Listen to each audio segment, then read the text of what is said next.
Good morning, good afternoon, good evening, or good whatever, wherever you are. Welcome into the LPL English broadcast for another great day of LPL action. It's Yanni and Voodoo going to be giving you at least the first round of action today, and then I'll be replaced by Mazel later on. And got two mighty fine matches here. Later on we're going to have JDG versus Thunder Talk, but for right now, we're going to take a little bit of a trip to Nirvana with all of you, kicking things off with EDG versus Ultra Prime. Yeah, and I actually have really high expectations for this series. I do think this is going to be one of those entertaining games we have in Nirvana. I mean, most of them have been entertaining, but I actually think this one might be quite close as well. So a lot to look forward to for EDG and Ultra Prime, both sort of upsetting expectations in different ways, and we'll talk about that a little bit later on. And for those who may not know, you can check out the format. The format, very, very interesting here for Split 2. We went back to Group Ascend, Group Nirvana, like they had last year. However, the big thing we're going to talk about is over on that far right side. Group Nirvana top 2, you make the play-ins to face the bottom 6 of Group Ascend to try to get those last 4 playoff spots. But middle 2 teams, we'll see in Split 3. Bottom 2 teams, which currently are OMG and RNG, will be eliminated for the year. They will play their last games. When is the last time any Group Ascend games are being played? Group Nirvana is going to be at the tail end of Week 6. So we're talking May 10th, May 11th. Could be the last games for like an RNG, right? But for OMG, it could be much sooner. Yeah, I mean, RNG, OMG, they are definitely in that sort of cut-off at the minute that are looking like their year's probably over, right? There's still a chance for RNG. I think OMG, they're probably about signed, sealed, and delivered with that RNG. If they make a bit of a miracle run with a 3-2 turnaround, possible that they can make it back out. But for our two teams in today, Ultra Prime, EDG, there's a very decent chance that the both of these two make it at the very least to Split 3. Looking at the current standings as well, we get to see Ultra Prime 1-1. They've still got a lot of games left to play alongside RNG and EDG as well with 3 apiece. So for both of these two teams here, I mean, if EDG take this win, it pretty much secures them that they get to play in Split 3. If Ultra Prime get this win, it gives them a really big buffer from that bottom 2 as well. So lots to play for in terms of just keeping your season on track and making sure that you actually get to play a third split, which I feel like for Nirvana is kind of the worst case scenario, and definitely the thing that I would be most conscious of avoiding. Yes, for your LGDs, potentially EDG and UP LNG as well.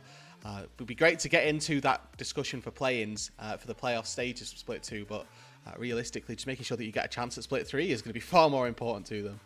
Yeah, and for a team like Ultra Prime that's got a lot of really young players and Wacko, you really just want to make it to Split 3, right? That's all you actually care about, is getting there, getting this roster a little bit more time, a little bit more experience. And, like you said, a win today is really big for them, right? Because all of the other teams in the group will have at least 2 wins. Then RNG and OMG still winless. This means that you are in a really good spot to at least make it, as you said. But, if you're EDG, you don't really care about the fortunes of other teams. You want to win for yourself today, and you want to go 3-0 and make sure that you are the ones getting in that group and getting a shot at least to try to get into the playoffs. Now, we're going to talk about what happened a little bit last time on Group Ascent. Last time on Group Nirvana, LNG stocks are up. Zhao Feng's revenge was strong. Yeah, I mean, for LNG as well, this was a team that were really struggling, and then all of a sudden, quick snap of a jungler, and the LNG stonks they're on the rise. Here we go with the Group Nirvana Revenge Tour, and there's lots of good things to be talking about with this new jungler for LNG. Zhao Feng has come in and definitely changed how this team is playing, definitely changed the results around at the very minimum.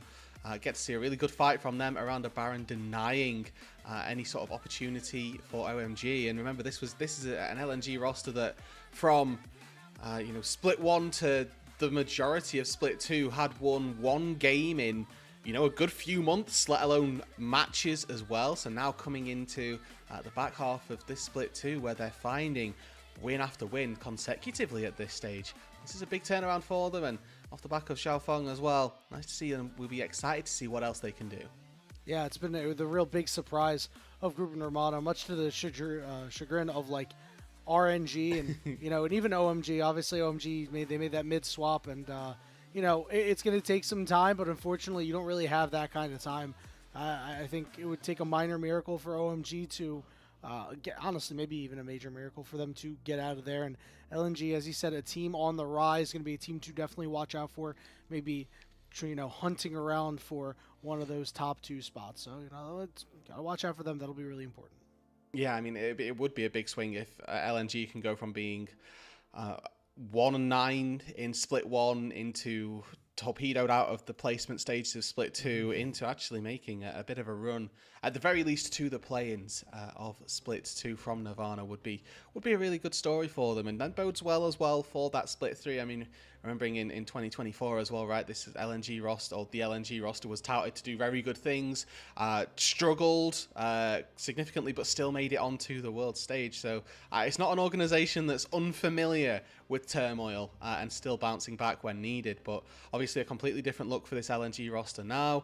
Zika just hanging on in that top lane, and the rest of his team sort of making the best of it. Yeah, real feel-good story. And speaking of feel-good stories, let's take a look at the rosters and the teams for today, starting with EDG, because this is always a feel-good story. ZDZ in the top lane, Xiaohao in the jungle, Angel in the mid lane, On and Wink in the bottom lane. The power of friendship is strong with this team, ZDZ and Xiaohao having been noted as very close friends, and then On and Wink having played for a very, very long time together as a duo. This is one of the few swaps that we actually saw coming into Split 2. Was this the On for Leave duo or AD carry swap to reunite the On and Wink bot lane? And now that we get to see them on an EDG roster, which would have probably liked to make it into that group ascend, but failing in that aspect, but now succeeding in Nirvana, currently 2-0. They're looking really, really good so far, and comes off of the back of a plethora of players as well. It is worth saying, yes, On and Wink have been holding their own down on that bot side, but Angel in that mid lane making some really good, solid plays, notably a couple of Azir clips that are really, really solid from Angel. ZDZ doesn't feel like he's been too much of a liability up on that top side for the most part, but really excited with this EDG roster for the start here of Group Nirvana. Yeah, I really like that you pointed out Angel specifically, because this is a guy who last spring, right, in 2024 was 3rd team All Pro. He's gone to Worlds, came in 2nd at Worlds with Suning. Has been 8 years in the LPL, so this is like a veteran's veteran, right? And he wasn't playing that well. And we were kind of like, oh man, I hate to throw the W word around, but maybe this guy's a little washed. But certainly he's been able to turn it around along with the rest of his team. Now, it was just OMG last time out. We talked about it, that definitely not the strongest team, but when you're in Group Nirvana, you don't really care who you play against, just as long as you win. Yeah, and that's really what it does come down to. I mean, I was looking at clips to try and find for EDG, and this one felt like maybe better representation of the struggles of OMG necessarily than the positives from EDG, but some really solid fights, and the Nirvana special, really, just the fight around whatever we find a fight around. Nothing particularly upright. Baron, you can see in the top left, spawns in 4 minutes. Why are we fighting around the Baron pit? Who knows? Who cares? It's for the love of the game, Yanni. On this entire time, just free firing over the side, and it's that angle, that ability really for EDG to spin on a dime and try and find these fights that are probably a little bit chaotic, maybe aren't the most, let's say, thought about, planned for, that really do just give you that, wow, yep, this is a team that we can expect to see some pretty decent things from when they get the opportunity. It's quite funny because, these teams will be very reserved very early on in games, because they are, worried about losing. You don't want to get too far behind, end up losing, and then all of a sudden you're like, man, we just cooked one of our very few games, and we're going to be, knocked out because of it, or we're not going to be able to make it to the top 8. But then on the other side of the coin, it's like, oh, we never met a fight we didn't like. When they talk about how they just fight around seemingly random things at times. Obviously, this one's around an objective, so, good on EDG for doing that. But that's when things start becoming clear. When the game is close, that's when it's like, we'll fight around literally anything. We'll do it, yeah, literally. But once the game is like, you've got something, all right, we'll fight around objectives now. It's our time. Yeah, it was a very much, we got bored, because they do tend to play, like you say, these quite slow early games, and making it so that there's a little bit of let's call it tentative nature around Yes. whichever two teams that are playing in our Nirvana matches. Neither one of them wants to be the side that ends up costing each other the game, so they then end up playing a little bit more reserved, a little bit more passively, and then somebody gets bored, they start fighting, normally the supports, and then we get a bit of a larger scale team fight, largely for not a lot of purpose. And on the other side, we have a team that I think a lot of us had some pretty high expectations for. It is Ultra Prime, Zhang in the top lane, Junhao in the jungle, Saber in the mid lane, Wacko at AD carry, and Xiaosha at support. This is a team of all really young players, and Wacko, who is the elder statesman, having played in the LMS back in 2016, 3 Worlds appearances, the guy who is essentially like, I will lead these young children to victories. Maybe I will lead these young children out of Nirvana in one piece. Yeah, and that's really the hope for Wacko here. I mean, I remember seeing this guy destroy my Brazilian team's hopes and dreams at one stage, which was quite disappointing at MSI 2024. However, we do get to talk about him and look at him now in this LPL context, and it hasn't been the glorious inauguration to the LPL that I think he would have liked. Certainly struggling in this instance, and down in Nirvana 1-1 already. Maybe not necessarily the position he would have hoped to be in. Yeah, and in particular, their loss to LNG, very concerning, right? Junhao, a guy that, we had him third for Rookie of the Split for LPL awards, so, expecting really good things out of him. I think he's generally played very well. But, I mean, against Zhao Feng, he looked really, really bad. Mazel said it himself on the cast. This is a jungle diff series. So we really need Junhao to turn this around and bring it back, because that guy's a big engine for this team, making early plays. And you see here, he's just going to walk the wrong way.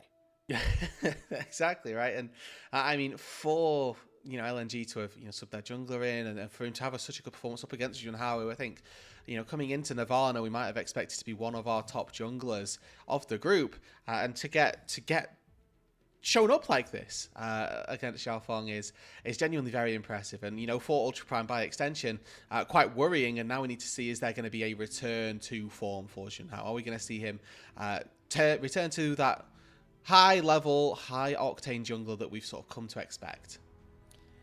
Yeah, we'll see. We'll see, right? Ultra Prime is his first taste of LPL action, so it's bound to happen, right?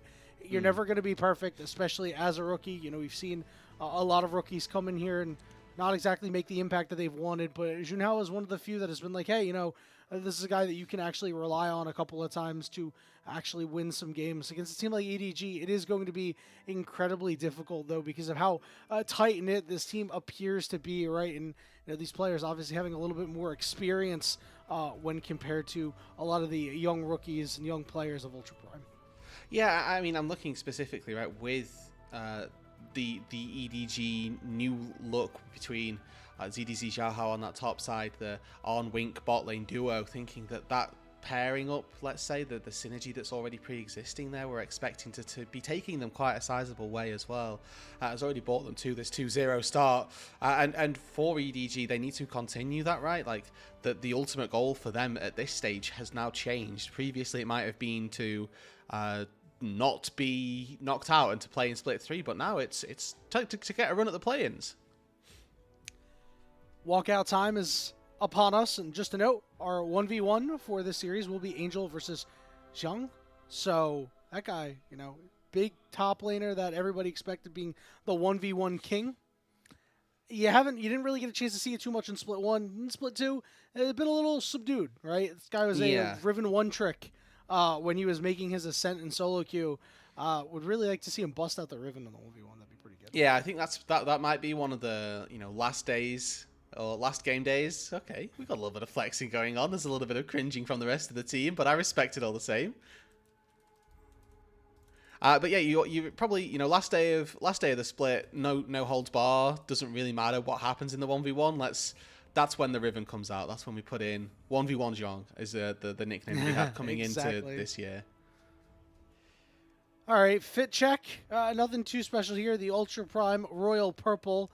It's a nice button up, honestly. That's it's pretty nice. It's clean. It's not doing too much. I'm not really the guy to take fashion advice from. Some people have seen my fits here. Literally got a DM saying that I look homeless. Appreciate that. Yeah, hell, bro. He's That was tough, rent-free. man. Oh yeah, that was they tough. happen. That was tough. I appreciate the shout out. I immediately went out and bought like $300 worth of clothes that day to try to up my wardrobe game. I'm not kidding. That actually happened. Basketball jerseys weren't quite cutting it for I don't one even have specific those. viewer. Well, Yeah, okay. I actually had a really nice shirt on. Like it's actually a pretty good shirt. It's just like, He just decided that violence was the method. I think the V-neck was really doing it. That was the issue. Okay. You know, I see. so- Well, Lord knows what happens when he finds my wardrobe. Anyway, I mean, we've got. Was there beans and toast in there? Is it, in the wardrobe, yeah, there's a little stove that I cook them on It's all freshly. beans. Yeah, it's just Heinz. Rows upon rows of Heinz with a microwave and a toaster, and that's all I need. Just doing everything to make sure that the UK has this awful reputation as best as possible. All right, so for this 1v1, we've had a meta settle a little bit. The other day we saw the Corky mirror match. Oh my god. That was How fun. are you feeling about 1v1s, Johnny? What's the consensus? So I think they're really fun. The problem is we still get a few too many that are not really that interactive and that go down to the Ring of Fire. So Yeah. you're really just waiting and yapping as the teams are, the players I should say, are farming Yeah. up and getting their items, as opposed to like, oh man, we actually see some fighting going on, right? I think there was one Yeah. that I saw the actual 2 kills happened. I know there's been a couple. I will admit I've not watched every single 1v1. I know. Whoa. Fake fan. Whoa. Fake fan. You know. This guy hates I'll LPL. self-report. Yeah, dude. This guy hates the LPL, guys. He doesn't watch every single 1v1 of every single series that they play every single day. Jeez. Yorick bans. That's because of Tarzan, right? That's what this is. This is the I Tarzan think ban so. that you maybe not popularized, but got. There were clips. He got shown up, or he didn't get shown up. He showed up on the Yorick. I'm just assuming. The Varus ban as well. Darius. Okay. Okay. We lock in the Darius versus the Akali. Huh. All right. I Kite. don't really know how this matchup goes. If the Akali can kite the Darius, probably good. If the Akali can't kite the Darius, Probably bad. That's that's Darius matchups in a nutshell, right? Like, if you can make sure that he doesn't auto-attack you, but you can do damage, pretty good. The thing that you'll need to consider, especially the one intricacy of this matchup, is that when Akali goes into Shroud, as long as Darius has any form of stacks of bleed on the Akali, you'll get that little shimmer effect, so you'll know Yes. where the Akali is. Might quite not be good. able to hit her or do anything about it, but But you'll you know know. where she is, which is And that is very sometimes more. important.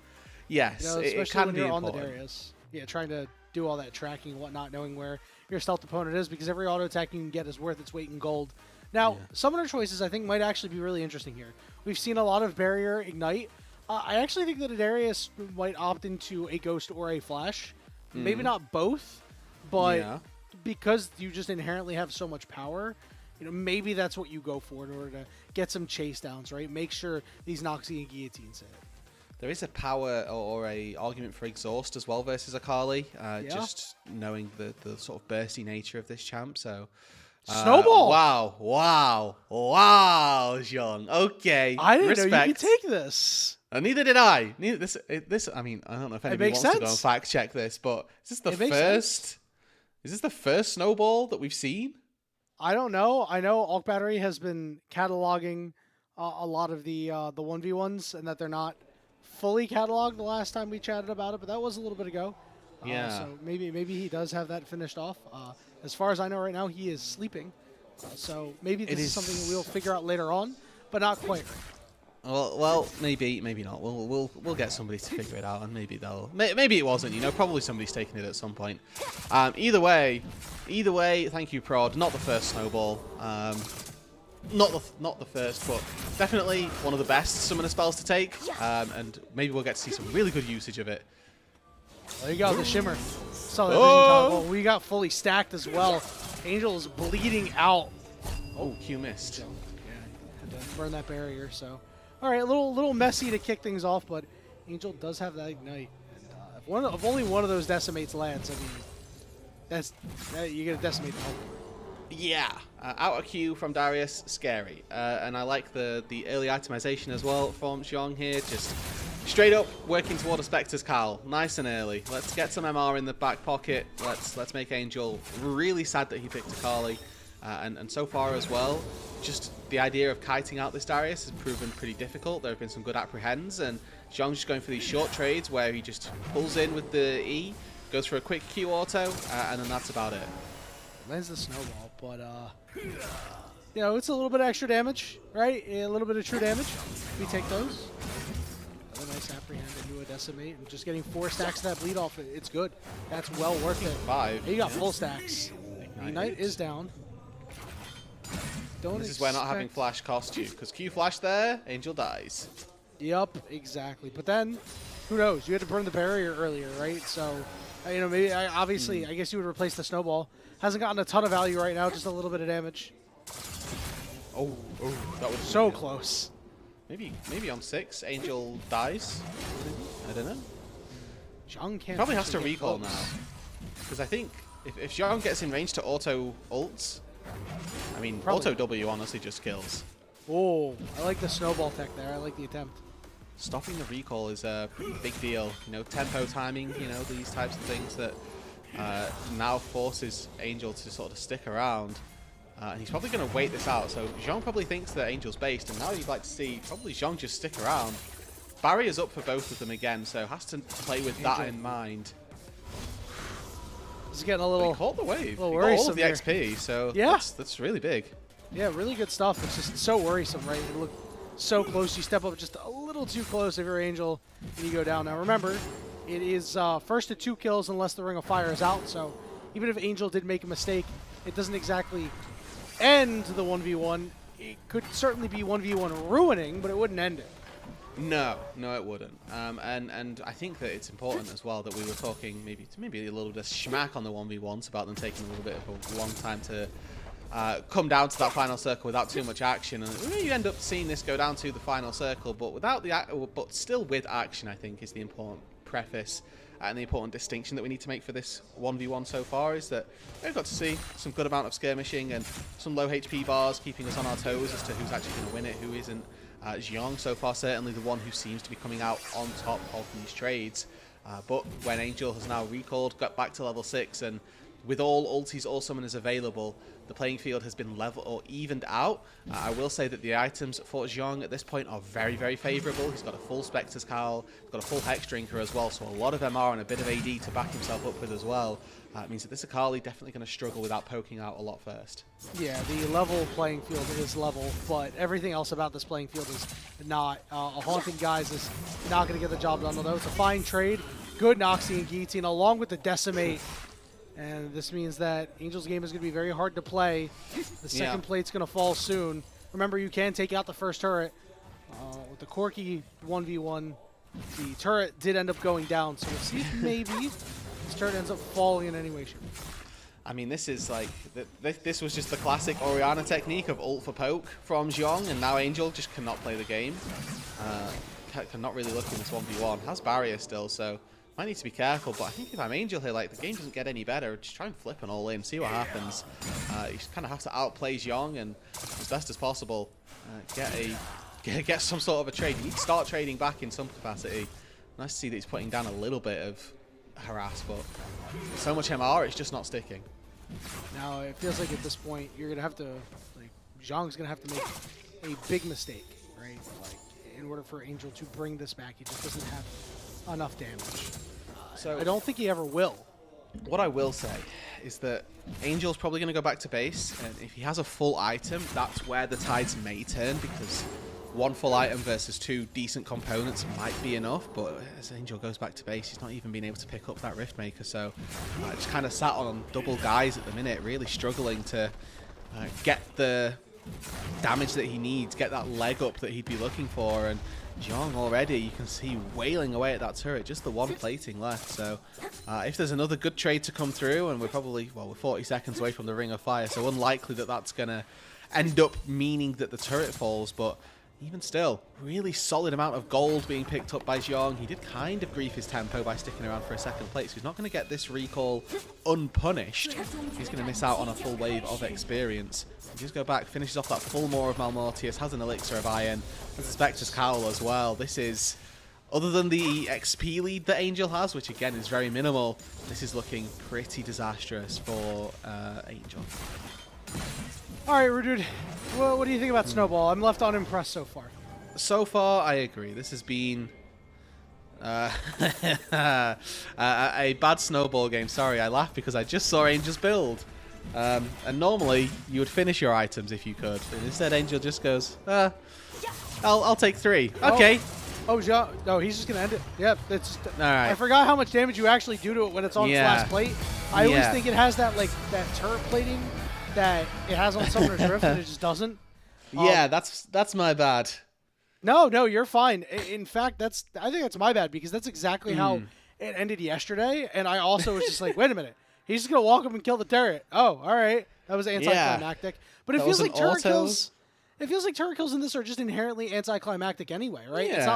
It's not like we've seen like, oh man, both champions are here and they're really fighting hard to get this last auto on the turret. It's like the champion has walked up, autoed the turret once, and the other player has realized, well, I lose. Yeah. I mean, so far, the 1v1s haven't really been decided by turrets. It's only in like very recent history that turrets are actually deciding 1v1s. So now that teams and players are starting to realize that that's a way with which you can start taking these fights and start taking these games, maybe it becomes a bit more prevalent in people's minds that, okay, well, if I don't take the first turret, if they take first turret, I need to take this fight beforehand. So we'll start seeing more fights happen so that they don't lose to first brick. I just saw a little flash on the bottom. By taking the turret and the little boo. Derogatory. Yeah, exactly. It made me giggle, sorry. No. This is why our producer is the GOAT. Kai behind the glass doing God's work. Really appreciate that. Ultra Prime will be taking blue side for game 1. To no one's surprise, because blue side really strong right now. You know, as it turns out, getting, red side R1, R2 double pick doesn't mean a whole lot when every team just kind of has 5 really strong champions on them anymore.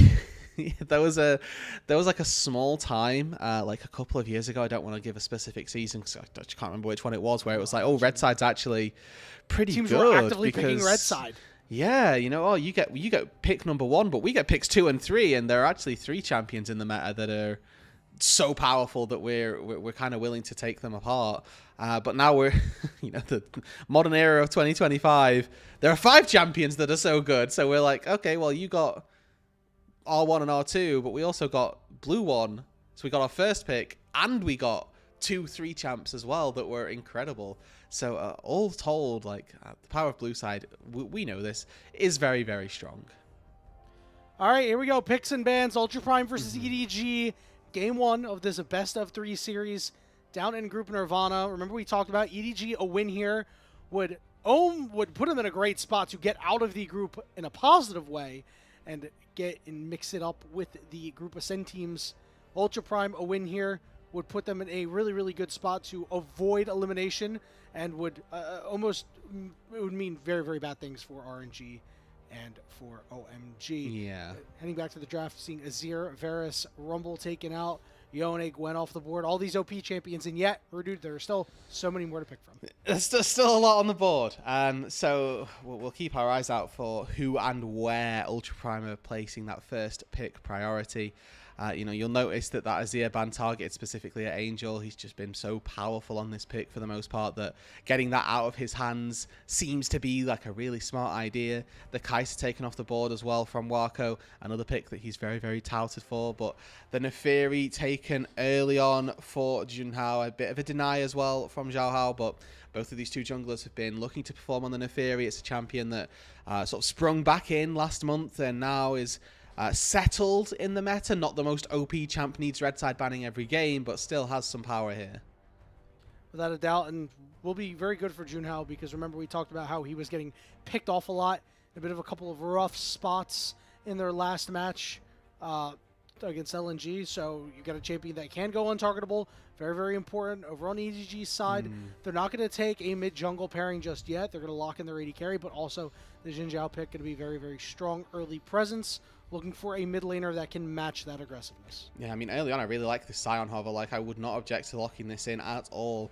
One thing that Miss Fortune really struggles with, just in general, is killing tanks, and you've already locked in your AD carry. That's typically your tank shredder, and you have 0 tank shred from your jungle, from your AD, so now you're either committing to taking something like a Tristana into the mid lane so that you've got something to cut down that Scion with, or you can opt into something maybe more HP focused on that top side, like your Mordekaiser, your Gwen's already banned, so you know you're losing out on those options as well. But tank shreds from the mid lane, not quite as powerful as, you know, your Vaynes, for example, your Kai'Sa, something of that ilk that can get through those HP bars. Already really like what Ultra Prime have drafted for themselves, just based on the fact that killing this Scion is going to be difficult. Yeah, so they elect to pick the Taliyah for the mid lane. And not really the greatest combination with Nefiri. Most teams opt into that Rise, but more so a breakup here to prevent the strong mid jungle from EDG. And we're going to see a Cho'Gath get locked in. Okay. I've been seeing a little bit more Cho'Gath crop up here and there. It seems to match the Scion fairly well. Yeah, I think it's laning phase, you're fine. You've got 2 different ways of interrupting his decimating smash. One of them's, you know, point and click, pretty easy, just instant silence. You also get a boatload of HP, just like the Scion. I think that Ultra Prime now are in a decent position because they can pick something that can theoretically cut through a tank. So we'll keep our eyes out for what they lock into that bot lane role. But bearing in mind that they're going to have to be able to lane versus a Miss Fortune, we know that this is going to be a very powerful pick for Arn in this game, and really wouldn't be surprised to see some sort of Rel ban taken by Ultra Prime as well. The MF Rel combo, so powerful.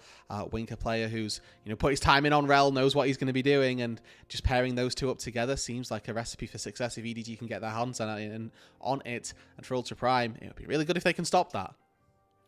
All right, then Nico getting taken away does open the door for Ultra Prime to potentially take a Braum later if EDG doesn't take it themselves. You know, obviously a couple lane combinations that can really put a hurt down on a Braum support, but having that key shield to block out the Misfortune ultimate, plus at least 2 melee champions on the side of EDG will be beneficial for Ultra Prime. Again, let's see if they take out that Rel. They'll instead go with the Ahri, trying to break up a strong mid-jungle duo and force Angel to reach a little bit deeper in the pockets.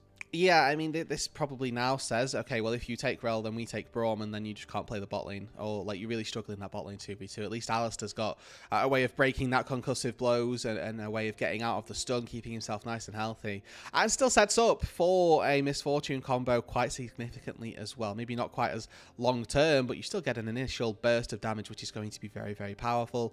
And for Ultra Prime now, it's that answer of what do they do that is going to cut through these HP bars. Well, they've already got triple carry or double carry from the Taliyah, from the Nefiri, and the Ezreal as well for Wako here. It's just to keep himself a little bit safer more than anything. There's a lot of dive coming through with this Alistair, with the Xin Zhao.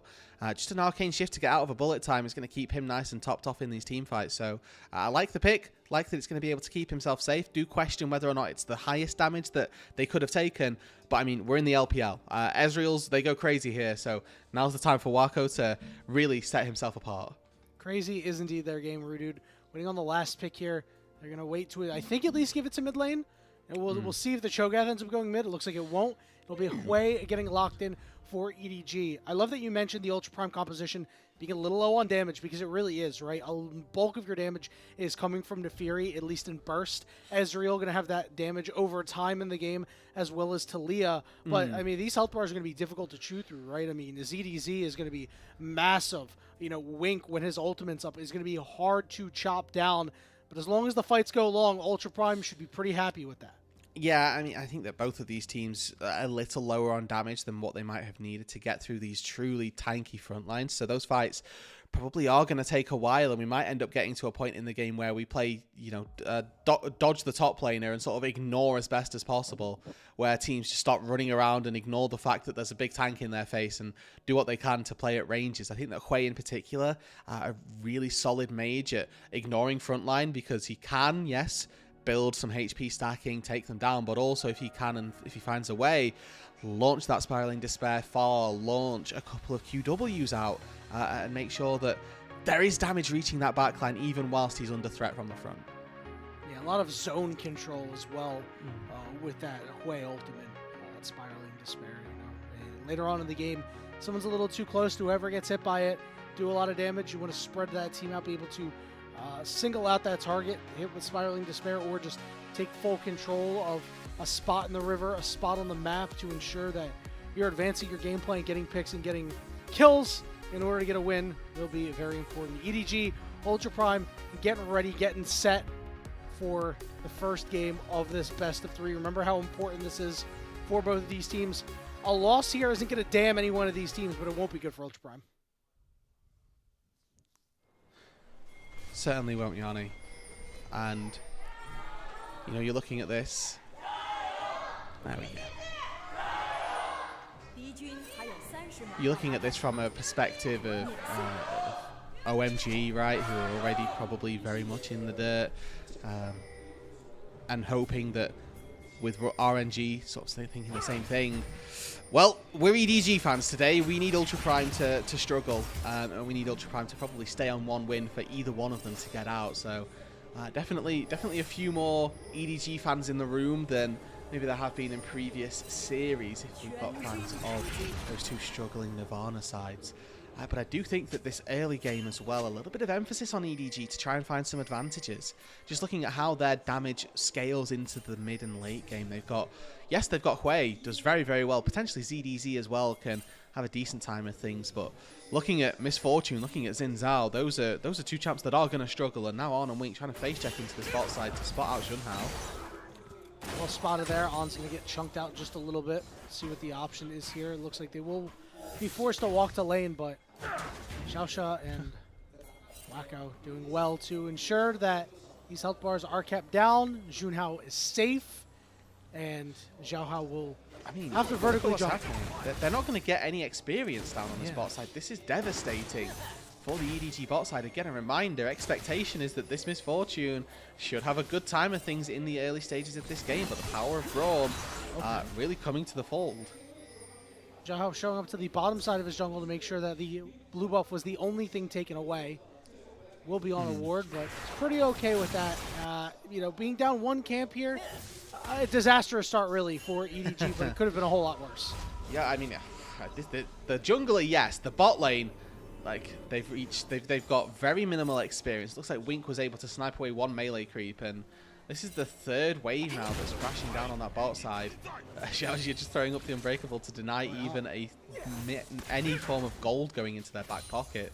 I think the fortunate thing is that Junhao actually pathed up to this top side, so there's less chance of a dive. But with the amount of HP that they've already taken, wouldn't put it against a couple of Winter's Bites. These Mystic shots keep on landing. Wacko Xiaoxia here doing a very good job. Oh my goodness, this is impressive. It's almost like you're going up against a double poke bot lane right now as Wink finally hits level 2, but has already started his recall. On has to, he's got it back too, right? And if you do this, you're going to just lose this entire wave. Yeah, I mean, the good thing is this is a cannon wave, so the cannon minion's going to absorb a lot of turret shots, and with Misfortune's strut passive, maybe you can get back for a ranged creep or two, but like you say, Yanni, it is not good by any means, and it means that Wacko gets to go back to base for literally for free. He will miss very likely 0 minions of experience, gold that he would have otherwise gained. And he goes back to base, he picks up a tier, so that's stacking starting to come back, and we'll probably now see that this bot lane becomes a little more neutral and that On and Wink may be able to play it out a little bit more. Now they've got access to the wave and they can control what happens to it. But knowing that Wacko's going in and going out with tier, he's going to be quite happy, and it means that that early game power of the Misfortune has honestly just been removed and in its entirety. Yeah, and this is going to be really tough for EDG because we talked about how we want Xiaohao to really make some early moves. And, you do have CC in every lane, right? But we were like, hey, maybe he's going to have to link up with Wink a little bit more as opposed to Angel. But now you don't really have that luxury, right? If On is left alone, things could go really, really poorly. So, where are you going to go if you're Xiaohao, right? I mean, it's going to be hard to get to this Talia when she puts down her rocks. If you do it at the right time, you can get micro-stunned. Wenjiang up in the top side is just going to eventually get too tanky to kill. So, it's not an easy job for the Xin Zhao, and the fact that Ultra Prime have already set themselves up like this bodes pretty dark well. And that's a good thing for Ultra Prime right there. stakes coming into this game, more so to keep themselves in with a running of making it into play-ins, and certainly something that this organisation is going to be looking to do. Previously, you know, lots of unsuccessful splits really since 2021, not had the best running in the LPL. Would love to see them at least make it to the play-ins and have a bit of an opportunity to make a run at the playoffs. It's not given, it's not a foretold ending, but it's certainly something that would be a difference for this organisation. Constant reiterating on rosters, still yet to find them a really solid finish in the LPL, and even if it is just a look at making it into that play-in stage, it'll be an improvement on where they are currently and where they've been previously. There was some pings headed onto the Dragon by EDG, but Xiaohao elected to go back up to that top side. Junhao on the other side, they had some pings on the Grubs. He's over on the top side. No recalls actually coming out from EDG. Looks like they faked those out. We'll see. It looks like Xiaoxia is going to deploy near the mid lane. So Ultra Prime looking to get these Grubs. And for Zheng, looking to give him a good time and some alone time on these turrets later on potential. Looks like a move up to the Grub's going to be Junhao's plan, traded by Xiaohao, who's going to work towards this Dragon, and the bot lanes have already rotated. At the very least, I will say Wako has rotated up into the top side to give it a little bit of support. Looks like Arn and Wink doing the same thing, but with their jungler on the bot side of the map and supporting down there. And this now, I mean, gives a little bit of free time over to our support. You see Xiaoxia and Wink moving into this mid lane, just flexing their muscles. Oh, I need to stack some minions, please. Let me get some gold onto my support item. And Wako actually a level down on ZDZ right now. Oh man, that's got to kind of feel weird. You know, he misses all these Mystic shots, but in the bottom lane, like On and Wink got hit by every single one. You know, ZDZ doesn't even have boots. He's just got the magic, right? Just dodging, ducking, dipping, diving. Yeah, pure aura. He's just like, yeah, you know what, whatever, mate. No stress. Does nothing for me. Okay. Xiaoxia just, again, flexing his muscles a little bit, and this is, oh wow, barrier popped by Arn here, just so he can stay in the lane.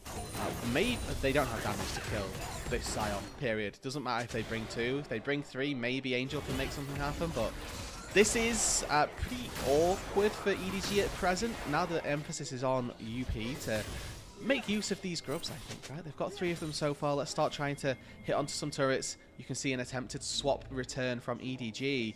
You know, both their laners starting to recall at the same time, and immediately Arn and Wink move back out to this top side. ZDZ down to that bot lane, but might end up seeing Ultra Prime just translate or transition that into their own return swap and keep these really good laning assignments for themselves. Yeah, things looking pretty good for Ultra Prime. Your tier item champions are scaling up a little bit. And for EDG, this early power that we talked about, that we lauded, Xiaohao has not been able to do a thing. He's down in camps, down almost 20 CS, give or take. You know, Ultra Prime is totally happy to have the game continue going the way it is. Maybe get a couple more Grubs, maybe 4 or 5 Grubs is what you're aiming for, so that way when EDG has to rotate around to try to stop your Scion, you can really utilize your Weaver's Wall later on and pick off some people in their kitchen. And for me now, Yanni, actually the next thing that we need to be thinking about is, right, we've already highlighted this, looks really bad for EDG so far, but where is it going? Not awfully. For me, it's these solo laners, ZDZ, Angel, both doing pretty well for themselves. You highlighted this earlier, that Angel, you know, been to Worlds, former runner-up of Worlds, 3rd All-Pro last year, needs to have a performance, have a game on this way where he's actually performing for EDG, and so far in this Nirvana group has been one of those players that steps up for them when necessary. We see that from him again today, so it might not be going amazingly for them so far, but when we get into those random skirmishes that we so frequently see, it's going to need to be Angel. It's going to need to be this way, also stacking up on that tier, working his way toward the Archangels nice and early, that does come in and start dominating. He just hasn't really had an opportunity to move around, right? Sure, he's up in CS, but hasn't been anything to do. You can't really get these fears off or anything like that. No Grim Visage to come out. No movements. Xiaohao looking to move in on this red buff. Let's have some backup coming through in just a moment here. Wink's on his way. Looks like Arn's got prio from mid lane as well. Okay. Nothing too crazy happening here. So they're just jockeying for position overall in this red buff. And now it finally starts going down. It does eventually go over 2. Okay. And it's just a lot of peacocking, I call that, right? Yes. Where you're just sort of, how much, what can I get away with here? What's possible? And it turns out a red buff steal. That's what was possible, but it came at a cost, right? Like that entire time, ZDZ sort of walking around a little bit. There's a plate that at some stage has gone over to Wako, who's now 700 gold up over his counterpart. And again, the idea that this Misfortune is down 700 gold versus an Ezreal Braum lane, one of those bot lanes that sometimes doesn't really do a whole lot. It's looking pretty bleak for On in particular. Yeah, not so good. Now, with the grubs up, see a lot of pings going up there. We'll see what Ultra Prime wants to do. Remember, talking about getting them a ton of grubs for Zheng to become a problem in these side lanes, to just get 1 or 2 auto attacks on those turrets and eventually chop them down. Junhao is going to start up on these first. Junhao in the area at the very least. A lot of pings going down on to Wako. He's able to arcane shift away. Looks like it's just 3 grubs for Ultra Prime. Yeah, I mean, they probably won't look to take this dragon fight next, but it's, again, one of those things that is quite possible that they would look for just, 30 seconds time. They could maybe look for the double, right, where they take 6 grubs. They work their way into stealing away that second dragon. Normally, you will see these 2 Drakes for 6 grubs trades happen, but at the minute, I actually like to see Ultra Prime leverage this early game advantage. And important to remind people that they're not necessarily bound by doing this. This isn't something that they're going to have to do. We have their composition scaling much, much better. But just because you don't have to win early doesn't mean that you shouldn't if you can. Just walk in, take your fights, and if you're going to win them, then hey, go crazy. Yeah, play for mid control. You have 6 grubs, right? EDG is going to be forced to try to protect their mid lane, or else they're going to bleed out a couple of plates. You have 2 minutes. So I think that this is the right move here by Ultra Prime, because if EDG want to defend this dragon, you can just move, right? Wako can just have free time in the mid lane. It looks like the dragon will be dropped here by EDG, so again, well played by Ultra Prime. And I think it's just the Eclipse already being finished for Junhao is really important, right? They have that first item leg up in the jungle, which is something that they'll be looking at and thinking, okay, well, can't really fight if I don't have my Sundered Sky and he's got Eclipse, so they're not looking to throw this lead even further. EDG still have some time normally.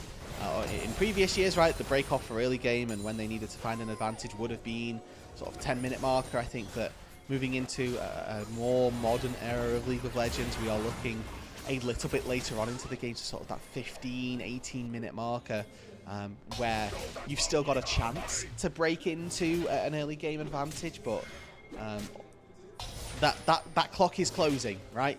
We talked about it in the pre-show that these teams typically don't like to fight. At some stage, somebody might just get bored, and EDG, they need to start getting restless, otherwise they're going to get bored and they're going to lose. Yeah, or they're going to get bored and it's going to get exciting for us here as we're still waiting for the first real big fight. No first blood yet, right? It's been 13.5 minutes. This is not what you expect out of the LPL. Crazy is not these teams' game right now. It is something that you do expect out of Group Nirvana, though. We've talked about it how Group Nirvana is certainly a little bit slower. The teams, at least going to suss each other out first, as Wink is going to get chunked below half. See if there's anything coming off Ultra Prime. Have you ever had one of those rare instances in solo queue where these sorts of things do happen? Oh, yeah. just, Like, I actually love playing, those. and then like 8 minutes in, you'll see first blood, and you're like, wow, 8 minutes? Damn, that's crazy. Yeah. What happens to me, honestly, like maybe once every month, and I'm like, oh, nice. The turret First break crumbles. does go down. 5 plates for Ultra Prime, plus first turret. Exactly how they drew it up. Meanwhile, And they get a mid-turret. demolish proc mid lane as well. This is... We're looking at Tryndamere gameplay. Do you remember the no Trynd challenge? Or the no damage challenge even? Yeah. So there were Tryndameres that would just play the game without doing damage to any enemies. And they would just split push. And they'd win through split pushing. But Economic victory. we've evolved, right? We've evolved past that to a point now where we actually don't even need to fight. Yeah, exactly. Nobody's fighting. Everybody's just having a good time, and if you're Ultra Prime, The good times are still a-rolling right now. Almost 1,500 gold up, but that's not too big, but an opportunity for, if Ultra Prime wins a big fight, could bust this game open, right? Because this mid turret that can go down, depending on how fast you're able to push, depending on if you get this Rift Herald in a minute, you know, you can get multiple turrets, and then, you know, we're looking forward to game 2 at that point. Yeah, I mean, this is looking like Ultra Prime should be quite happy, and by extension, right, if EDG do find themselves a good fight, then they're right back in it, but at the minute they are struggling, and it's not looking good. TP up to that top side, maybe for a Weaver's Wall to come down from Saber. Right, he's flash. Flash over to the other side, but he still gets Seismic shoved in, and a big decimating smash. And then the kill, he's going to go over to Saber. He's going to have to flash away, because EDZ shows up with his own tone. A kill! Woo! 15 minutes in. We did it, Angel boys. goes down. Well done, everybody. Thank you. Handshakes in chat for everybody involved. Welcome, finally, to day 6, or is this day 1 of this week? I can't remember how the LPL does it. Either way. This is still day 6. Day 6. Day 6. Welcome. We've got some kills on the board. It took us 15 minutes to get into this game. Finally, though, that first blood has come through, and it goes the way we were expecting it, right? Ultra Prime making their mark on this match on the kill score as well. So now EDG looking to take an objective, and I think that this is that we're getting bored moment, maybe just more so recognition that we actually need to do something or we're going to lose. We're getting bored. We're getting bored. We're getting bored. But that's exactly what EDG is. Us, on the other hand, no, this is actually quite exciting. We'll see what the move is going to be here. Junhao goes over the wall. You really want to be able to take care of this Rift Herald, and they do get it. They just got to pick up the eye, and it'll be bad news for EDG. It's bad news for ZDZ. He's got to flash away, but he gets stunned up anyway, and he will fall. Wacko going to get the kill. Wink going to headbutt away. He's trying to get out of there, but he's still mired up, slowed up. No further kills, but Ultra Prime get the prize. Oh, Wacko, hello. Here we go. Let's just hop over the wall. Sure. Nobody's there for him. He's trying to cut them off, but he's going to be spotted on a pink. Either way, another nice little fight for Ultra Prime in the topside jungle. This time round, stealing away that Rift Herald. They're going to leverage this into a tier 1 turret, which will translate into a Mountain Dragon, which spawns in 5 seconds' time. And for Ultra Prime, this is just clinical at this stage. They are playing what could very easily end up being a perfect game. Looking at that bot tier 1 turret. I have, and I've jinxed them. That bot tier 1 turret is my my go-to for how EDG stop that from happening. And realistically, right, let's be honest, somebody's going to go in and die, even if it's in a fight and it's a fight that they win. But stolen away, and maybe some miscommunication on whether or not they were going to use Feast, because a reminder, we should never be losing objectives when we've got Cho'Gath ulti in a fight. However, they did, and that's even more credit to Junhao for finding the window where he could smite in between Feast plus smite. I think ZDZ was out of range because Shelly was over the wall, maybe? Was he just a little too far away? Yeah. I mean, but then it comes down to your communication as well. Yes. Both of you, Xiaohao and ZDZ, need to be talking to each other in these instances. Just a plan. These guys they're besties. What happened? Yeah. Hey, can you ult this? Yeah. Cool. Good job. We did it. We have secured the Rift Herald. Hold on. I've seen this one before. ZDZ was on blue side last time, but I have seen this this exact moment before. This is true. This is true. As Wink, not really allowed in this jungle right now. Xiaohao showing up. EDG are getting bullied out of their bottom side right now. Ultra Prime putting a lot of emphasis on getting this bot tier 1. Remember, they have 6 grubs. Turrets are really no challenge for them.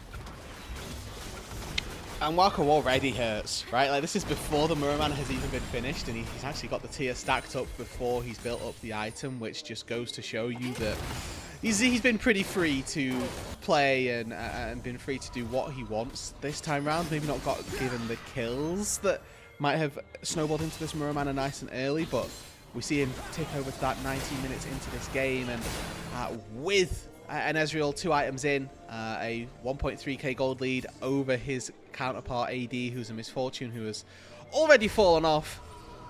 This is looking like Ultra Prime should just be able to slowly coax their way into a game 1 victory.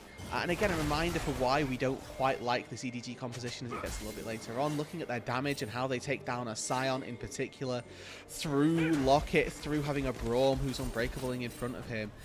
On and Xiaohao, they're just two champions that are going to fall off astronomically as we move later into the game. Looking at Angel's build path as well, it's not bad, but he's just so far behind. Was not able to go for Sorcerer's Shoes this game, so doesn't have that penetration to cut through some of the magic resist. Isn't really close to that second item yet either, and whilst it looks like it's going to be one of those damage over time items, which does do well versus tanks, it's so far away that he's not going to get there anytime soon, and by the time he makes it there, we're expecting the game to probably be over. Yeah, and you know, you got to give big credit over to Wacko and Xiaohao, right? Because without them absolutely decimating On and Wink early on, maybe Xiaohao has a through line to play through. We were talking about, yes, this early impact out of the Xinjiao. He's 0-0-0. He's been playing Farming Simulator. This has been a cardio game for most of EDG, and it's because of that bot lane, because the mid lane is difficult to gank. The top lane is actually difficult to gank. You just never had an opportunity, and now it feels like for EDG, they need to wait for Ultra Prime to make a mistake, but Ultra Prime are taking it slow and steady. Yeah, and that's just the way to go about it, right? If they wait another 7 minutes, they'll have a soul, probably, right? Like, sure. barring any disastrous plays. Going at this pace, in 7 minutes, they will still be outscaling. They will still have the advantage in fights, and they'll probably have a Mountain Soul to back them up with it. And when you've got Mountain Soul, you probably lead that into a Baron, and then with the Baron, you start trying to take these structures, start to try to close out this game. So, you know, reminder everybody, we're in Nirvana. We might be taking a little bit longer to get to the end of the games than we might expect or might have anticipated from our top teams in Ascend, but Ultra Prime here, they're looking to prove to us that they deserve one of those spots in Ascend, or that they can at least tussle with them. Reminder that Ultra Prime was an organisation that we were expecting to make it into Ascend, honestly, coming into that last week, the weekend of Judgment almost, where we had 4 teams, the 4 third-place teams. Ultra Prime were a team that I certainly expected to make it into that top group, but faltered at the last moment. As Wink already, I mean, might just die. Yeah, no, as it lands, Xiaohao says, all right, we're bored, it's time to go in. Young trying to do what he can, at least peeling back here onto this Cho'Gath, who has to flash over the wall, but ZDZ is going to fall. Wacko going to get that kill, the bullet time coming through, but it's not doing a damn thing, as the turret has done most of the damage to Jiyoung here. It's a 1-0 for Ultra Prime, and they are more than happy to continue the siege. Yeah, I mean, 6 grubs, remember, right? Like, Ezreal with this Essence Flux can just pop that onto the turret, pop the turret in just a couple of seconds, a couple of autos. Really enough to take that bad boy down. So tier 2 falls in the mid lane, and what's just spawned, Yanni? The dragon! Wonderful! With the enemy top laner dead, that smite contest not nearly as high prio, and not nearly as easy to execute. EDG, I mean, probably start this, to be honest. Like, your game is so cooked already. You're down 5k gold. This is the best chance you're going to get. I actually like them not starting it because it's not going to benefit them. Right? Like, the false life is not going to be huge for them, so they'd rather Ultra Prime start it up. Remember, early on in this year, Otacon was kind of the we throw here objective, right? And teams have straightened it out a little bit, but it still does happen from time to time. So maybe EDG says, hey, maybe Otacon is our lifeline this game. That's true. You know what? Oh, that's brutal. Oh, okay, that is awkward. However, I don't think it's a big deal. Like, considering he just moved it. Yeah. At least he doesn't think it's a big deal. I'm gonna agree. You know what? Me and Jiyoung, we're on the same page. It's not a big deal. You know? Yeah, just don't ward. Wards are useless. Like, what see how useless that ward is? Why have I even bought a pink? Right? Like. Yeah. Like, no. What does it do? Save your money for your items. Do you think there are people in Twitch chat that are like, "What is a pink ward?" Yeah, actually. Oh my God. Yeah, you're right. I forgot they're just not called pink wards, and they haven't been for a long time. See a bit of an engagement, looking over on the side. A big knock up there. On didn't stand a chance. On the other side of the fight, a big seismic shove too. Saber putting some distance in between him and the others. Xiaohao going to go down. Over on the top side, ZDZ is burning away. Junhao, no! Smiling despair on to Junhao. He's still alive. He flashes away. Weaver's wall coming through with the knock up, and the Cho'Gath falls too. It's a double kill for Saber, and Ultra Prime still pristine. 7-0 so far, Ultra Prime. They take 4 in the top side jungle. Now the Atacon can be claimed, and unfortunately for EDG, those ideas of the throws, they're just not there. Wako walks into the mid lane. He's going to take down the inhibitor turret, the inhibitor to follow as well. Saber, Zhong, Junhao, who's now back to 60% HP, thank you jungle privilege, is going to take down that Atacon. And in 3 minutes time, when we see that Mountain Soul spawn, it's going to be Ultra Prime once again, posted up and ready to take down another. I want to take a look at this replay and sort of highlight to us some of the issues with this composition and some of the issues with the gameplay. On here with Flash ready, gets railed by the Scion ulti. Cannot be happening when you've got Flash. And you know, we can argue what happens if the Flash is there. Probably still gets chased down, still dies, but he might have been able to do a little bit more damage and maybe have put out a bullet time that did something in this team fight. At the very least, another auto or two onto Junhao might have been the difference maker for him to take him down. You can see that this is just so difficult for EDG, and for Ultra Prime it is just so easy. This game number 1 needs to be signed, sealed, delivered, and they might not even wait for the Mountain Soul before they head to the big capital world. Yeah, you know, Nirvana, a little bit of vacation here as Ultra Prime are certainly having the time of their lives.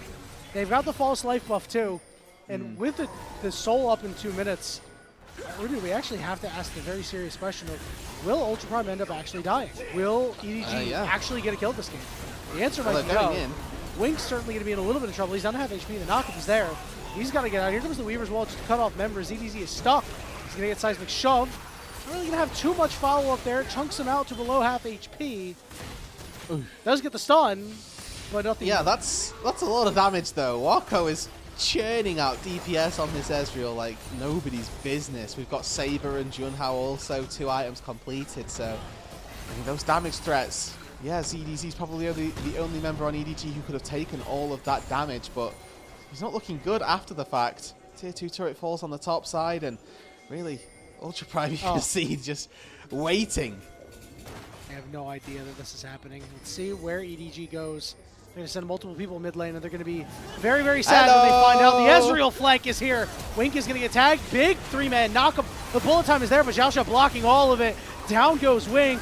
Wako off to the side has the arcane shift. Xiaohao now on to Saber. Gets hit with the spiraling despair. The false life buff is going to take him away. On is off to the side, completely out of position. Stunned up, turned on, and dead. Signed, sealed, and delivered. It's a double kill for Wako. Yep, and I mean, they managed to send Saber back to the spawn platform, but they've taken 3 members to do so. Xiaohao, On, and Wink all go down. And this is why you have to ban Braum as you play Misfortune, is as soon as On channeled that bullet time, Xiaoxia just walks forward, puts up the Unbreakable. The entirety of Ultra Prime are absolutely fine. 10-0, Baron now going their way, and really, for EDG, looking at game number 2 and thinking, what are we going to do to turn this around?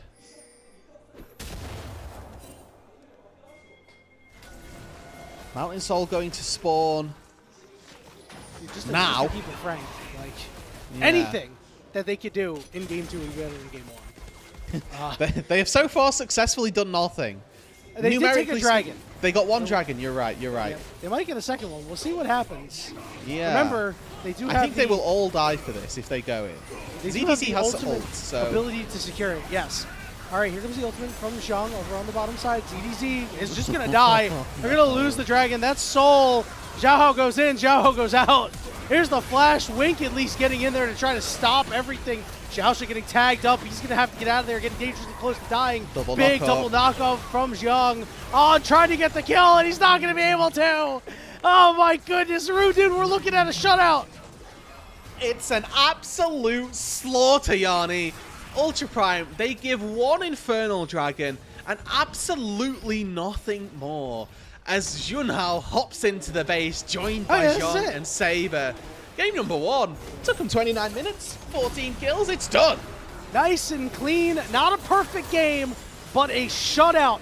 A clinical decimation of the 2-0 EDG. And Rude, everything is called into question after this first game.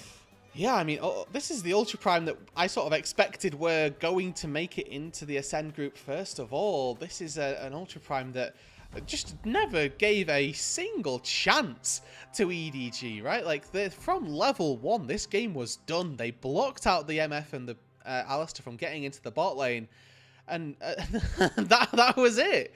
The MF never got into the game. The Xin Zhao lost his camp, so he was behind on pace and behind on gold. And then your 2 early game linchpins have been shut out based off of 1 early game map move into the bot side jungle. Like, Ultra Prime just destroy EDG, and it never looked close. Yeah, well, we didn't see really anything to be like excited about, right? I mean, you pick the Hui, like you go R5 Hui, right? Like you counter pick. You're like, hey, our mid laner is gonna get this pick. We're gonna be super happy with it. Angel does nothing but, like, the entire team did cardio. Like, I hate to, like, I can't pick on just Angel because, like, the rest of the team also did nothing. And it's not like Hui is this champion that can just take over the game on his own. It does require some setup. So, you know what? I won't pick on Angel. Although I will say maybe it could have had a different champion to pair better with the Xin Zhao. But everybody on EDZ deserves a tongue lashing for this. This was bad. Is EDZ losing that Rift Herald? I don't know how that happened. Like, this was a true group Nirvana game. And I think as well, this is one of those games where if we didn't have so many objectives on the map, it would have been a perfect game for Ultra Prime. But the expectation to take 6 grubs and both first 2 dragons, when somebody actually does that in the modern day, you know, power to them, because that is a massive feat to be able to do that. But it's hard. I mean, Ultra Prime stopped the second dragon going down. They were already that far ahead. They never gave up a single kill, a single turret, and just 1 dragon early game that they lost, which felt like the only transgression that we can really beseech them. So for Ultra Prime, game number 1 was as good as it gets. For game number 2, they're going to be on red side, so maybe it looks completely different. But, I mean, for the most part, Ultra Prime just, yeah, an absolute clinic. We will trade you 1 Infernal Dragon. In exchange, we will take everything else. EDG said, okay, that's fine. As you take a look at the damage charts, I mean, Wacko, 30k damage. We talked about how, like, yeah, Ezreal will have extended damage over time. No, he just had plenty of damage throughout the entire game, right? Yeah, was 1k DPM, dispensing damage. Yeah, I was about to say. Dispensing damage.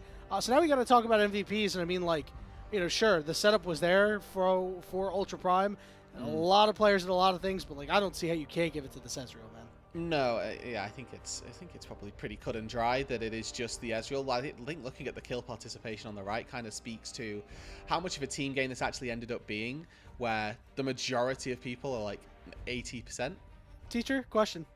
Sir, go ahead. If you don't have any kills, do you have 100% kill participation? No, because you can't divide by zero. You can't divide zero, sir. Well, I know you can't divide 0, but, like, yeah, if there's nothing to give, Yanni, if I give you no cake, do you have 100% of cake? I have 100% of no cake. No, so you have nothing. Is what I'm hearing. You have nothing, and that's exactly. No, I have 100% of no cake. No, I'm an optimist. I'm afraid not. I'm afraid the stats do not work that way. That is not how math works. The stats do lie sometimes. They don't lie here. Numbers never lie here. Oh, hold on. The numbers can definitely mislead. I have been guilty on multiple occasions using numbers to further a narrative on a cast before. That's true. I will fully admit that. No memery, no lies here. EDG were unable to get a kill. This makes sense, but Scion ulti running into you and dealing 500 damage does feels bad. Yeah, I know, it really does. That was a lot. Just getting headbutted by a tank for just so much damage. Now, like, I don't play a whole lot of Scion. I will admit. So I'm gonna sound like I don't know what I'm talking. Is this supposed to do that much damage? Like, what did he have that really caused that much to happen? I mean, like, I know he's hitting a squishy target, so, like, obviously you're gonna see more of that impact there. I have certainly seen. The theory behind it, I would say. Left. I love our prod. I love prod. The cake is half full, I fear. The theory behind what I would say for the Scion ulti dealing a bajillion damage is that it's typically going to be quite hard to hit. It is fairly simple to dodge if you have terrain by you. So, and also, it's worth saying, there's a great big mammoth sound that blares down your speakers when he starts channeling it. So, it's not like you're not warned. Oh, it's based on channel time. I forgot. That's why. Oh, he Because barely went he anywhere. You know, he channeled it for a little bit. You know, he had it for a little bit. A little bit, not too much. I don't know. So what level was he, right? Well, Skeptical. I'm trying to think of what level he was in that fight, so it's going to be like Probably what? rank 2. Yeah, probably rank 2, so that's 300 minimum. Yeah. So you get a little bit more based off the scaling. 40% bonus AD, not going to do a whole lot, but Misfortune, not a champion known for her armor scaling, you know? No, so, that's true. A big reason why took the brunt of the damage. And On, it's probably like, damn, maybe I should have flashed that. Yeah. Again, I will say in On's very small defense that he flashes, he probably still dies, and wanted to keep it for something that would have been more important. But finally, yeah, there's our confirmation. Player of the game, to absolutely nobody's surprise, Wako, the 1k DPM Ezreal, takes it. Yippee, he did it. Yeah, as you said, 2-1 surprise, right? That was a really, really nice Ezreal game. If all of your Ezreal games could go like that, I'm sure you would be very, very happy, as certainly Zhang, put in a lot of work. Zhang had 100% of the fan votes as well. Little note there at the bottom from production, so... Oh, well, you know what? Good for him. Good for him. So, before we cut it away to a break, we want to tell everybody about how grateful we are to our Coffee and our YouTube subscribers who help us level up the show. A lot of our initial payments go to upgrading the broadcast, but a huge bulk of them goes to paying on-air talent and our content creators. If you subscribe to the Coffee, it'll be linked in the chat. You can unlock perks like early access to content, the ability to ask interview questions for our unique on-site interviews as well. Those are obviously really, really cool. We always love unique on-site interviews. But with that, we are going to go take a short break. And when we return, we might even show you a little bit about MOBA Trainer before we get into the draft. We'll see you there.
Welcome back, everybody, to some more LPL English action here on the unofficial LPL English Twitch channel. Rudude, I've heard that you haven't done this yet. So, have you heard about MOBA Trainer? So I MOBA have, Trainer, actually. Tell me Nice. more, though. Yes. So, MOBA Trainer, as many will know by now, is a new app that teaches you League of Legends with a series of puzzles. You boot up the program, you can work through puzzles every day to improve your game knowledge. You select the puzzle from the map, answer the questions, and unlock more features from there.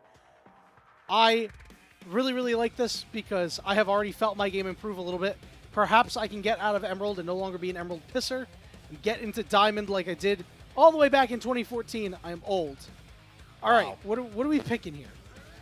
I was led to believe we're doing TPs. However, we may be...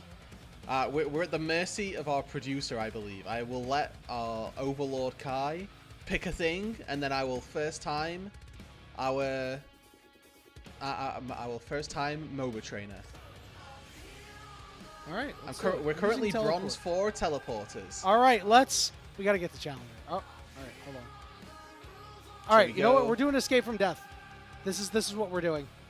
We're escaping Learn how from to punish death. the enemy while avoiding dangerous situations with 50.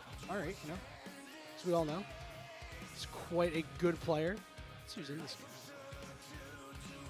game. What should Syndra do? Yep, the intro is Okay. currently playing, so we're waiting. It's now level 11 against a level 9 Varus. Who has Barry. My knee-jerk reaction is kill him. However, Contest the vision or return to mid. Well, I mean- we just saw everybody up top, and the Poppy's TPing up. yeah, You can contest this vision 100%. yeah. Agreed. Good choice. Let's go. I'm so smart. That's one. We're 1 for 3. And now it's going to be what should you do now? At this point, my team already died. Oh, kill him! Oh, kill He's this dead. man. He's dead. He's dead Kill on my this man. screen. Man, maybe we really are bronze. Varus is disrespecting you. Yes. Hell yeah, he is. He just saw me walk into this brush. Kill He's this level man. 9. Kill him with orbs. my- Okay. Wait, oh my God, wait, he's oh. he's kind of good. Ah. Oh. Ah. All right, we're Alright, better. never mind. Okay, and then we're rapid firing Alright. the last one. Yeah, this is a bit of a problem. And then, we got- is this what should I do now? Oh, I don't think you can escape this, but we saw Poppy Fight. is no longer going up there. I'm gonna turn to fight. You know what? We gotta Fight. try it. fight. Ah. Listen, Hang on. I feel like we're just gonna die anyway. Yeah, watch the ending. Let me see. Let me see. Yeah, let me see the ending We here. might not have. You know what? If you want to find out Maybe- the answer, there's only one way to do it. Yeah, and you know what? The way to do it. Yep, you can go subscribe for 20% off in unlimited puzzles using the code LPL20. Proceeds will benefit the MOBA Trainer designers and the LPL English unofficial broadcast. You can level up your game today, dude, as EDG are looking to level up their game after failing to get a kill in game 1. Oh, wait, we got the picture in ending. picture. We All can right, we catch get to up. watch We the can end. catch Yeah, up here with we the go. draft. All right, so we kept going. Oh, we had TP Oh, available. well, try to we're escape. Silly. Okay, we're silly. We had TP Yeah. available, and we just, we were silly. Yeah. gooses. No, I think there are silly gooses, to be honest. Using TP there, I could have killed the Lulu. You know, I know the ET I was think pretty you're good, Delulu. but no, I think I could have killed the Lulu and got out as well. Just me personally. Hey, listen, Rudy was a tier 3 player, so he knows what's up. Rudy was a tier 3 player for a little bit. That's true. Okay, let's not harp on that too much because people will ask questions and then they'll look at me on Gamepedia and they'll realize how successful that was. We have got a draft though. Yone, Lilia, Pantheon ban taken away by EDG. Ultra Prime take out Nico, Vi, and Azir again away from Angel. Obviously sides have been swapped and a Skarner B1 coming through. A lot of dive for EDG already. And with the Jhin locked in, they have that over-the-top support. So whoever it is that UP end up taking down or taking into that mid lane, it's going to need to be able to defend themselves because there's a Skarner and there's a Gwen who's going to be jumping on you. Yeah, and a lot of, good utility options still for EDG. Ultra Prime, I think it's wise for them to pick up their support here. They're going to go with the Rel a little bit more all-in than worrying about the Skarner engaging on you, is to send a very clear signal that Ultra Prime will be banning out supports. Yes. Hello there. We are signaling to you. Maybe Bard actually gets taken off the table here as well. I actually think Bard is a really solid pick for Wink if he can take the pick. with Jhin as a bot lane duo, it's really good, but then also setting up for keeping your Rumble safe, keeping your Varus safe if you want to go for an immobile mid laner as well. A Bard could honestly wreck you. It's a fringe pick that we might not end up seeing be played. It's definitely one that you need a little bit of comfort on before you can just whip out on stage. But for Ultra Prime, they've got themselves some very solid team fight already, whether this is poke or all attack speed Varus. They've got some very decent long range and decent team fight with the equalizer and the damage that the Varus is going to do. So looking to see them build up more of that team fight aggression, and then EDG with that element of dive, element of split push as well with the Gwen. We will see who it is that's going to be able to come out on top and what the rest of their draft looks like, probably to facilitate more side laning. The natural predator of the Skarner, that Zyra taken away in the jungle. See what the options are going to be later on in the draft for Ultra Prime, because Ultra Prime, listen, there's still an angle here where you could, elect to go some sort of melee mid laner. Maybe you end up getting the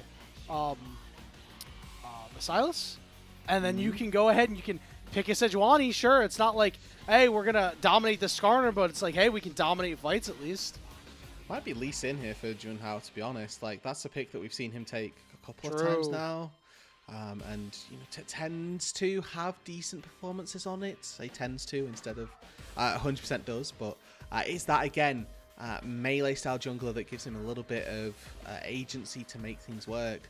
Maybe versus a Skarner not going to feel the best in that 1 versus 1, and instead does opt into the Sejuani. And thinking about melee mids that are going to pair up with this, we are looking for ADs specifically. Because they've already got Rumble, they've got Sejuani, that's a lot of magic damage in their back pocket already. So your Silas, your Akali is not really as highly likely. But I'm looking at, melee AD mid laners that would be happy to play up against what might end up being a victor here for Angel. The only ones really that spring to mind in the first place are Yasuo, maybe Zed, maybe Talon. But like these are just examples of melee AD mid laners, not things that I expect to see get taken into an R5 of a really important game for Ultra Prime. Yeah, maybe you're doing this like CDR Z build, I guess, because I don't really think you're going to be able to kill anybody else other than the Jhin or the Victor.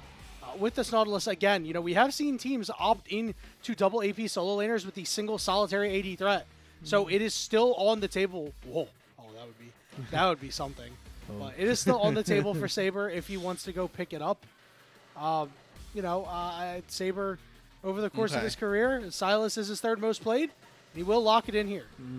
Okay, well, they are very magic damage focused, and now this means that Wako has to go poke, just because it doesn't mean he has to, but it means he's very much more likely to go poke, building a lot of AD as opposed to that on hit, which can hybrid into quite magic damage focus as well.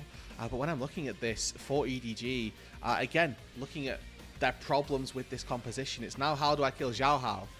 He's going to build a lot of HP, he's going to build a lot of magic resistance, and he probably doesn't need to build any armor.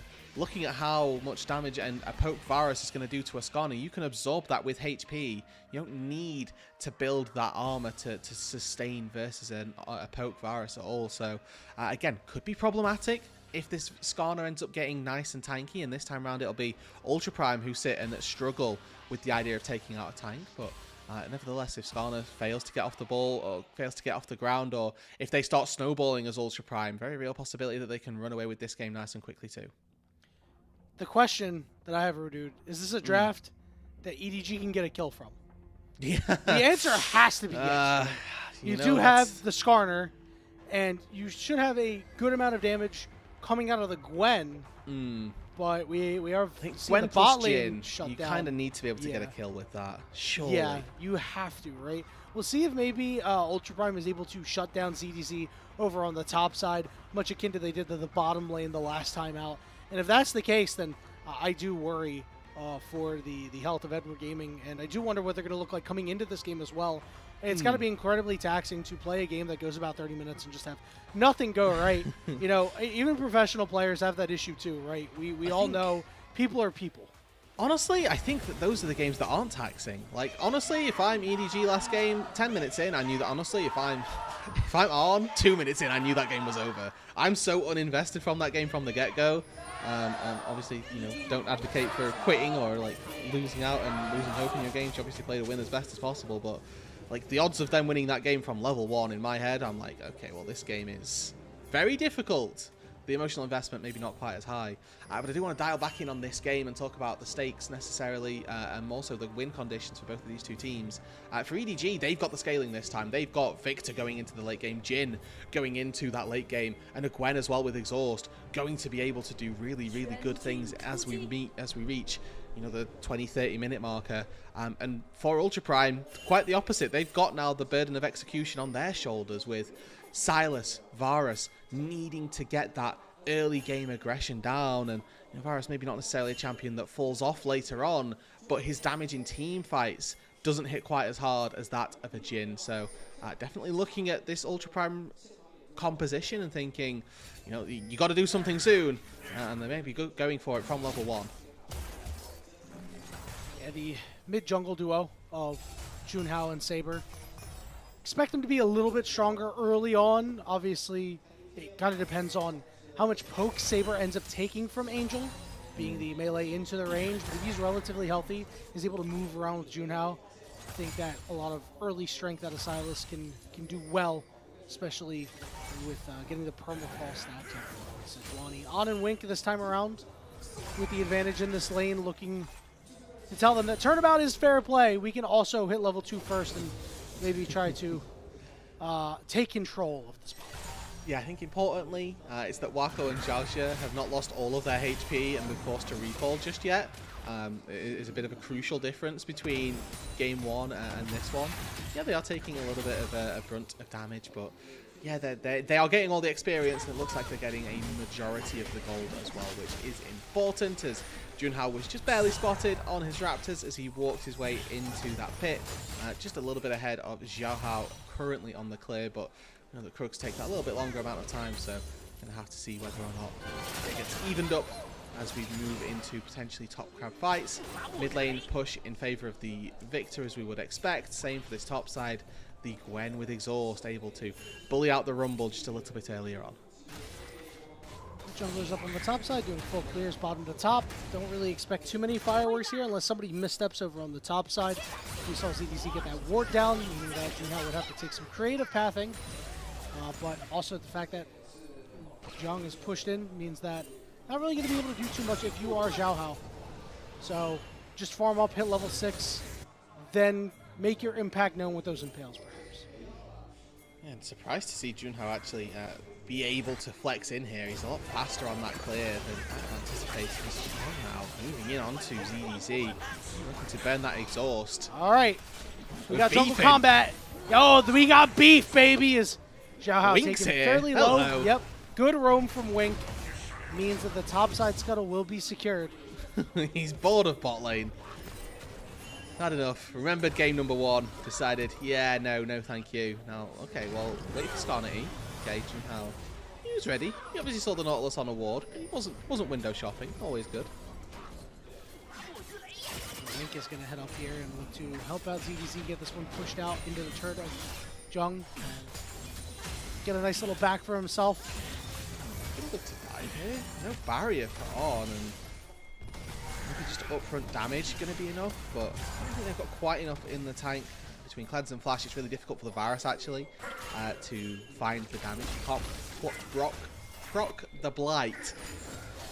You lose out on a lot of that damage under the turret, but aren't able to successfully farm up, and overall then a very good roam from Wink. Just gives his jungler a top crab, means that he's a little bit faster to go back to base. Gets a slightly better recall as well. We can see just the discrepancy in Giant Spelt versus double Ruby Crystals.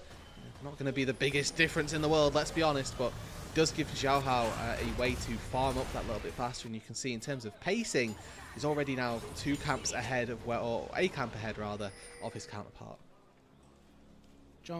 Dragon up on the bottom side of the map, of course. The Cloud Drake, in about 45 seconds.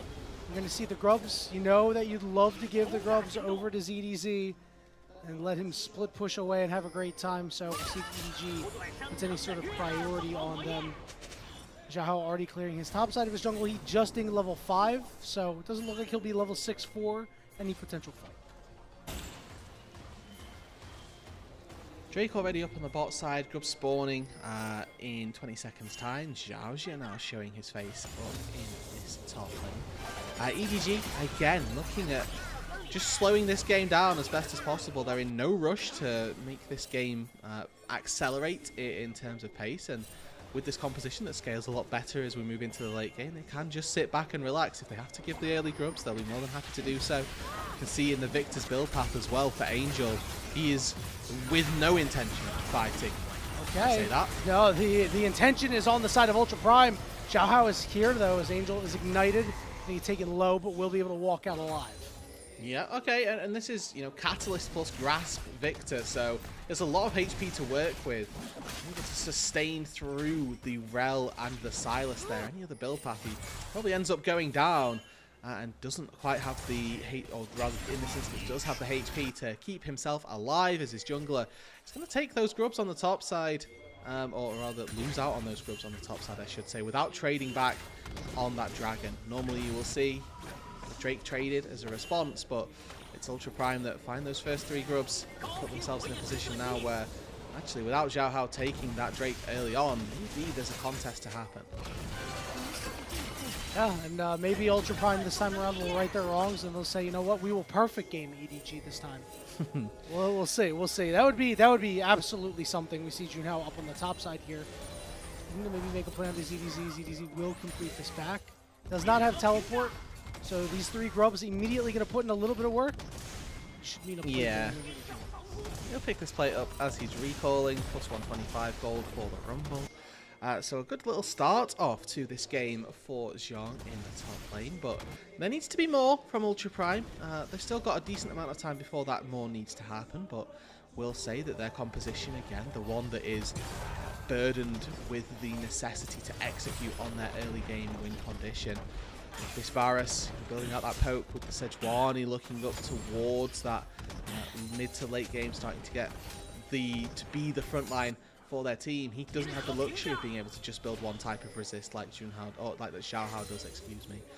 He's got to deal with a Jhin, got to deal with a Gwen as well. Those are 2 damaging carries that, given enough time, will be able to take you out. So the burden of execution very much on Ultra Prime, and you can see ZDZ, no ward, potentially under pressure, has no W either. Dashes away with that equalizer, but will be run down. The exhaust goes down, but it doesn't matter.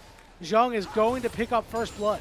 And just a little bit disrespectful there from ZDZ. Uses the Hallowed Mist to try to push in the wave, but then sticks around after it's down. It's really easy for Junhao to just walk in, snipe him out with the Glacial Prison, and just like that, it's first blood going over to Ultra Prime. Didn't take us 15 minutes like it did in game number 1, but just as we asked for them to potentially make a little bit of a play, push that envelope a little bit further, they're able to do so. Without a response though, taking a look at this top side, Xiaohao walks in, takes the Raptors, going to take the red as well.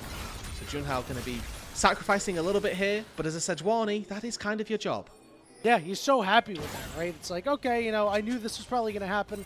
Obviously, you'd like to have your buff still up, so it's not like he's ecstatic about it. But he went and he made a play on the other side of the map. Good stuff. Got the Rumble really kick-started here. We see no pings around the dragon or anything. But it looks like both teams are ready and steadily ignoring this dragon. Second spawn of grubs will be up in about a minute. And I think at this point in time, you know, Ultra Prime might be okay to just let that go. But, you know, Equalizer's early power is so strong, and, you know, I'd like to see them leverage that to try to win every single objective fight if possible. Yeah, and with 50 seconds, I mean, it's gonna be up in time, no doubt. So maybe we'll see it be the trade this time round, and EDG only take themselves 1 dragon on the second spawn of grubs. But it looks like Winks up on this top side to try and take out Saber. Looks to dash at the right time. Yeah, Saber dashing at the right time. He's below half HP. Gonna take his back here. We'll see if Angel is gonna poke him off. Ah, Saber, come on, back away, back in a safe spot. He's good. He has teleport as well, so the can move down to the bot side. Probably going to catch that wave that we see ZDZ pushing in as well. And straight onto the wave also, because his bot lane, or his team rather, are taking this dragon. There's Junhao with a bit of a gutsy start, I will say. He's lost a lot from it. Yeah, Junhao is in the top lane right now, and TP's available for both Angel and Zhong. See if we'd look to use that Rumble Equalizer, or if we're going to get a little bit of this Nirvana special. And nobody really wanting to push that trigger, and actually in the end, nothing really happens. EDG has now gone 40 minutes of game time without a kill, and they give up the objective as well. Wow. Wow. Well, maybe not. Hold on, Xiaohao coming through. Here's the hook landing onto Xiaoxia. Good flash to dodge out of the ultimate, but Saber getting the impale there. Here's the equalizer, and a really good spot. So much damage coming through. Wink goes down. ZDZ on the backside dealing with Wacko. Can Wacko live through this? He flashes away. Woo! ZDZ's an auto away from dying. Can't quite land the Q. And yet EDG still come up empty on kills. Angel Here comes the might do curtain call. this. Maybe this will change. Young trying to get out, and he will be able to. This is absolutely ridiculous, Rudude. We are counting down the minutes for EDG to find their first kill in this series, and we're 40 minutes in, Yanni. That's a second objective that we've not been able to see EDG find a kill at. Despite ZDZ having free access to Wako, he wasn't able to take out Varus, and that speaks to the devastating position that EDG find themselves in. ZDZ not in a position to take out Varus. They didn't lose the dragon, I think is the real only saving grace that we can speak of. But so many ultimates being expended here. A great flash from Wink means that he buys himself a little bit of time. He also ulties as well to knock up Saber so he doesn't get pulled back nearly as far. But the deciding factor there, Xiaoxia makes his way in, catches them off guard, and means that for EDG, their hopes of finding a kill in this series still not yet being answered. They will at least get this set of grubs, so we will not see a perfect game again. Well, you know, again, we won't see a perfect game. There hasn't been one for those who may be just tuning in. But man, this is a similar domination to the first one. The good news is for EDG, they didn't give up 6 grubs this time. Right? We saw how much 6 grubs actually did for Ultra Prime. Maybe an opportunity for the first kill here. As Young is a bit out of position, slammed up against the wall, is below half HP, flashes away, gets exhausted, pulled back in, and the boys did it! The kill goes over to On. They're on the board, everybody. Let's go, EDG. 30 plus 13 minutes, 43 in total for them to find their first kill, but what does it cost them? Looking at the mid lane, a couple of plates going over to Wako, the exhaust from ZDZ as well. Now looking at that bot lane, Saber pushes in an unanswered wave. Junhao able to start up this dragon. But this is not all the EDG get. Looks like ZDZ is actually going to be able to take down the entire turret on this top side. That 4th plating as well, with first brick, is very significant quantities of gold going into the Gwen's back pocket. 425 plus the wave that he caught as well. This is now a Gwen that previously had access to a Varus and the Varus lived. And you'd like to think that going forward, that is not going to be the case. Yeah, equalize the gold up there as well. You know, Jung has 2 kills, 2 1-on-1, a CS lead, and now they're even on gold. So, very good stuff here. We'll see, as you said, if ZDZ is able to match the impact that Jung has had on this game so far. 14 minutes in, Herald up in a little bit less than 2 minutes, but remember, we do know that the Nirvana teams, once the kills start coming in and the fights start working, they will fight over damn near anything, as you said. Already Junhao looking to make a play as he thinks that Angel is up a little bit too far. But Angel is well aware. I also want to point out that this is very good for EDG. They are down 2 kills, but they are up 1,000 gold. Their composition scales much better into the late game, and whilst we did see Ultra Prime take a good fight around that bot side jungle, they didn't really get anything else from it. They've only just now been able to take that dragon, which puts another timer on how long before they can get their soul. And at that stage, I'm expecting that EDG are going to be more than happy to fight. Angel's already got 4 stacks on his Rod of Ages, so in 6 minutes time, going to be nice and healthy, going to be getting that bonus level up as well. And for the time being, it's on Ultra Prime still. Let's push this game, because they aren't currently. They are going to lose if they don't do more. Yeah, you're right. Junhao needs to start pushing the pace a little bit, link up with his AD carry and support who have good CC on this squad, and maybe get a pick or 2 40 seconds until this Herald. This does mean that EDG, you know, if they don't have control of the river and Ultra Prime does, they could just try to fight around the Herald and lose horribly. That would be a way that Ultra Prime would be able to kind of reverse the fortunes that they currently have. But yes, behind the 8. You're looking at where those next fights are going to come from. Herald spawning in 20 seconds, Drake spawning in 3 minutes, Atacon in 4.5. But the Atacon, you know, we saw it. Teams would start the Atacon when it spawned occasionally early on in the season and then realize that actually this is a bit like Baron. We have to take our time, do our due diligence with it most of all. But that Rift Herald for Drake, we can expect to see some fights around there quite soon, and we should expect to see Ultra Prime be the ones attempting to make waves at them. First items finished across the board for everybody outside of our supports. Summoner spells available for everybody except Xiong and ZDZ waiting on their flash, their exhaust. Oh, Junhao not landing the ultimate, but Wink is going to get tagged up below half HP. Xiong has joined the fight. Here comes the curtain call. Wake are going to be the target, but Wacko will be able to walk it out. So as Xiaosha, fourth shot lands, doesn't do a whole lot of damage. Rift Herald down below 3,000 HP. Saber has the ultimate of the Nautilus if he wants it. He's going to get targeted up by it. Here comes the Equalizer, doing pretty good damage. Wink going to go in. Wink going to get taken out, but ZDZ trying to do the same as Saber's got to flash away. Xiaosha a little bit too deep, and he's going to fall next. Junhao stuck in the back of the pit, and it's a 2-for-1 in favor of EDG for now, and they're going to make it a 3-for-1 as they will be able to find Wacko on the backside.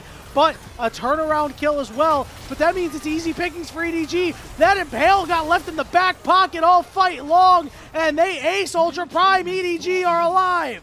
And finally, EDG come to party. A 5-4-2 in the topside jungle. They secure the Rift Herald on with an exceptional fight on this Jhin. Flashing away from the initial engage from Xiaoxia, constantly keeping himself safe. And now he can move in to take this tier 1 turret as well, to break open that inner line of structures.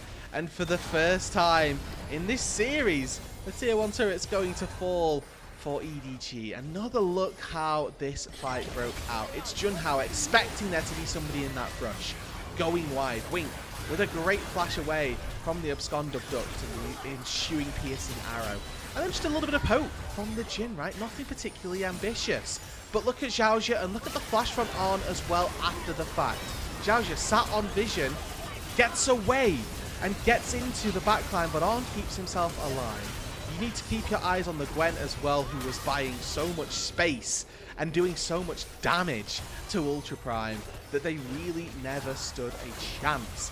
Yes, CDZ falls in the back half of this, but his job was already done because he just got the team to exactly where they needed to be for that fight. The big problem about having 3 melees is sometimes you have to play against Gwen. It's usually bad time. Here's a great Impale coming through from Saber. Into the Herald. Probably gotten the Herald to dodge out the chains. ZDZ is going to get stunned up. The exhaust on the Saber. ZDZ trying to sustain out, and he's going to be able to get out. Here's a counter Impale. This one's Xiaohao's, and Saber dies on that side. And here we go. Curtain call coming through. Going to have to block it up a little bit. Oh, Wacko goes down. The 4th shot does not hit Xiaoxia, but they still root up Junhao anyway. Look at him driving around. Xiaohao looking like Baby Driver out here. And the 4th shot in the back. It's more kills for EDG. They are fully in control of this game, Rudude. And they say anything you can do, we can do better. Xiaohao with the OG Impale pulls Ultra Prime into the depths and finds 3 kills and a tier 1 turret as well. And now Ultra Prime are the ones who are struggling to find kills. We weren't able to get a damn thing there, and ZDZ was able to teleport mid and take out this turret. Remember, he didn't die in that fight. Dragon he just stood there. EDG. He just tanked it. Yeah, he just ate it. The exhaust went down. It was just enough to keep him outright. Take a look at this replay. And so, double Impale, catches ZDZ, catches Xiaohao, and you're thinking, this is great. Xiaohao right-clicking profusely onto the Rift Herald, and then ZDZ, you think is a lamb to the slaughter. But between the R3 from his needlework and an empowered Q and Riftmaker, he's actually able to get out to safety. And then with On, curtain calling down, and Xiaoxia just backstepping with some really good movement. Might not have fallen to the curtain call, but Xiaohao will take out Junhao, finds Yong as well, just to really make him watch. 3-0. It's again an excellent fight, and now again On have to credit this guy after what game number 1 must have done of just, you know, having zero impact, zero agency. He's now on this Jhin where he's got 5 kills already and has the exact opposite input on this game. 6,500 gold lead right now for EDG, as we've talked about, looking very good. Here comes the curtain call, and Wacko is dead.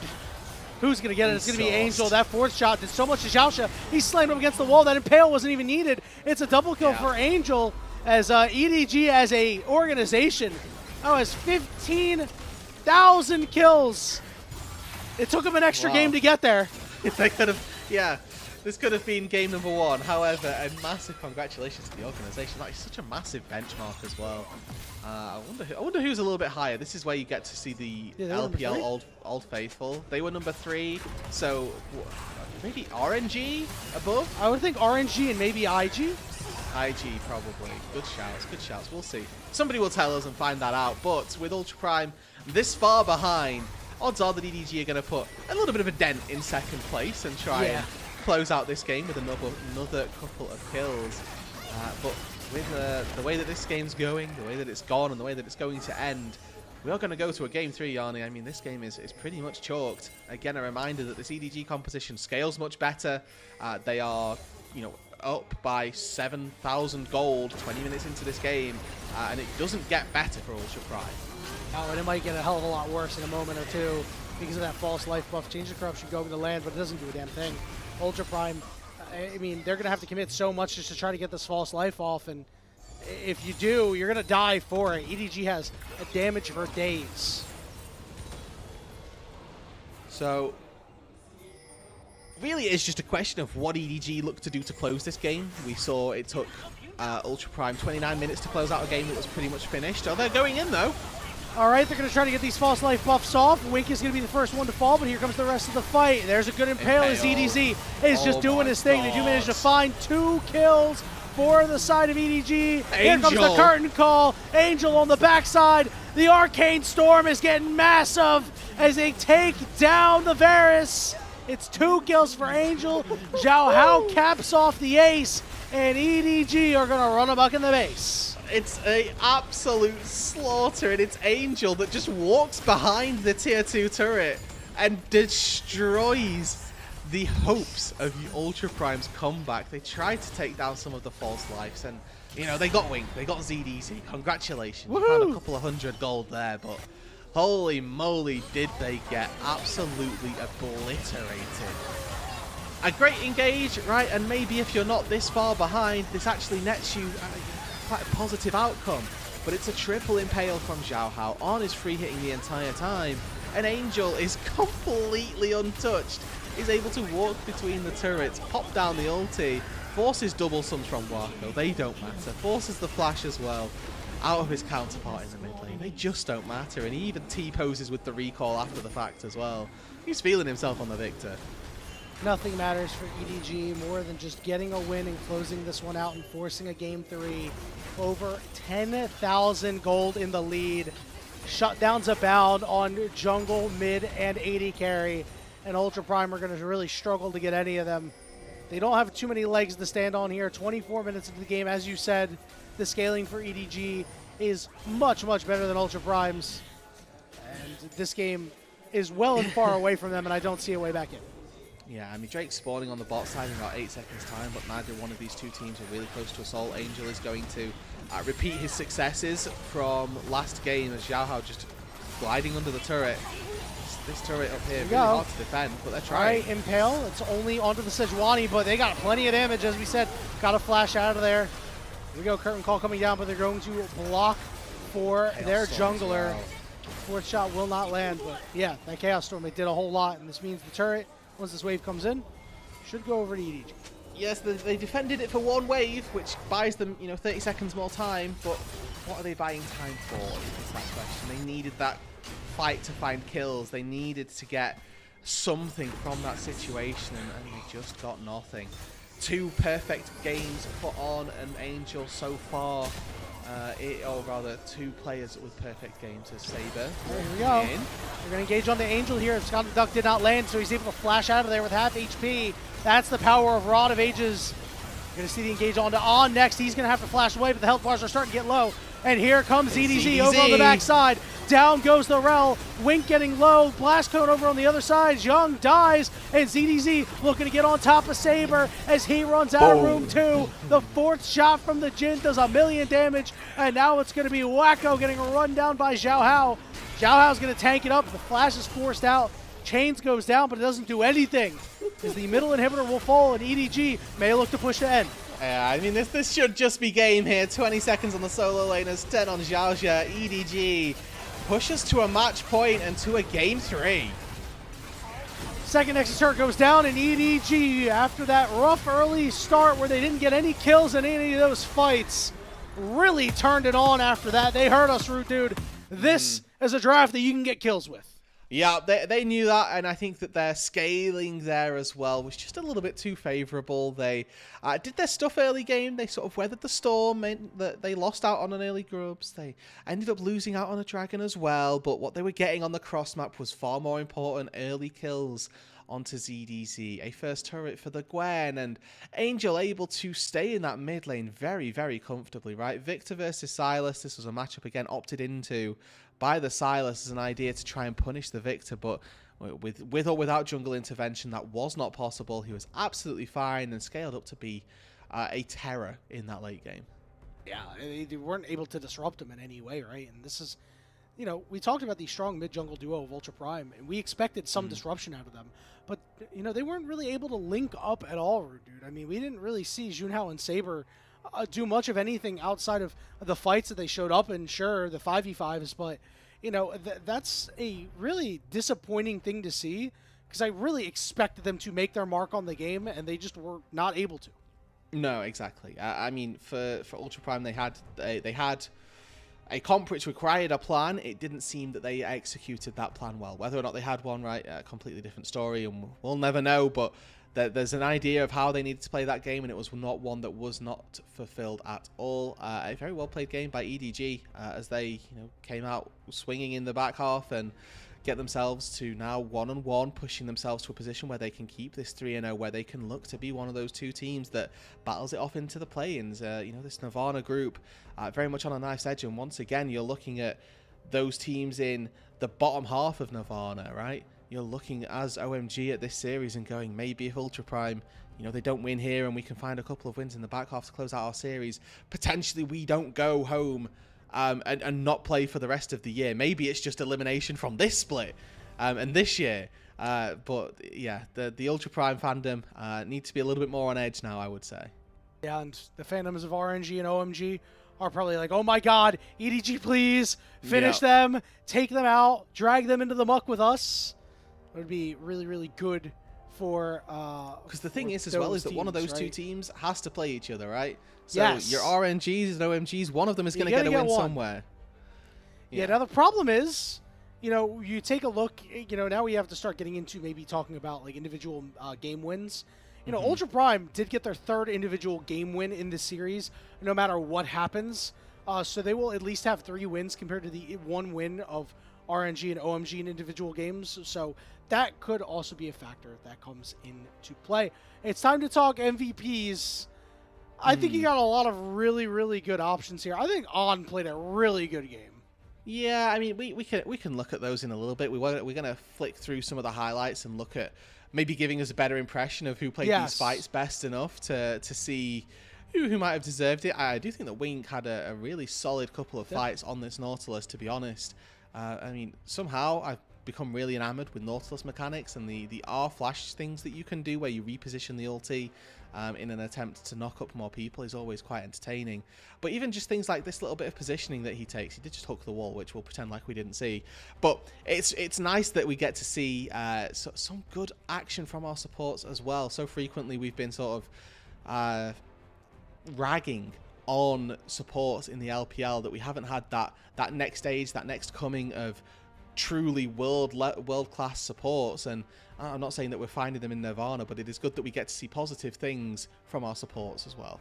Yeah, I mean, Wink in that fight, outside of the hook against the wall, I mean, he made Saber a non-factor there, right? He had the Nautilus ultimate and elected to Nautilus ultimate the Nautilus, right? Yeah. Instead of more priority targets because he wanted to close out on that kill. And a lot of that had to do was because he was tagged with the depth charge and then hooked up. So, you know, I do see your point here, and I think it is very valid. I think this is kind of crazy. That's very far to be able to get into the robot. Maybe that can be looked at, and we can say, well, maybe the range on that doesn't need to be as long as it is. We need the VAR. Yeah. We need the VAR. Give me a little look at how many Teemos long that was. Am I allowed 20 Where's my Teemos pointer? worth of range? Where's my pointer? I love having a pointer, man. Those are so fun.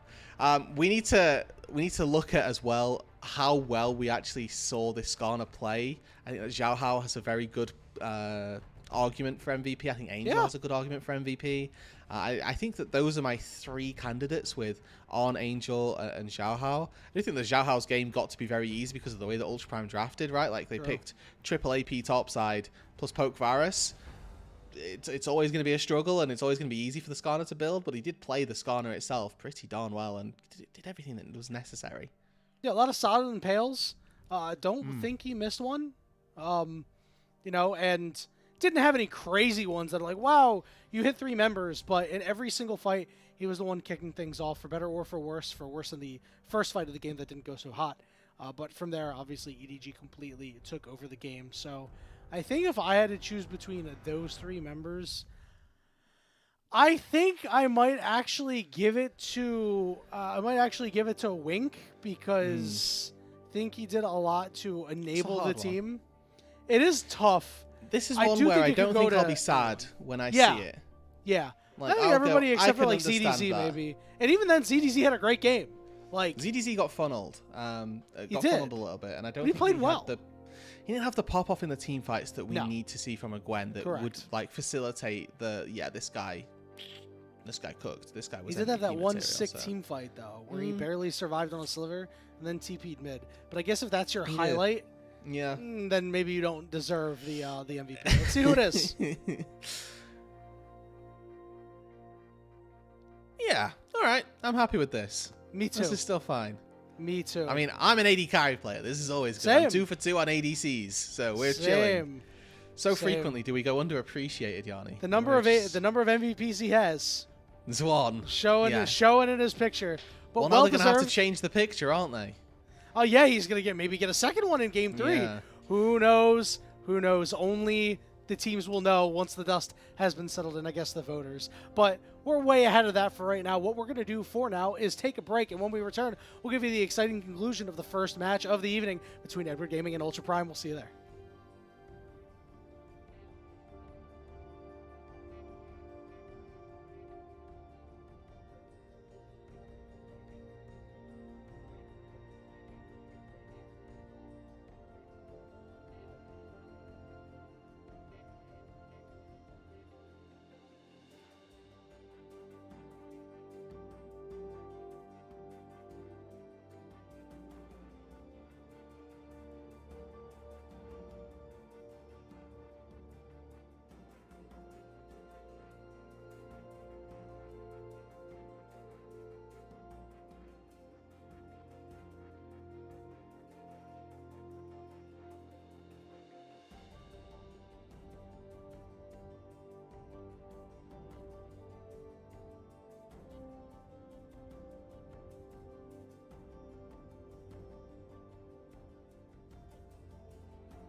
Welcome back, everybody, to the unofficial LPL English broadcast where EDG certainly turned around their fortunes from game one. It took them a little bit to actually get a kill. It took them well over 40 minutes of total game time. But once they got the first one, they did not stop the ball from rolling.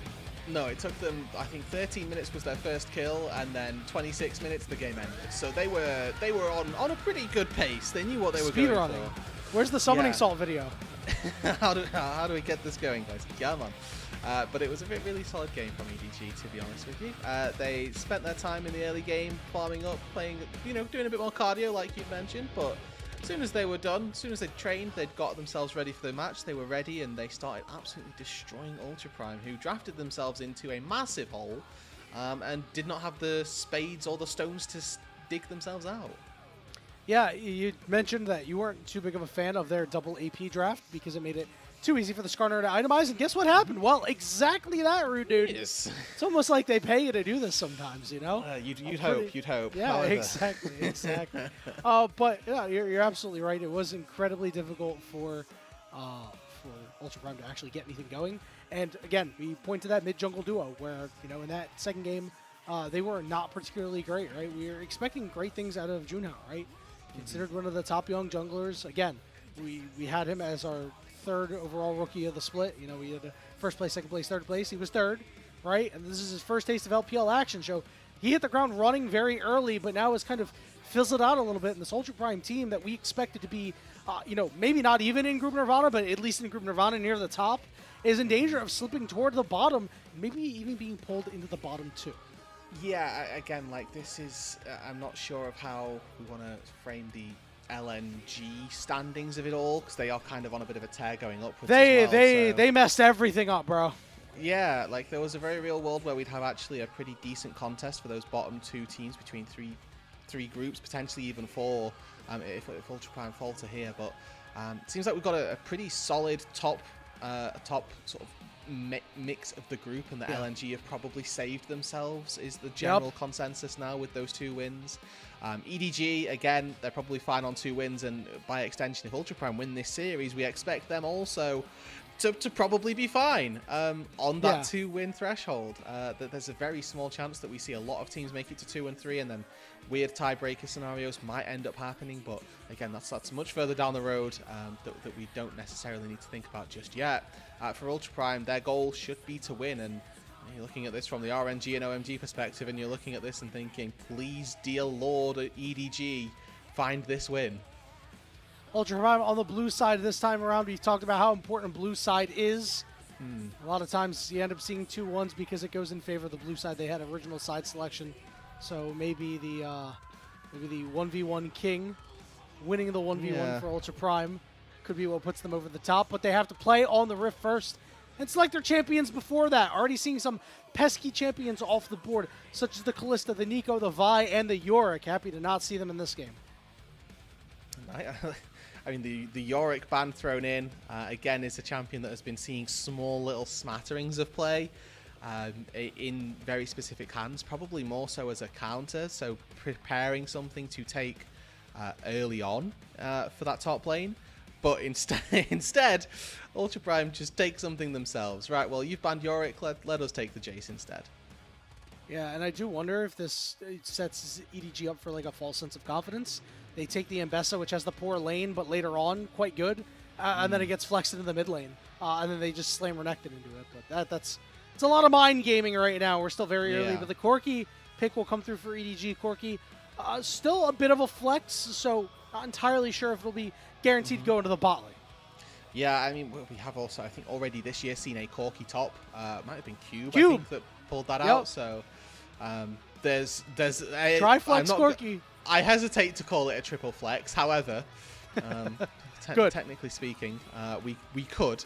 The Leona locked in, and I think as the premier really engaged support that's left up on the table, given the way Fearless bans have worked so far, it's good to see that has been, I'd say, rightly prioritized by EDG, giving them a stable go button and a good couple of opportunities to engage. It is also a very powerful 2 versus 2 if they do look to put on this Corki down on the bot side. But the Rise taken here for Ultra Prime, one of those picks that we don't frequently see make it all the way through to game number 3, honestly, of Fearless in the modern 2025. So getting their hands on this for Saber pretty much secures the 2 solo laners for Ultra Prime. And again, I will say that there is a element of flexibility. We could see both Zhong and Saber pilot both the Rise and the Jace. So it's now up to EDG to decide, can they find solo laners that are happy to match against both of those? We're going to see the Ahri lock-in, which traditionally hasn't done particularly well into the Rise. Yeah. So Angel is going to have to really leverage the fact that once they hit level 6, they'll be able to move around quite a bit in order to make their impact in the game before Rise can get big. Getting into the second half of Bans is pretty much a no-brainer to take out the Kai'Sa here with the Pantheon. It's a great dive, little two-man group to put together. Yeah, and you'd like to think as well that maybe there's going to be a little bit more pinching on that support role, because there's not a lot of picks left for Ultra Prime to take. There's going to be a couple of other options that are maybe a little weaker. So, you know, Huracan, which I think is a really good pull away from the Xiaoxia, is now giving Ultra Prime a lot of questions about if they are going to look to engage, if they are going to try to find a fight, how are they going to do it? And it might end up just being, well, Xiaoxia, actually, you've got to take this Pantheon. You're now our engage, and we'll try and find something else from the jungle that can help you. Yeah, and thinking about this bottom lane a little bit here, because it's almost guaranteed that Corki's going to go down there unless CDZ is going to pull a cube. Now you're. Yeah, in a I'm scenario, confident that Corki's going bot lane. That's my. Yeah, now you're in a scenario where you could draft a double poke bot lane. Sure, it doesn't, and then you kind of have the Jace for that extra poke. So you go like a Karma, and then whatever other poke AD carry you want to try to keep this Corki down, keep this Leona down. Couple of choices available, and I mean versus a Leona as well. Taking these enchanters is definitely a way to bully them out. So you're quite right that something like a Karma could work out quite well. Nami as well, if they wanted to, can do pretty decent things. If we see all of this engage coming through, one wave could end up being pretty darn impactful. So eyes on to Ultra Prime now. How are they going to round out this composition with the Ambessa taken into the top lane as an answer to the Jace? It's an R5 jungle here for Xiaohao, which suggests that he's got something locked away in his back pocket. And the Poppy taken here by Ultra Prime. Again, so much flexibility, right? This Pantheon and Poppy, double flex between both of them. The Rise and the Jace, double flex between both solo laners. It looks like Wako here looking to round out this composition without a traditional AD carry. We'll wait for it to get locked in before we fully surmise on what this means. But for the time being, Ultra Prime with a very sort of mid-ranged composition, which has now been fledged out into having that over-the-top support in the Ziggs. Wako in the hands of the Bombardier. Have to see if he can keep himself safe down on that bot side and weather the storm of the Corki and the Leona. Former mid laner, all the way back when he started his career in 2016, back when Ziggs was a mid laner primarily, will be piloting this champion as the Nocturne will be locked in for EDG, rounding out these compositions. Rudude, I have to say, I really like what Ultra Prime did in the back half of the draft. This Ziggs is going to be able to stand alone for quite some time, as long as they can, make plays on the other side of the map if EDG look to go after him. But Xiaoxia will be able to move around and is able to shut down multiple abilities from all champions, save for Nocturne. Yeah, the Poppy is a very powerful pick here. I don't know if it's going to be enough, dare I say it, because there are so many dive tools. This is full-on dive from EDG. They have to go forward, and they have to keep doing that. They can't sit around objectives and try to poke with Corki. They have to commit to an all-in. Yeah. The Ziggs is going to win in the poke war. They have got 4 champions that dive exceptionally well, and they've got a Corki on the top of that to try to help out as well, who can Valkyrie forward and potentially catch himself a little bit if he needs to use that as a bailout feature. But with that, we're seeing that EDG are so dive focused. Ultra Prime need to be able to play at that long range and keep themselves safe. They've got a Ziggs to be able to do that. The rest of their composition, though, doesn't necessarily lend itself perfectly towards that. You've got a Poppy, yet again, great at stopping some initial engage with that steadfast presence, but looking at Ryze, looking at Pantheon, looking at Jace, they're champions that don't necessarily thwart engages all that well. Might be able to find good fights and find good damage, but again, not the champions that you're after when it comes to denying an engagement. Certainly not. So, going to need a lot of heavy lifting out of Xiaoxia here. The pick potential, though, is very strong. You know, we talked about Ultra Prime in Game 2. Junhao and Saber had good pick potential. We're not able to actually link up for that. This time around, they still have it with the Pantheon and with the Ryze as we get into the final game of this best-of-3 series. And again, for Ultra Prime, coming into this second split, I think there was a lot of expectations on their shoulders that they were going to be a team that, first of all, made it into Group Ascend and that, you know, had their best showing in the LPL, would have been split number 2, but unfortunately that has not been the case. They struggled their way through the placements. They didn't end up, even though they ended up in the 3rd place, they weren't able to find their way into Ascend in the sort of the final do or die group that we had over that one weekend. And now we see them in Nirvana, where expectations were that Junhao was probably going to be able to lead them to a pretty successful outings and put them in a really good spot for the play-ins.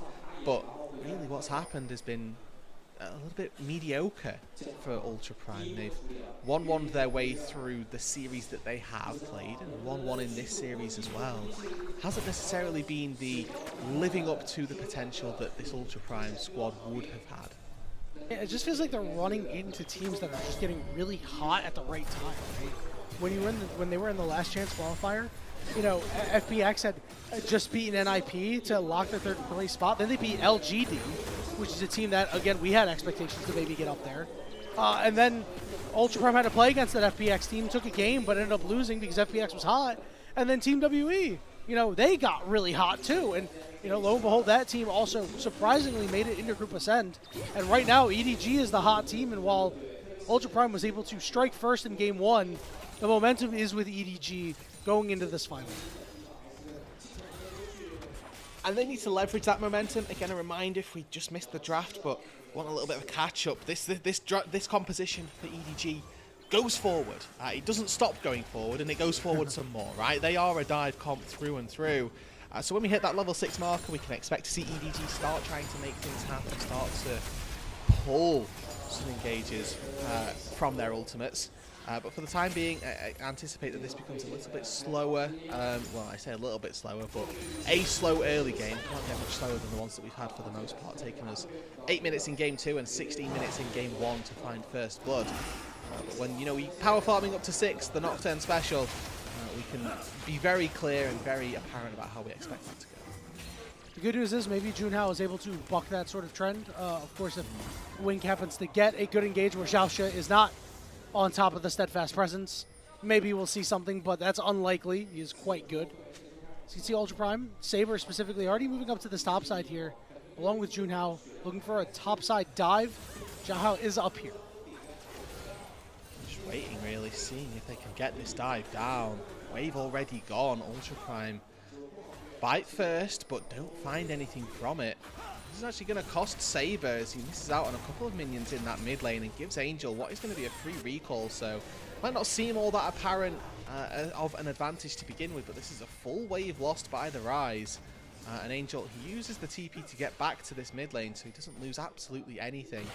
With just a couple of Ruby Crystals in his back pocket, is now going to be able to survive that Ryze a little bit better. And if things stay the way they are, Angel is going to hit level 6 first before Saber, which will have a sizable impact in this game, right? If Angel is able to actually act on it. Yeah, and that's the big if, right? Is that we need to see something. We've so frequently been a little bit disappointed by our mid-jungle duos, and I think that looking at Ryze Pantheon in particular, there is a world where you can quite easily punish a Ahri pre-level 6.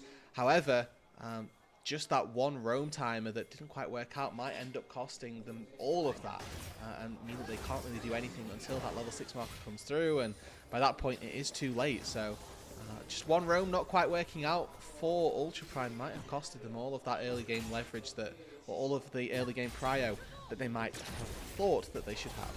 And it's so tough because you don't get a kill off of it, which is what you expect when your goon squad rise. And oh, hold on, wait, you might see a kill up here. Zhang, the 1v1 king, Wow. will elect to turn around and get that last attack off. Gets the full plate too. Good stuff there from the top laner from Ultra Prime. Oh, it just doesn't quite get the wave crashed under the turret, but no, you talked about this in the draft as well, Yanni, that this is going to be a tough lane for the Ambess, as EDG not quite able to weather it nearly well enough, and first blood going down on that top side for Zhang. Nicely played as well. Means that he's going to get a wave that just about bounces back towards him and gives him now an even better position. Might just be able to walk up, catch a freeze, and mean that the Ambessa is in even worse position. You can already see Saber walking his way into that top side. It's just recalling, which is a little unfortunate, but the Ambessa's wave is about to bounce out, so this would have been a really good timer to walk up here, and you can see that Zhaojia has spotted this. Junhao has spotted this as well, and maybe ZDZ probably not going to fall victim here, but he's not going to have a good time on this top side. He might find himself in trouble. All right, Ward's going to go down. Junhao's going to get there. They're going to be able to take out this ping. ZDZ does want a piece of the action. It's a 3v3 for right now. Ari will have the first move. So we're just clearing out vision here. A lot of mean mugging. As you see, Angel's already on the way up. Saber now hitting level 6. We'll be able to realm warp, but this does mean that EDG will get the first opportunity on the grubs. Remember, we talked about later on in the game, this Ambessa in the side lane will be difficult to control. So getting any grubs over would be nice. Ultra Prime will begin to move in here. So it looks like EDG are only going to steal one away. And it feels bad for your bot laners this time round, because they're just, you know, they're POV simulator right now. Cull picked up, Tia picked up for Arn. He does not care. Oh, I say that again. All I need to say to people is they do not care to fight, and they seemingly start to engage. You said it earlier in the broadcast. Yeah, dude. exactly. They will seemingly fight over nothing. This is why Arn shouldn't have fought, for the record. Yeah, On took TP too. He doesn't have a defensive. Yes. Oh, hold on. We got a flash onto ZDZ. There's a good ultimate there to try to keep himself alive with Pantheon right on top of him. Xiaohao trying to get in there, but big damage is going to be coming through from Zhang. He's able to take out Ambessa again. Xiaohao trying to get away. No more damage, so Xiaohao will get away, but it's a second kill for the Jace. All right, and Wink just sort of walks up to shepherd the Nocturne back to base. A nice play on the top side, though, for Ultra Prime, getting those ultis down as well. We're expecting that the level 6 marker would be when EDG could start to push the envelope. Not quite the case this time round, as it's Ultra Prime pushing that trigger and finding themselves an early fight. Zhaojia flashes on top of the Ambessa. ZDZ does very well not to use any of his spells and get caught out, but it ultimately does not matter. The Pantheon ulti comes through, and all of the damage from Zhang, really, really powerful. The guy that won them this 1v1, that got them blue side for game number 3. Now 2-1 and 0 on this Jace, the B1 pick for this game 3. All of the draft resources, everything that you earn from blue side has gone into Zhang in that draft and in the game as well. It's the exact same instance. Everybody's piloting and pulling for this Jace to be a threat. Round 2, Xiaoxia up here first. Wink also here, going to sweep out that ward. Xiaoxia down a level right now. So it is worthwhile to note, as they are clearly investing even more resources into this Jace, and you know, why not, right? You want this Jace to be able to continue to dominate. Eventually this Ambessa will get strong. You want to keep her down for as long as possible. Get as much gold as you can on this Jace, so when the team fights come around, this Jace will be able to get this rise, to get the Ziggs into the later stages of the game where they are at their strongest. First straight goes down in favor then of Xiaohao. EDG putting themselves up just that first neutral objective, which will be marked off against for the objective feat. Again, feat's not really something that have proven to be ultimately game defining, but do give us a good metric of who's coming away stronger in that early game. Neither one of our mid laners as well, I want to do quickly point this out, have finished their Rod of Ages yet. In an era of Rod of Ages mid laners, it's important to look at when people are stacking those up and when they are getting finished, because for those unfamiliar, or for those who are very much old guards of League of Legends. Rod of Ages still functions similarly to how it did when it was originally in the game, but it does now give you a level when you hit that 10-minute marker, so just a full level worth of experience going into your back pocket is actually a very meaningful cash-in as you hit that 10-minute stage. So you are wanting to get there nice and soon, nice and early, and I think that for the Ahri, rushing that item definitely benefits her, and you can see a little bit of a pit stop with the boots, with the tier as well for Saber, which again, very much necessary, but it means that at some stage the Ahri is going to spike, and then a few minutes later, the Rise is going to hit that too. Joshua with the continued pressure, but Wink is level 6. This is a very notable power spike in terms of ability to get CC down. Would have been a 3v3, but it looks like Ultra Prime will back off. 20 seconds until these grubs are up. As Xiao Hao has backed, looks like he's heading toward this mid lane. This does give Ultra Prime an opportunity to claim the rest of the grubs potentially. This teleport coming in from Zhang. 3 grubs on the top side for both of these two teams would be pretty darn important. You can see teleports down to that bot side by ZDZ. So Ultra Prime going to be the one to be able to take this down, and without really any contest, which, you know, in the long run, it's going to end up favouring them quite substantially. Not really a trade to be had down on that bot side either. And looking at the nature of this split push as well, I really like that getting 5 grubs on a Jace, on a Rise. These are 2 picks that we frequently see move into that side lane and look to try to bully people out. Obviously versus an Ambessa, not going to be the easiest thing in the world, but you can see that Zhang has itemized specifically for that. When he's got this Serpent's Fang locked and loaded early on, it's on him now to be the one to apply that, to stop the shields coming through, or to at least remove as much of them as possible. As a Realm Warp comes with through. The Grand Star fall, sure, the public execution's there, but he ain't getting very far as EDZ. You're going to have to flash away, but the chase down is there. He's so low. Can you land the Q? The minions are in the way. Come on, Saber, get the job done. Instead, the spear shot will get it done. Junhao will claim the feat of warfare for Ultra Prime. And that's what they need to do with these globals, right? This split push style of composition is really enabled by having this Pantheon in the back pocket. You have a Ziggs as well. There's so many global tools that Ultra Prime can use to overload one side of the map without losing anything on the other. They can look for these plays down on the bot side whilst you're using Ziggs ulti to deny a wave in the top lane. Picture in picture now is an attempted play onto Zhang, which wasn't successful. A good flash gets him out to safety, away from that solar flare, but he is going to lose out on some plates down on the bot side. But the first turret is going to fall, it looks like, down in that bot lane, whereas on this top side, EDG, they're committing to getting some plates. Doesn't like they're going to be able to commit to get the turret. Yeah, Ana's going to get at least something out of this, right? A small gold lead, but it's not really enough at this current juncture, right? This is where Corki is quite strong. You expect him to be making an impact, at least early on, and as the game goes on, especially with the range that this Jace has, that this Ziggs has, his effectiveness is certainly going to wane. Less than a minute until this dragon is up. We haven't seen EDG take much action here. Remember, you said it. This is the comp that wants to go forward. We haven't seen too many Nocturne ultimates.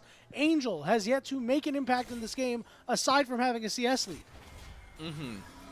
And at some stage, Yanni, we'd like to think that these two teams are going to truly butt heads. But again, the way that we've expected Nirvana to develop is that it's fights for fighting's sake, and that those fights around the objectives, whilst do also happen, it's probably going to be from out of nowhere and somewhere that we're not necessarily anticipating that we're going to get those skirmishes. The experimental hex plate picked up for Xiao Hao, and for me, you know, it looks like he's going to be heading towards a bit of danger at the very least as he hops into Saber.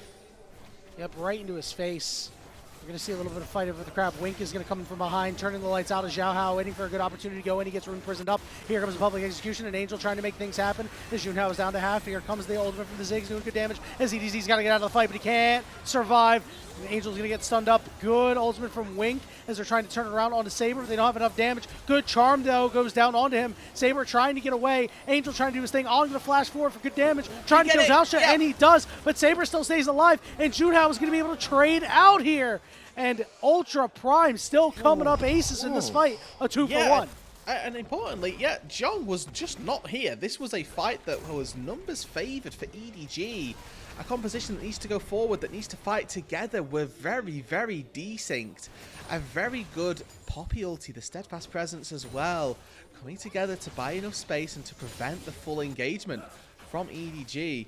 Hopefully we can get a little bit of a replay of how all that broke down, and we can look individually at certain players for it. But Junhao will be able to find a Drake for Ultra Prime, putting them on the board for number 1. They've got 5 out of 6 scrubs as well, so they are looking pretty when it comes to those neutral objectives. Second, the Drake will fall. We'll see what Soul we're ending up with getting as well. So Cloud Soul not particularly important. But it's EDG, again, this team that needs to pull the trigger. But, okay, we've Nocturne ulted. Don't quite manage to land that onto a key target. Onto the Rise for one part. My Ari's going onto the front line. My Ambessa goes in without finding anybody as well. Wako completely left unchecked. And with Wink being sent out with that Keeper's Verdict, you do feel a little bit awkward about how much the engage actually succeeded. And with On flashing in to take down Xiaoxia, that's not a worthwhile trade. It's not a target that you want to be flashing for, especially if it's going to cost you your life. Yeah, On getting caught in no man's land, essentially. He had to run down to that fight. Meanwhile, Zhang did not care in the slightest. He took that top turret, so that's why the fight not only went the way of Ultra Prime, but just the entire play so convincingly in their favor. They now lead by almost 2,500 gold. A lot of it is on their top side, 1.2k, 1.3k for your top and jungler respectively. And they are one more fight away from breaking this game wide open. And again, when a composition that dives and that only dives doesn't quite succeed, doesn't quite pan out as you'd like it to, it isn't working, it becomes very, very difficult. You can see just how much damage they're able to do to ZDZ in just one quick short burst. In fairness, Junhao does take a fair heat back. Public execution. He's going to go all the way in, but he's going to go down very quickly. The question is, can he kill Pantheon? Zhao trying to do what he can. Gets the fear down, does manage to trade out the kill. Zhao left all alone, but teleport's coming in. Jace is going to be surrounded in just a moment. Saber's not winning this fight on the backside. Zhang immediately flashing out as EDG bite back. And this time it's I'm not going to call it measured engage, but they do get all of the pieces in that they needed to, right? ZDZ goes in, they find a couple of kills, and yes, the Ambessa falls, but Ambessa's 1 and 5 at this stage here, Yanni. We're not too worried about the gold value that ZDZ's giving over. And yeah, it's Nocturne that gets in on top of them. Xiaohao finally finds access, finds purchase on that backline, takes out Junhao, forces the flash out of Saber as well. And this is a bit of an overstay from Ultra Prime on this top side. A quick stun. You think this is going to go pretty well for them, but ZDZ is able to get in, do some good damage, and get out without really losing too much. And then Public Execution begins this re-engage. Keeper's Verdict again keeps Wink at bay, but we can argue that Xiaoxia is not actually focusing the right targets with these Keeper's Verdicts. Getting the Leona out when she's already fired ulti, not really the highest agency pick that you could look for. Yeah, and Zhang, the lights went out so he couldn't teleport, and then once the lights come back out on, like, he immediately teleports, and Zhao's just like dead. So it's like, oh, this is not the greatest teleport in the world, right? And of course, Wako couldn't really get to that fight, so the numbers advantage was there for EDG, and now numbers advantage here for Ultra Prime as they are in the river first. So the Rift Herald getting lower and lower. You really want to secure this if you're Ultra Prime. It is going to reset. Xiaohao in the back of the pit. Now they're going to turn onto Leona, Wink down to half HP, and then knocked away. On trying to get in what damage he can. Angel try to hang around, but he might get engaged on here. He will be able to ult away, but he's below half HP, which should secure the objective here for Ultra Prime. Yeah, this is Ultra Prime's bag, right? Where you just sit around an objective and get poke in. This is where Wako's going to shine. So Ultra Prime are more than happy to just sit around and take those short order skirmishes, get that little bit of chunk of change as well for the Rift Herald that they're going to cash in a little bit later on. Their composition just thrives better. And again, we talked a lot about the Ultra Prime organization and what this means for them in this, not just this series, but the groups as well. For EDG, a reminder of their sort of, we'll call it briefish history, a team that went to Worlds in 2022, only made it to quarterfinals, but had great successes in 2022, but in recent years has really struggled. 16th place at the end of 2024 in the regular season. Now in Group Nirvana as well for 2025 in split number 2, really not quite having the outcome that you would expect of this EDG organization. It comes off of having these massive names, having a massive org, being the LPL's third most killing team in existence, and being in Nirvana, and what looks to be in a good position in Nirvana as well with this 2-0. It's good to see that at the very least they are beginning to turn themselves back into a position that fans will remember. And maybe this isn't going to be the roster that takes them back to Worlds and starts reclaiming that former glory. But the idea that they can sit back, that they can rebuild, that they can have themselves a decent time of things at the very least in Nirvana, and maybe make a bit of a run at the play-ins as well, is going to go pretty well for them. The team of veterans doing what they can to try to make sure they survive in Nirvana and get a shot to get into the playoffs. Quick pause here. So we are not clued in onto what exactly the pause is about, but once we have information, we will share it with you. If we can. Absolutely. And yeah, I like that you talked about Ultra Prime, because we talked about how incredibly young this team is, right? Like, Jung started playing competitive in 2023. 2024 was his first full year, right? Junhao was BLG Juniors from 2023 is when he started, right? Saber, Ultra Prime Academy last year was his first competitive year. Obviously, Wacko, the outlier. Been around for a little bit. And then Xiaosha, 2016? Right? Yeah, 2016. Xiaosha, on the other hand, was a sub on BLG Juniors, in 2022.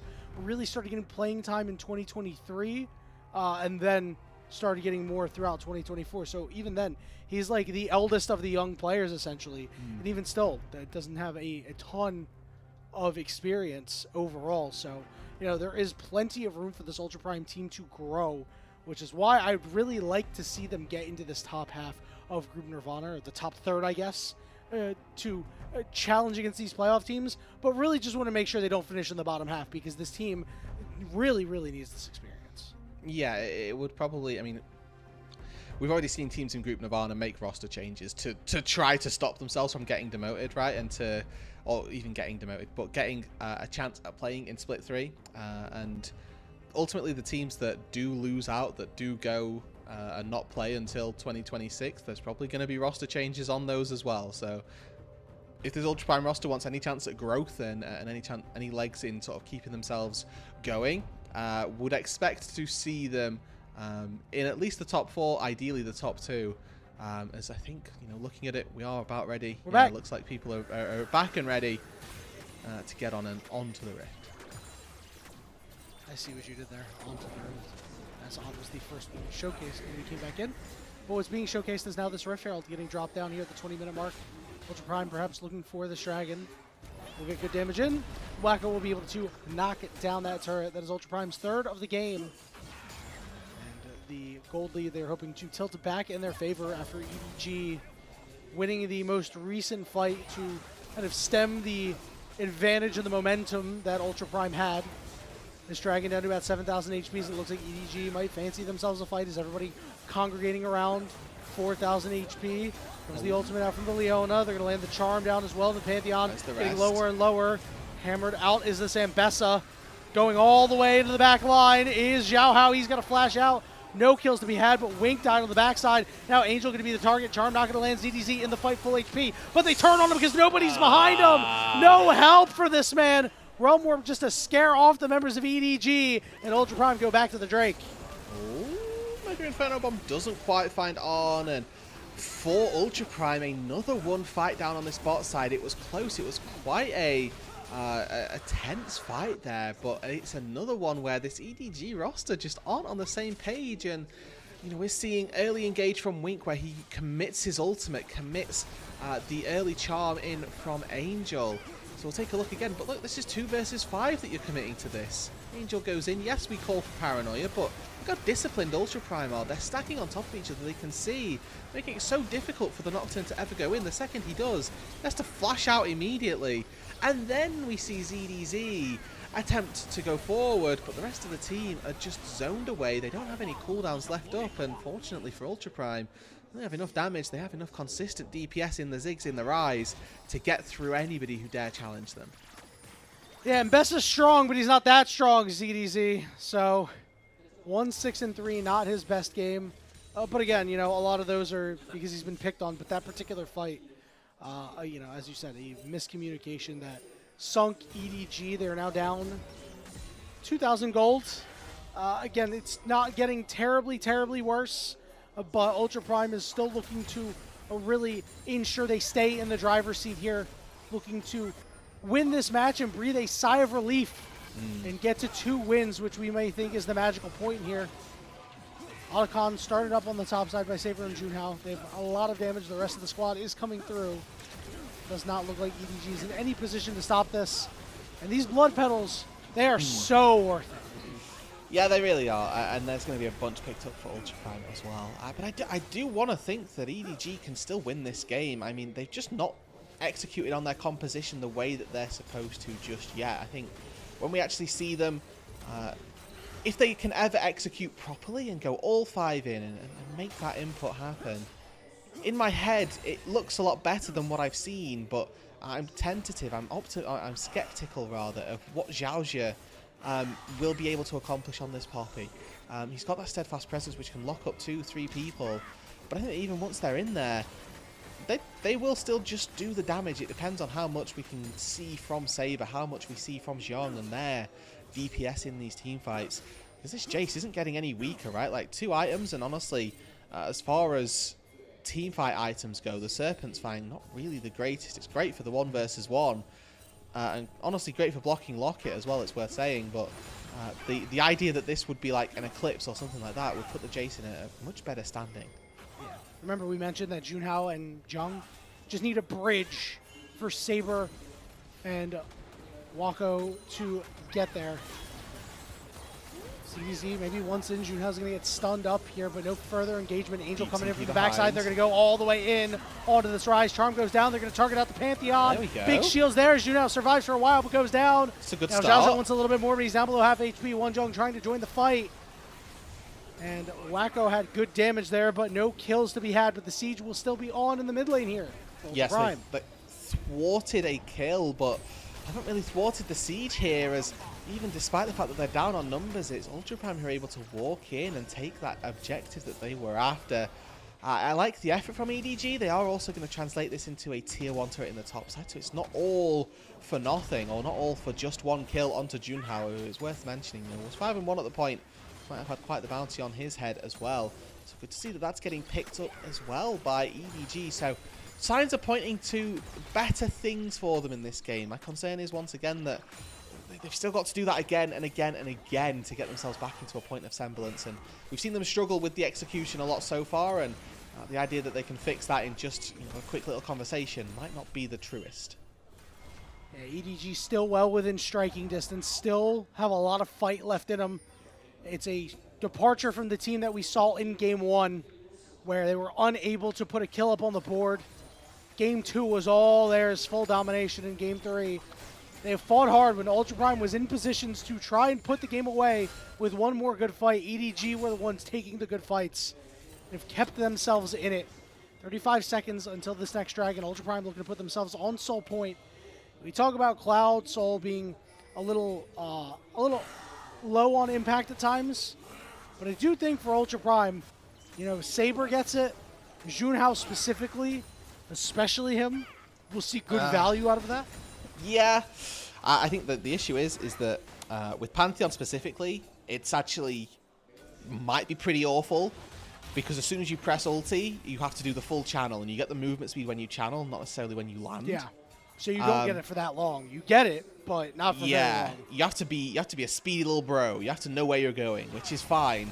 I think that Junhao has been there for the Here we most go. part. We're going to pick off the Jays. ZDZ is nearby.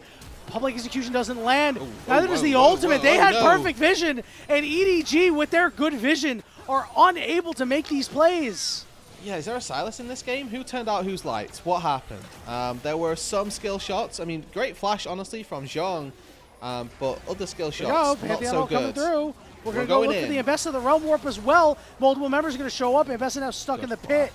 Ultra Prime is a little disconnected here. They'll look to link back up and look to take. Oh, the shock blast from downtown.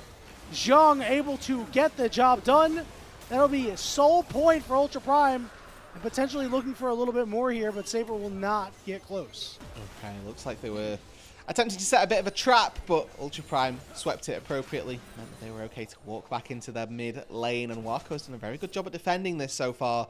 I mean, I'm looking where the kills are going. It's so atypical that we get to see so many kills on our top and our jungler, but Junho in this game absolutely performing. 8 out of 9 kill participation, by far and away the most on his team, and just being everywhere that his squad needs him to be, really, is now actually sitting quite pretty on those items, and may well just be able to take down this Corki, take down this Ahri if he ever gets a chance to sit on top. You know, that quick burst fire damage from a Pantheon can be devastating. One of LPL English Unofficial's top 3 rookies for Split 1, making a noticeable impact in this game on that Pantheon after in Game 2 being mighty quiet. It's a big reason why Ultra Prime is in the position that they are currently in, but again, they are getting the objective. They are getting a kill, but they're not getting more. They are not really putting the boot on the throat of EDG, as EDG are still fighting for everything that they're worth. And as they should be as well, right? Like, they're only 2,000 gold behind. Their composition still can function, and as much as, you know, I sort of have been ragging on them for their inability to execute cleanly on these engages, there is going to become a point where it actually doesn't matter how well their engages go, because Arn is going to be a 5-item Corki with presumably an Infinity Edge, maybe a Bloodthirster as well, and he can out front to back pretty much everybody. Yeah, the rapid fire cannon too. It's going to be really good for him. He'll be able to at least maybe tag a Wacko. You can tag a Saber without being in danger of being rooted up. You know, and staying away from the CC going to be absolutely paramount. As you know, we haven't seen too much come out of on this game. A couple of times where we maligned him for his positioning on the map as a whole. So Ultra Prime have full control of this topside river here. Maybe looking to make a plan to Angel. Angel working with good vision here. Yeah, and you can see Arn attempting to at least try to fight back for some control over this river brush. Again, the mid-tier 1 is absolutely fine. You've got Wacko here, pops down a couple of spells, and all of a sudden that wave is entirely gone. We got Just with Pantheon Saber as well. You know, Pantheon ulting nobody though, I fear. That's All got right. Flash, so he could get over the wall if he'd have wanted Pantheon to. ulted the ward. That ward was looking at him funny. Hey man, sometimes you got to do that, you know? Like, you ever get vengeance moments, like you're going to die for a ward and you just don't care? Okay, we might be walking a little too far forward, but a good dodge out on the ultimate. Here comes the Mega Inferno Bomb, does a ton of damage, the lights are out. Who is home? Gonna try to turn it around on to this Poppy. Angel is TP'd into the mid lane, and Joust is gonna fall. Charm goes down, but Pantheon blocking up a lot of damage. She's now kind of caught here. He's gonna try to go onto the Nocturne. That spell shield was well timed. It's a 1-0 for EDG. All right, and just like that, it's actually strange because this is where Ultra Prime stepped a little too far forward, didn't quite have all the resources that they thought they did, and EDG just sort of sit back, sponge it all up, and keep themselves nice and healthy. Find a quick kill and sort of weather the storm a little bit here. So we're going to see another minute now where not a lot's going to happen. We can move into a bit more of a lull state. We've got a Drake spawning in 90 seconds time. It would be the soul for Ultra Prime if they're able to get it. So expectations are that everybody will set their sights down on that bot side, and we might get yet another bit of a banger in this Nirvana group, as we've made it to Group 3. Game number 1 was a complete wash. Ultra Prime stomped EDG without them even finding a kill. Game number 2 was a little bit more back and forth, but by and large, EDG finding successes the second they started, not really letting them go. And now Game 3, we've got both teams on tender hooks, just sort of scared, it feels like, for who's going to be making that first mistake. Yeah, when you're hyper focused on not making a mistake, you'll get games like these where opportunities may present themselves, but they might not be taken. Nobody wants to take the 50-50 fight. They want to take a fight that favors them. They want to be the ones to win this series. For EDG, that means being 3-0 and putting themselves in a great spot to be one of the 2 teams to fight for a playoff spot in the play-ins. For Ultra Prime, it means making sure that they are a nice little buffer between the bottom 2 teams to make sure that their year continues. A loss here, potentially devastating. A lot of pings coming down. 15 seconds. Is EDZ lying in wait? He's got a blast cone if he wants. Just going to be spotted on a pink. Engage on the Wink. Winked at half HP. Here we go. Xiao Hao on the backside here. They're going to get on top of the Ziggs. They're going to try to peel back, but they can't do so. Poppy Hammer knocks 2 out. Saves but it's a them. little late. Yeah. Keeps them safe. Like, Ultra Prime could have turned on that and maybe found a fight, but now Ultra Prime's poke is completely gone. EDG have taken out the Ziggs, and maybe we can Realm Warp into the fight. All right, we're going to try to turn on the ZDZ. It's a little too far away. The Drakehound step able to get him out of there. Dragon to be secured. Angel has 2 charges in his ultimate left. He's got the charm potentially. Gets engaged on. Junhao's going to go down. The Guardian Angel, though, comes the rest of Ultra Primes. They're going to try to keep their jungler alive. He will respawn.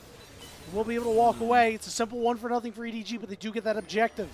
Yes, they deny the soul, they even up the gold, and once again, Yanni, we're no closer to knowing how this game is going to end. Ultra Prime, though, tempo timing a little bit here. They've just lost their jungler's Guardian Angel, who's gone back to base. He has got Grand Starfall to get back in here a little bit quicker. Teleport coming in. This is a mistake as well.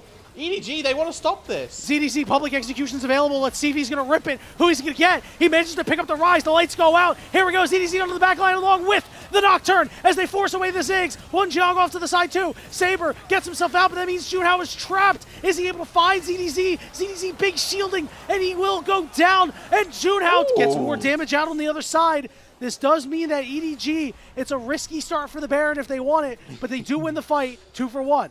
Oh, it's getting messy, Yanni, now, as EDG do take down 2. Starting to fall into some Nirvana traits as we are getting teams just throwing hands left, right, and center now around these neutral objectives. Zhong checks the Baron here with just a quick shock blast, TP'd back in. EDG find themselves a couple of kills, stop the Baron from Ultra Prime, and this is it's getting dicey, it's getting messy. It's getting to a point now where EDG are starting to control themselves a little bit more as they public execution goes in onto Saber, and the Nocturne ulti really just a taxi to get him into the backline and buy space so that Zhong Wako can't actually contribute to this fight. Not that Junhao's able to find anything in this game and in this fight as well in particular.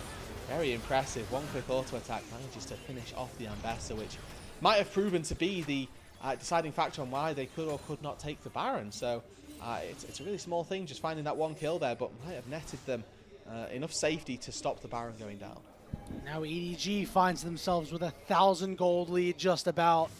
This game is getting mighty intense. Rudu, the Guardian Angel up for Xiao Hao. It's still on cooldown for Junhao, so that is something to note. He did keep it in the inventory, not quite at the part of the game where you would be selling it. We're going to try to clear out some vision here on the top side, but Angel going to look to retain that vision. You see how tanky this Ahri is, over 3,000 HP. Very difficult to take down. And now Ultra Prime, I mean, Wako specifically has felt like he has not made the impact that he's wanted to. His poke at times has been very good, but the Mega Inferno Bomb in that fight was just to peel himself. Wasn't able to get it onto key targets. But if there is a fight where he's able to, watch out, EDG. Yeah, it's about the poke, and it's about the setup around the objectives. That's where the Ziggs thrives. That's where the Jace is going to thrive as well. Is where they can just set up, post up. They can use those shock blasts, use those bouncing bombs, and start to cause havoc before EDT have found that engagement. So you know you're trading range with even bigger range, because the Ahri can ulti and engage on you. The Ambessa public execution, about the range of a bouncing bomb. Nocturne ulti as well has the range to be able to engage on the Ziggs really whenever they see fit. It's about finding that opportunity and finding that time to find the engage appropriately. But you can see Ultra Prime just walking around as a massive unit, a massive collective, because they know if one person shows up on a mid-wave, they'll get Nocturne ulti, they will go down. So they need to make these moves as a big unit so that those threats aren't possible. Yeah, Xiao Hao, we talked about it earlier, only one Nocturne ult for a long time, but has really turned it on as the game has progressed. Been very measured with the targets that he's selected, and while it's not the prettiest scoreline in the world, has done a lot to make sure that Ultra Prime's key carries cannot get in these fights. So now you're playing this sort of a Scryer's Orb bingo where you have to count out and wait for the cooldowns. As Angel looking for a flank, didn't find the charm. Ultra Prime have walked their way in. Looks like it's ZDZ's job to catch the mid-wave and now attempts to collapse. Here we go. Ultimate goes down, stun onto the Poppy, getting all the way to the back line. This is Nocturne. He's getting blown up. He's in Guardian Angels. ZDZ on the back line, chopping them up, doing so much damage. Saber with ZDZ, trying to contend with him. ZDZ's got a Drakehound step out of there, but the health bars are getting mighty low. Zhong is still low too. Saber can't really get in there. It's another 2-for-1 in favor of EDG. Yeah, and the steadfast presence buys a little bit of time. The keeper's verdict buys even more, and somehow, some way, EDG still come out on top in that fight. It's ZDZ who just jumps in. He misses the public execution and decides he's got to use his flash to recover the team fight. And recover it he does. With 3 seconds on the Dragon, likelihood is that they will secure this for themselves and put themselves up to soul point as well. Johnny, we are 37 minutes into this game. Game 1 and Game 2 were absolute snooze fests of just back at easily one team winning without too much of a contest. Game number 3, though, we've broached the 30-minute marker, and neither one of these two teams wants to concede. They've saved the banger for Game 3, Rudude. Ultra Prime, they're going to need Xiaoxia to put in some serious work. It feels like these last couple of fights, he's gone down too early, hasn't been able to use that steadfast presence effectively the way he was earlier in the game when he was able to roam around. ZDZ has largely gone unchecked. 5-8-5. It's a very odd scoreline, but it's been effective lately. Wacko on vision as well as Saber. You mentioned that TP is there. Xiaohao ready to go in, turn the lights out with the paranoia. Wink gonna go in, the steadfast presence already getting popped. ZDZ is able to get into the fight. The Pantheon on the backside going down. But here is the Nocturne dying alone. Public execution on top of Xiaoxia, but he slams him up into the wall. And ZDZ is unable to live. Saber running down Angel. A very convincing fight win for Ultra Prime. Junhao, the spear is not true. Angel will live to fight another day. Oh, Junhao is locking another one up in the chamber. Is he going to land it? Not quite. And that means the Baron not being done by Ultra Prime, but they might not care. Rudu, the death timers are very long. Wink up in 5. Yeah. Fancy feat from Angel keeps him alive, but is that going to do anything? Can he even clear these Health bars waves? are low. The grubs are going to do enough to give them a little bit of a backdoor bonus. This is Wink risky. Is back alive already.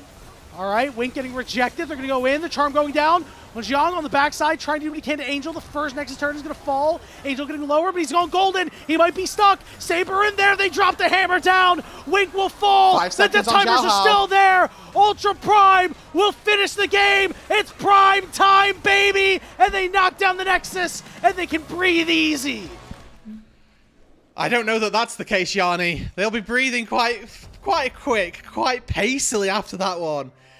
After it took what was a chaotic end to that game, and honestly, against the run of play, that was not how that game seemed to be going. Ultra Prime come away with the 2-1.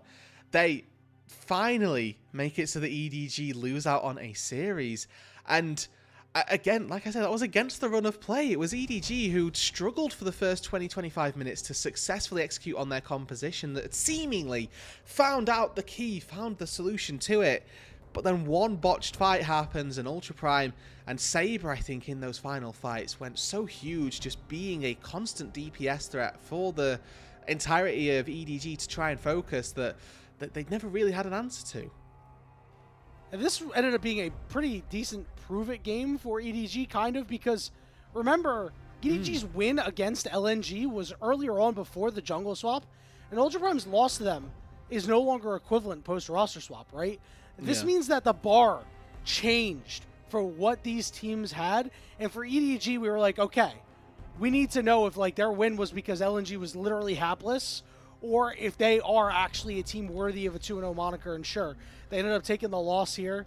That game 2 and fighting really, really hard in game 3, this is definitely a team that can contend for one of those top 2 spots. This is a huge blow to their chances, but they're not out of it. No, and I mean, I think that what this does for Nirvana as a whole is actually, really, really important. It now means that we've got 4 teams that all have 2 wins, those being LGD, EDG, LNG, and Ultra Prime. And then we have 2 teams that are sat on 0.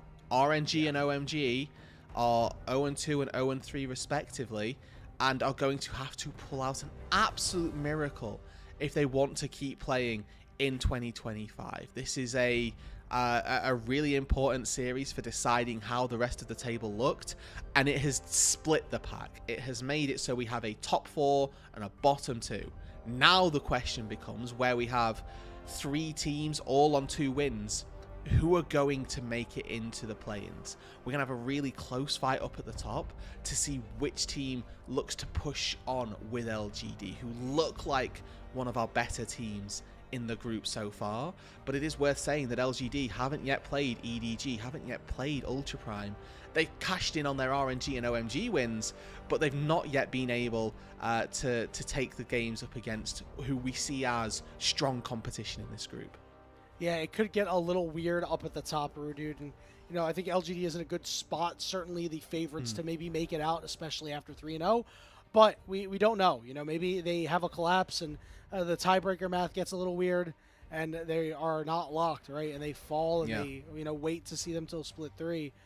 On the other side, you know, for these bottom teams and what it means for them, I mean, it almost guarantees that there's only one chance for one of these teams to get out, and it's probably RNG because OMG's already 0-3. They still have to play each other, and if RNG takes a loss there for OMG to go 1-3 and RNG to go 1-3, almost guaranteed that you are not getting out. You are done for the year. So, you know, Nirvana, we talk about it as being like, the kids' table, right? Well, the kids' table's heating up. They're starting to argue a little bit over there. There's threat of food getting thrown around. The mashed potatoes are cocked in the hand, ready to go. And, you know, we'll see what happens. And, you know, it's going to be big this next upcoming, you know, slate of games from Monday onward, because that's going to be 4 games of Nirvana, which is going to really be the week that shapes the rest of this group. I think that by the time we get to the week afterward, those last 2 matches, maybe it's Ultra Prime and LGD is the last match for some sort of placement to see who finishes top 2 and, you know, who finishes 3-4. But this next week for Group Nirvana, if you've been like tuning out, not really taking them too seriously, this is the time. You know, they're going to be really, really exciting to watch. And yes, while it's not going to be the cleanest League of Legends, it's going to be fun. And remember, that's why we love League of Legends, is because it's fun. I mean, look at that gold graph, right? Like to highlight how against the run of play that was. Ultra Prime, you know, 30 minutes in, they're looking good. 38 minutes in, it looks like EDG have swung their way back into the game, and then like literally one fight goes their way, and Ultra Prime, they find the win again all of a sudden. It was completely unexpected, it felt like, really against the momentum. And ZDZ as well feels a little bit, I don't want to say shortchanged, but had like a really decent game for the back half of it at the very least. And even though he was 1-7 at some stage, right? Like the fact that he popped off in the way he did in the late game just goes to show, you know, score's not everything. If you're getting gold and contributing in these team fights, that's what's important. Make no mistake, ZDZ kept EDG in this game. Yes, despite all of the deaths, despite the deaths. Hey, listen, you know, shoot or shoot, as they say in basketball, right? You're not going to make every shot, and he was certainly shooting. You know, that one play at the Dragon where he went in alone, I think that could have been really good for EDG if they had just taken their dub there. Ended up being not so great. And Rudu, now we have to talk about who we think our final MVP for this game is going to be. I think that the only 2 capable candidates you could give it to for the side of Ultra Prime are Jung and Junhao. But I'd like to hear your opinion. Yeah, I mean, I would probably give an argument to Saber as well in this game. I didn't quite get to see the amount of damage that he was doing. I mean, there are a lot of miscues in team fights, which can happen on Rise. But I do think that Junhao Young are very good candidates as well. So I would be curious to see where the fans and where everybody else votes in who gets that MVP vote, because I do think that both of the top side, or all 3 of the top side really, are up for contention. Young felt like he got funneled a lot of resources, right? He got this blue 1 Jace, got given a lot of ganks early on as well. I mean, Saber sacrificed a lot in the mid lane early on, like a full wave to try and dive the Ambessa on the top side just to set up this Jace. So it's about how much do we think that he paid that back. Soldier now hanging tough in that fight that you just saw to make sure that the Baron couldn't be done. Getting all the way in, ZDZ, again, you know, popping off on this backside here. It's going to be tough. I think the MVP winner might just be, you know, whoever made the impact in this very last fight. Yeah. Right? I think at that stage, you know, look at what Saber is doing. I think he's just largely unchecked. And I think that Xiong as well may be a little bit more active, and not just unchecked, but actively, you know, flashing on people, getting in the mixer and sacrificing enough of his HP. Maybe it is just Young that takes it. Love that. We love to see the excitement out of our coaches. Yeah, I think it's got to be Jung, right? I'm with it. I think that last fight really sealed it for obvious reasons. Really swung around that hammer, made a big impact. 2 hammers are better than no hammers. You got the Poppy, you got the Jace. Yeah, that's true. It was It's a good hammer enough. diff. We've Yeah, not it seen was a one of hammer those in diff. a while. It was hammer time. How did we miss that? That's a saddening I one. We'll don't remember want that. to talk about it. I don't want to talk about it. I don't want to talk about it. I just thought of it as I said it. Next week. But I mean, to give us a nice little conclusion as well for our MVP, surely Zhong takes it. Yeah. Okay. I'm okay with that, though. That I'm was okay with that. Yeah, that was fine. He was KP King in that game was. for Ultra Prime. You know, most part of the game he was 8 out of 9 at some stage. Like, he did well. We're happy with that. And 5 MVPs for him. Okay. Yeah. Wow. As long as you can say, hey, we're not going to be disappointed if it's given to our second option, we're okay with that here on the unofficial LPL English broadcast. That is going to be it for me. However, Rude Dude, you are pulling double duty. Mazel will be hopping in with you as well for JDG versus Thunder Talk, which is coming up next. Go get some water, get a bathroom break. It's going to be a little bit of time that you'll have, but come back and be ready for JDG versus Thunder Talk. We'll see you there.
Welcome back, everyone, to LPL English, your unofficial home for everything LPL. I'm Mazel, taking the place of Yanni, still joined by Rude Dude, and we're getting into our second series of the night.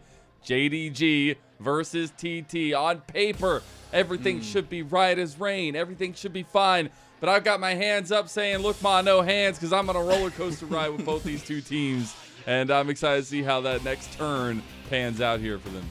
Yeah, we really don't know what to expect when we see either of these two teams play, right? Like, the recent run of form for JDG has been baffling, I think, most notably.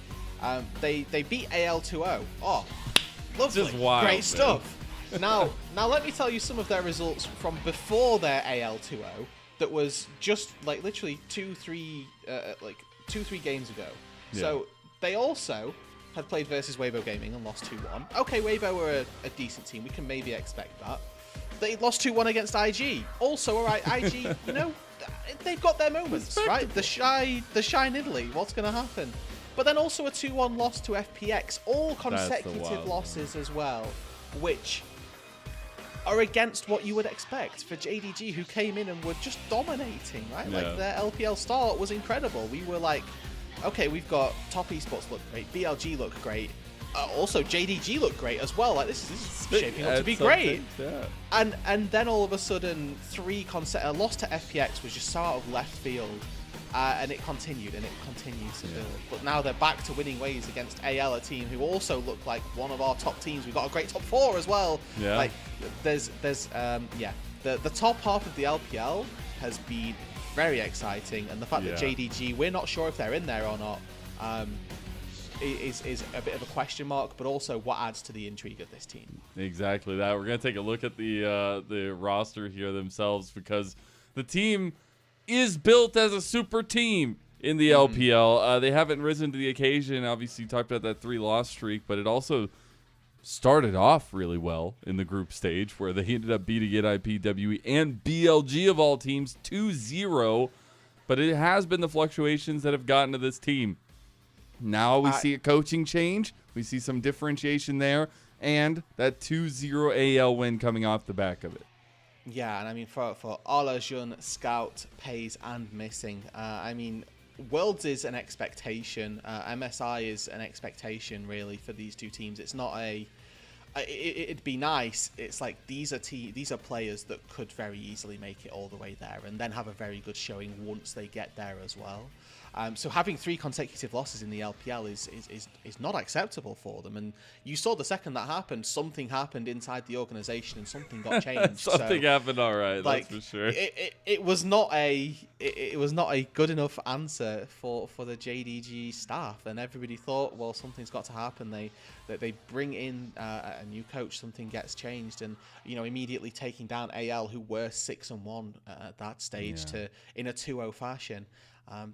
The name power on this team we know is incredible, and it's good as well that they're getting that backing from their organization, that the second things aren't going right, they are going to make those changes. Yeah, and we are going to go ahead and take a look back to some of their earlier series. This was obviously a little bit more at the beginning of the split, and it is a situation where, like, we have seen that cresting of the great highs and the low lows for this team, but this team has to function through this kind of mid-jungle duo to set them up for success, and I think that's where tonight I'm definitely putting more of an eye on Scout. I think we have put a huge eye on him throughout this entire split, because he hasn't been living up to those lofty expectations. I mean, there was once this guy on LNG getting double MVPs in 1 year. That is absolutely insane in the LPL. And to look just a couple years down the road and see some of these fluctuations in his performances, you'll want to live back the glory days of Scout. And that's got to start if JDG want to start making track record here in the second half of the round robin. Yeah, and I mean, we are now getting to that stage, right, Mazel? We are. We've got, there's maybe a couple more games before that second round robin fully kicks off and is underway.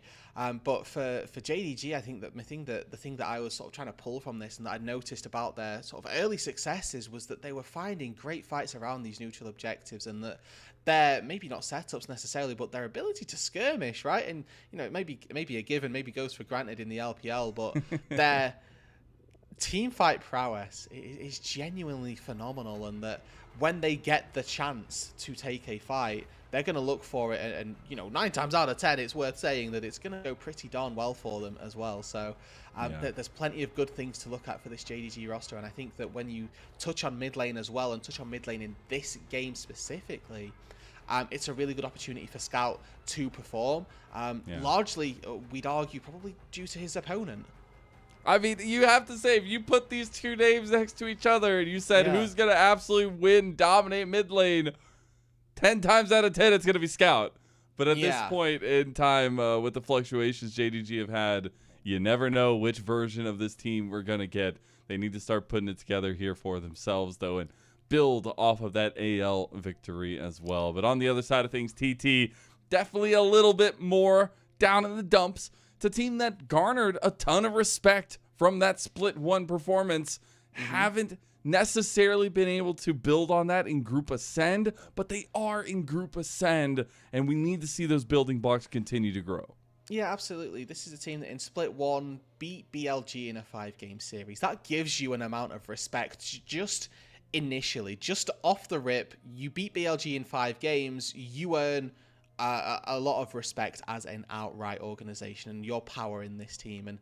And for players like Hoya and Satab, I think, who have been maybe the ones that we expected, let's say, the least from, or maybe the weaker performing members on this TT roster, them being able to go toe-to-toe with, you know, BLG solo laners is incredible. And Hoya came into this split this year, I would say, with very low expectations on him, at least from our perspective.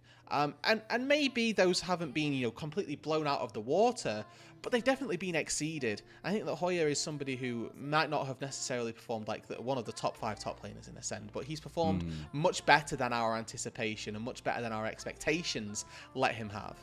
Yeah. And I think the big magnifying lens for me, we already talked about the mid lane matchup on one side of things, but Satab has notoriously been mispositioned in a lot of key moments, caught in the side lane a lot. That can't happen against Scout, who is a dominant force to be had in the side lane in his historic stance in the LPL. So I really, really want to see exactly how this setup is going to go down, especially in that mid lane matchup. But you also have to remember, it's kind of cool. It's the JDG Joy Dream LDL team bot lane coming back on the side of TT and 1xN and Feather. Going against the home org, so it should be a lot of fun, where Pei is now the big name on campus here for them. We are into our side select 1v1 draft here. It is going to be Shun versus Hoya, so a little bit of solo lane versus jungle. See how that exactly goes, but it's also going to be the Pantheon versus the Varus. Okay, so Hoya practicing some Varus top games in solo queue, making all the top laners want to not have a lot of fun times playing League of Legends. And then obviously Pantheon getting locked in here. With these Pantheon matchups, a lot of the skill expression, I suppose, a lot of the determining factors come from when you press your E, when you immune the damage. And that can be quite difficult, I would assume, as the Varus, because you want to charge up your Q to get maximum value out of it. But then also, by charging it up, it becomes incredibly telegraphed when you're going to put it down. So you can then, you know, maybe pull that E in as well. So I'm going to be curious to see how this 1v1 ends up going. Range on the Varus' side probably going to be quite important to keep a track of. And whether or not Jun can close that gap or not, going to be a large linchpin in how this goes. Yeah, and I think all in's going to be super important. I just love to see the jovial smiles on Shin. Yeah. He has one of the most infectious smiles in all of the league. And you get to see him pop it off for JDG here in the 1v1. We're getting into it. If you're new here, this is the side select 1v1. Whoever wins here will select blue side. That is an absolute guarantee. It is first turret. No. Marcel, you're spreading misinformation. They get side select. They get side select. Yep, they get side select. That's what they get. Yep. It's first to first. Oh, hold on. 2 kills as we're looking at almost the first one here. Hoya getting low to Pantheon. You don't do that early. He gets him. Wow. The combination in the last second. Hoya gets the first kill. Yeah, so Hoya's stacking those blights and proccing them. So the way Varus works, again, if you proc stacks of blight on champions, you reset your cooldowns. So every blight stack is like 30% off of your current cooldowns. If you get 3 stacks, you remove stacks in one spell. The other spell comes back up off cooldown, and then it's another 3 autos, another spell. You can chain those together really, really quickly, really effectively. And now, I mean, Hoya, with that first blood going in his back pocket, gets to move out of base with that Vamp Scepter, and can sustain a little bit now of the poke. And Jun going to have a little bit more difficulty, I will say, trying to find success in this 1v1, but... I like it. It's not the boringness that we usually get where everybody farms up to the Ring of Fire. But I didn't get to explain. And now Hoya only needs one more kill. He's going in again. Shun just going to go all in, says, why not? Let's not go to the Ring of Fire. Let's see if we can contest each other. He didn't get the flash off, and that's going to be 2 kills for Hoya. Side select to Thunder Talk. Okay, good. Fine. That's wild. That's the fastest 1v1 I think all split. Yeah. And I'm going to do some internal thinking, some potential theorizing here, Mazel. In that JDG just want to play these games because they're not particularly convinced that side select is as important in this series as other series that they may play. Now that's just a theory. Maybe. There's no concrete evidence. Just an idea that I've had. That might potentially JDG think that they can win on red side and blue side is my theory here. Well, I guess we'll figure out if that's going to be the theory that works out. Before we get into draft, I do want to go over our wonderful producer, Kelsey Bozer, made this hilarious graphic. Get your tinfoil hats on because there's some kind of story of when JDG played ping pong, they beat TT. And we're gonna go. And by the way, they chose blue side. But this crazy track record of playing ping pong and then beating TT. We even have, Rude Dude, get this, live on ground footage of them playing ping pong. We're going to play it real quick for you here. So let's go ahead and pay attention if we can here, Kai. Thank you so much.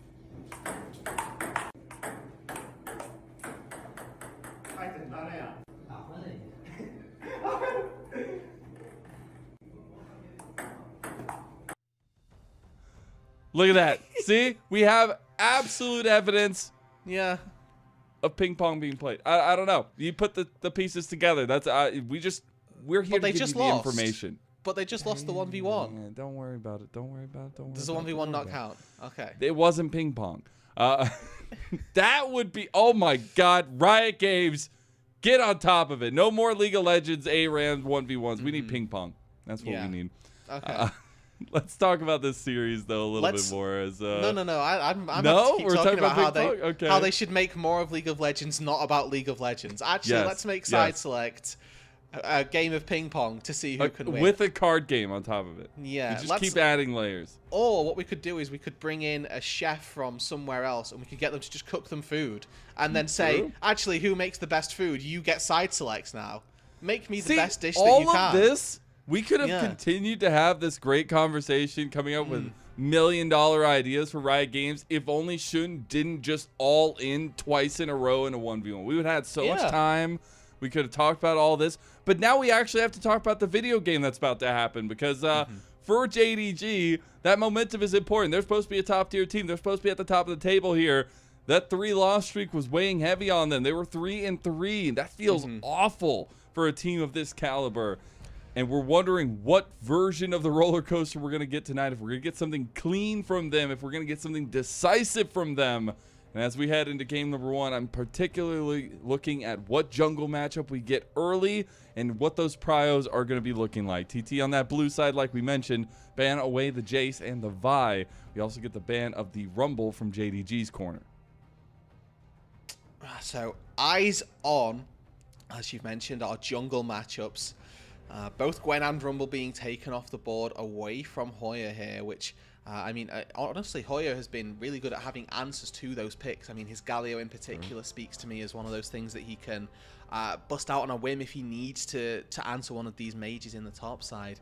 I also really like this Nico ban has sort of crept in as one of those fringe engage supports that is actually catching a lot of people off guard. And I mean, Missing in particular has been no stranger to being able to pull off multi-person Pop Blossoms and making really big waves in these team fights as well whilst doing so.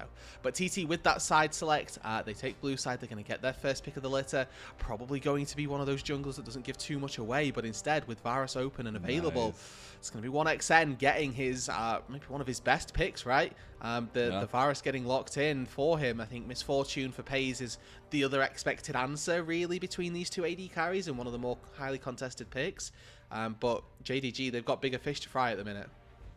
I love it because Misfortune has been a common piece for both these guys, but the Varus definitely sticking out more for 1xN. The insta-lock combo of the Taliyah and the Naafiri. You'd love to see a little bit more onus given to Shun and some setup mobility out of mid lane for Scout.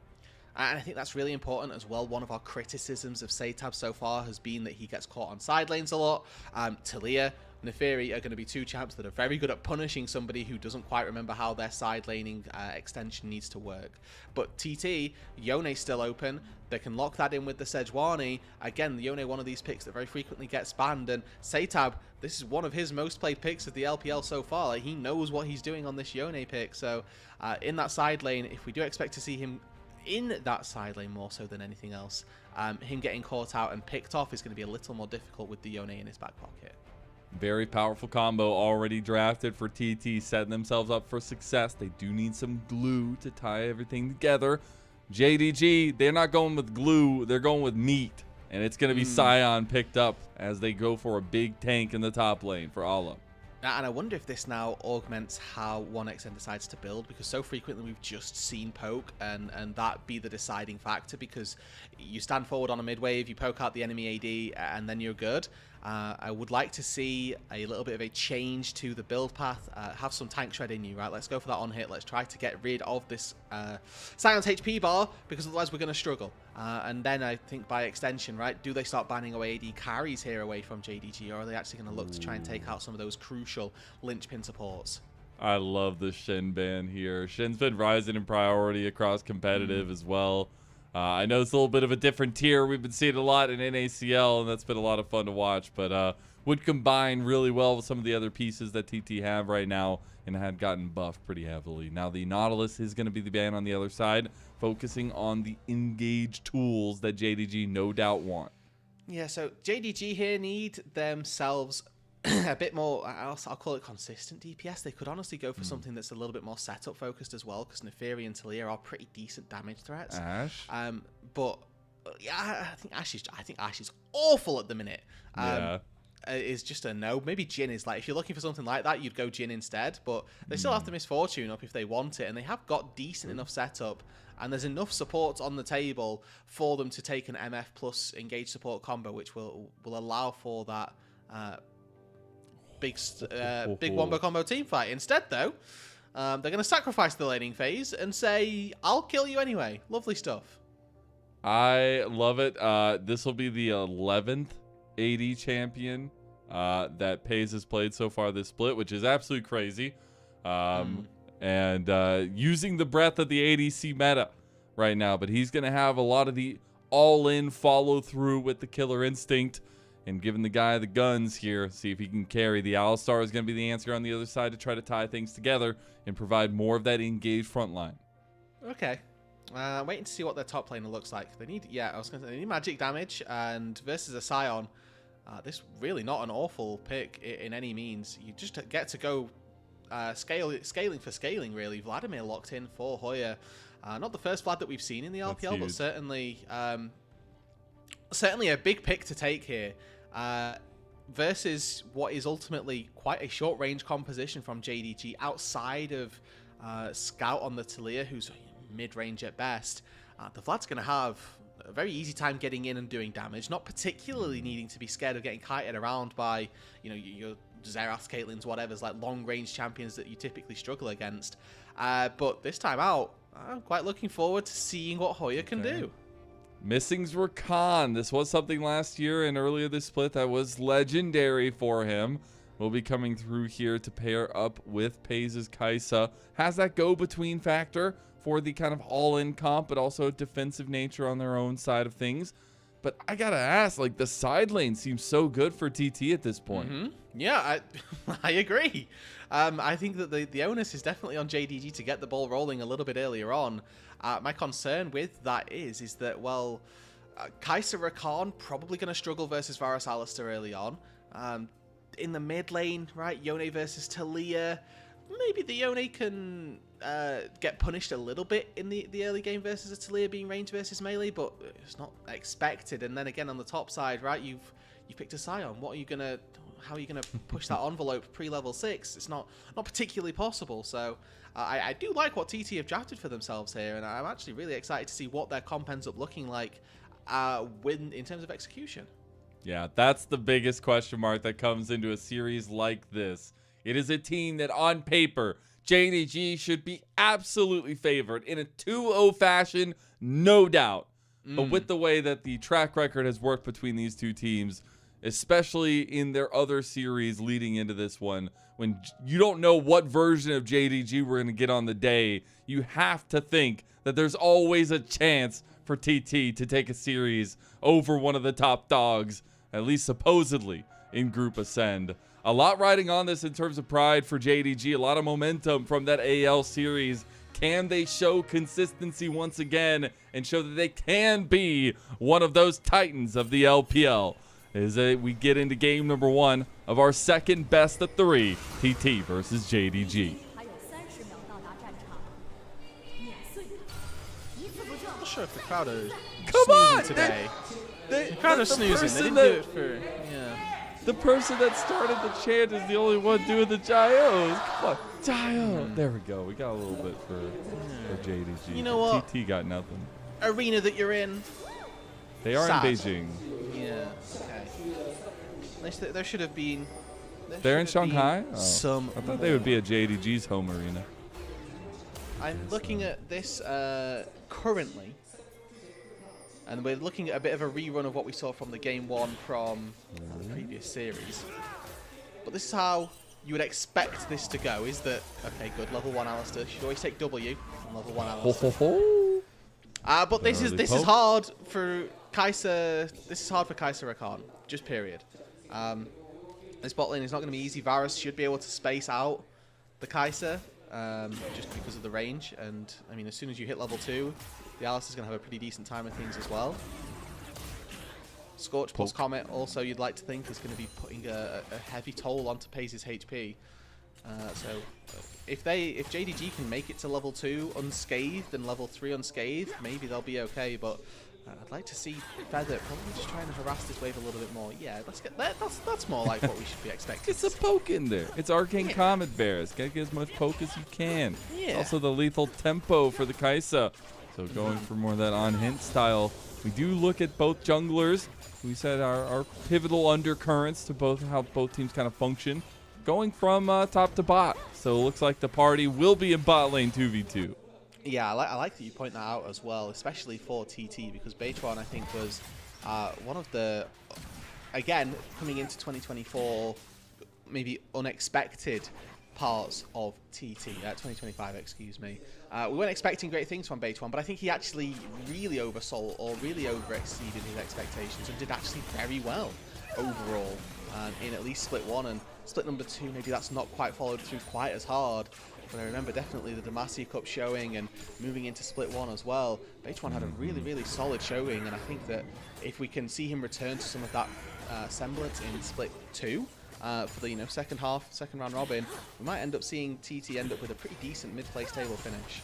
Yeah, there's still a lot of games left to play. You got to remember, Yeah. 18 total best of 3s. So still a lot of room to grow. And now we get the finishing of the pathing. Beitron a little bit quicker on the path clear here. Gonna get the first view of Scuttle. Gonna be a nice little ward pop down by Shun.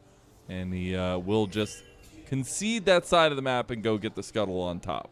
Yeah, Satab quite low on his HP here, and just a little bit of flexing into the mid lane is nice and easy for Shun to move his way over. A Scout, I say he's got Satab low on HP. He's pretty low on mana and health in his own right, so moving back to base with that teleport, we'll be able to come back in, probably catch out, and an early swap being picked and called here for JDG. This bot lane was going to be a little bit rough, but in fairness to Pace, has been farming evenly, has got himself a cull now going back to base, and with TPs immediately down to that bot side from both top laners, it's a nice and early swap, and you know, 3.5 minutes hits the clock, and we have got rid of that, what is it, the lane swap penalty? Let's lane swap again. Okay. I love it because now we're just seeing teams realize that if you don't like something, you walk away. Like, they tasted something bad in bot lane, they're just going to run away. They just go away, and then you get followed. Now then you set up for the grubs, and then everything starts to follow down. So love to see that kind of setup from JDG, try to push the tempo there, but TT going to answer just the same. The dragon is coming up in about 15 seconds. Grub's coming up a little bit shortly after that, and I do think, though, with some of the push priority that can come through, JDG could have their pick of the litter on which one they want to start up. Satab taking a whole heaping load of damage in this mid lane right now. I mean, give Scout complete free reign over the mid lane means that, like you say, whatever neutral objective it is that JDG look to go for, they can probably have their pick of the litter. Just because Scout can always move first, and another flick.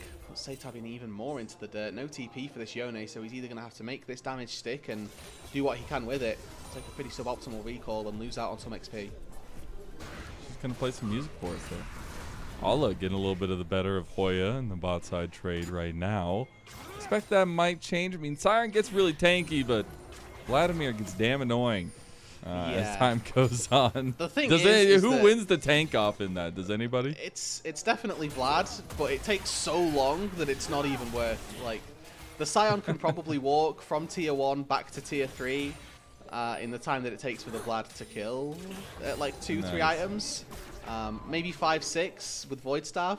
Hoya can actually start really trying to put the pain down, but you're never killing a Scion because he just ultis, slows you, ultis away, has another shield, can knock you up. It's impossible for either one of these two champs to kill each other once we get like an item or two. Wet noodle fights, pool party for both of them. Beitwan gonna start up the grubs here preemptively, and gonna go ahead and get one at least to start. Tatsun might move over to contest, but not really willing to contest the early objective. They will go try to trade this dragon more than likely. Getting those grubs early for TT feels really good. Yeah, I mean, this is, again, a composition that we are expecting to thrive on sides, right? You've got Yone who can play on side lanes versus Talia very well. The Vladimir at some stage will begin to quite happily handle the Scion. I don't know that they'll ever be able to take out the Scion, but another fight. Trade Seal gonna go a little bit wide there, but they find Scout in the end. Satab trying to take him down. Flash play from Feather, gonna get the knockback, or try to knock up as well. Try to knock him down, a couple more punches. Scout doesn't have anything, but still has his health bar. Now should coming over as well. Seismic Shove gonna miss. Ala looking for his angle, gonna go for the decimating smash and get some ground beef for dinner there. That's gonna be a big first blood for JDG off the back of TT's overextension. It's a great flick from Scout. It gets Beishwan away so that the permafrost can't connect. The stun doesn't come through, and the flash in from Feather actually nets him nothing. In fact, seals his own fate as he ends up falling to the first blood from Jun. A really nice re-engage as well from JDG. They don't quite get the dragon, and TT able to stop that, they'll be quite happy with. But Scout's initial flash dodges out on 2 ultimates. The flick back on Beitwan there means that this range on the E is not nearly enough. And a little bit of miscommunication. You can see Beitwan not sure if he wants to go to the Drake, go to the Alistair. If he's walking up, there's enough CC from Feather there that he could have closed that gap, but not quite ready, not quite there. And the missed out execution there means that he can now turn back around. He has enough damage to pump out. No real threat there either. They do end up losing out. They get the Drake afterwards, it looks like, but could have been first blood for TT. Could have been a little bit of lack of communication there. See if they can clean that up going forward. But I will say, full early neutral objective control feels really good for this composition. We'll see if they can actually build off of that here as well. JDG, definitely the ones that need to be a little bit more proactive. I always love to see a Nefiri continuously have an advantage. See if they can keep that up, because again, TT grabbed some very powerful combos in the meta right now, specifically that Sejuani Yone once time goes through. Yeah, and I mean, the Swifties pick up here for Hoya just means that he is so disinterested in trying to take any form of fights early on, and he is just interested in going for that scaling, getting into that late game, and being an absolute menace. And for TT, the fact that they were able to find this first Dragon, find those couple of grubs early on, it delays any form of neutral objective win condition for JDG. Normally, we know you look to Seoul and be like, okay, well, Seoul is where they'll start finding fights that they can win, or oh, they've got 6 grubs, they can start playing on these neutral objectives and playing on those turrets even a little bit better. But that's just not really the case for JDG so far. They've been playing a little bit slow, biding their time and looking at their scaling. I think the only real super bright spot that I'm looking at is going to be Pays and how well this Kai'Sa can scale into the late game, because Kai'Sa, I mean, LPL will know, can do demonstrous things. Oh, it actually side connected on the scout there with the Glacial Prison, and he will just pop to Hoya. They do get the re-engage on the Feather, and they'll fall, giving Shun a reset now, and here he goes. Let the dogs be unleashed and eviscerate to top things off, and another Darkened Dagger not going to go through onto Hoya. They do end up picking off the Straggler. Scout was the pickoff initially by TT to get their first kill in the game.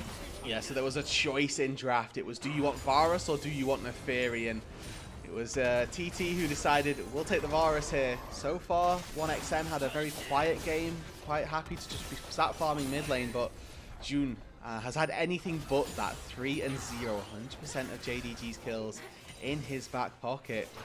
He might well make TT, 1XN in particular, pay for expecting that the Neferi would be either left or not as big a threat as it clearly is.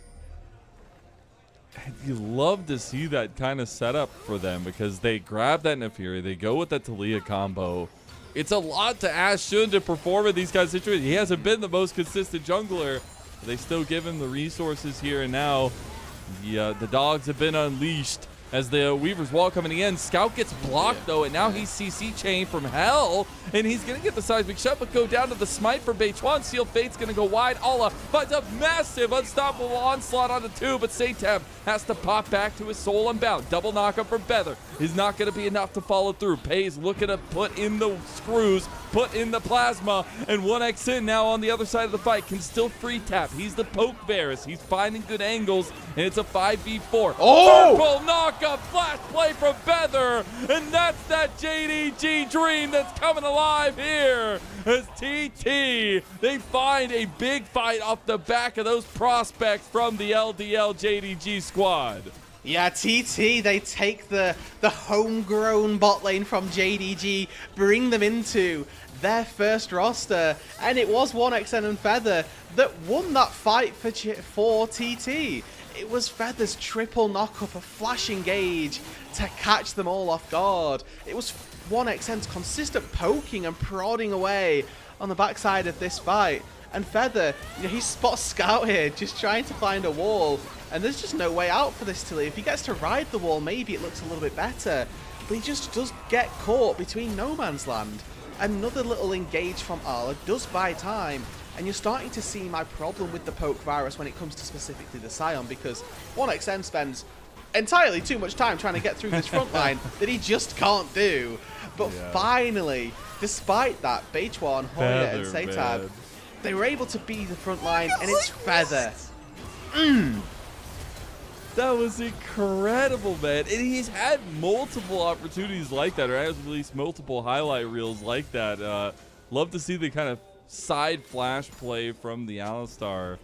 And they've set themselves up for success. Now, even though the gold lead doesn't feel that much stronger, I will say during all of that, the next scrub spawn did come through. 2 more went the way of TT, so there are 5 total. JDG did get 1 stolen away, so it is not Grubageddon. And now JDG repositioning around this dragon pit that TT want to go ahead and take Prio over to get second dragon for themselves.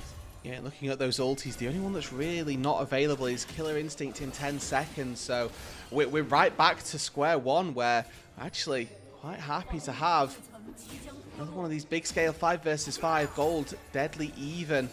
Heartsteel been picked up for Beichuan. It's Jun on the flip side with that Eclipse with the Phage as well. Got a lot of the gold for JDG and needs to make it work. Hoya on the bot side.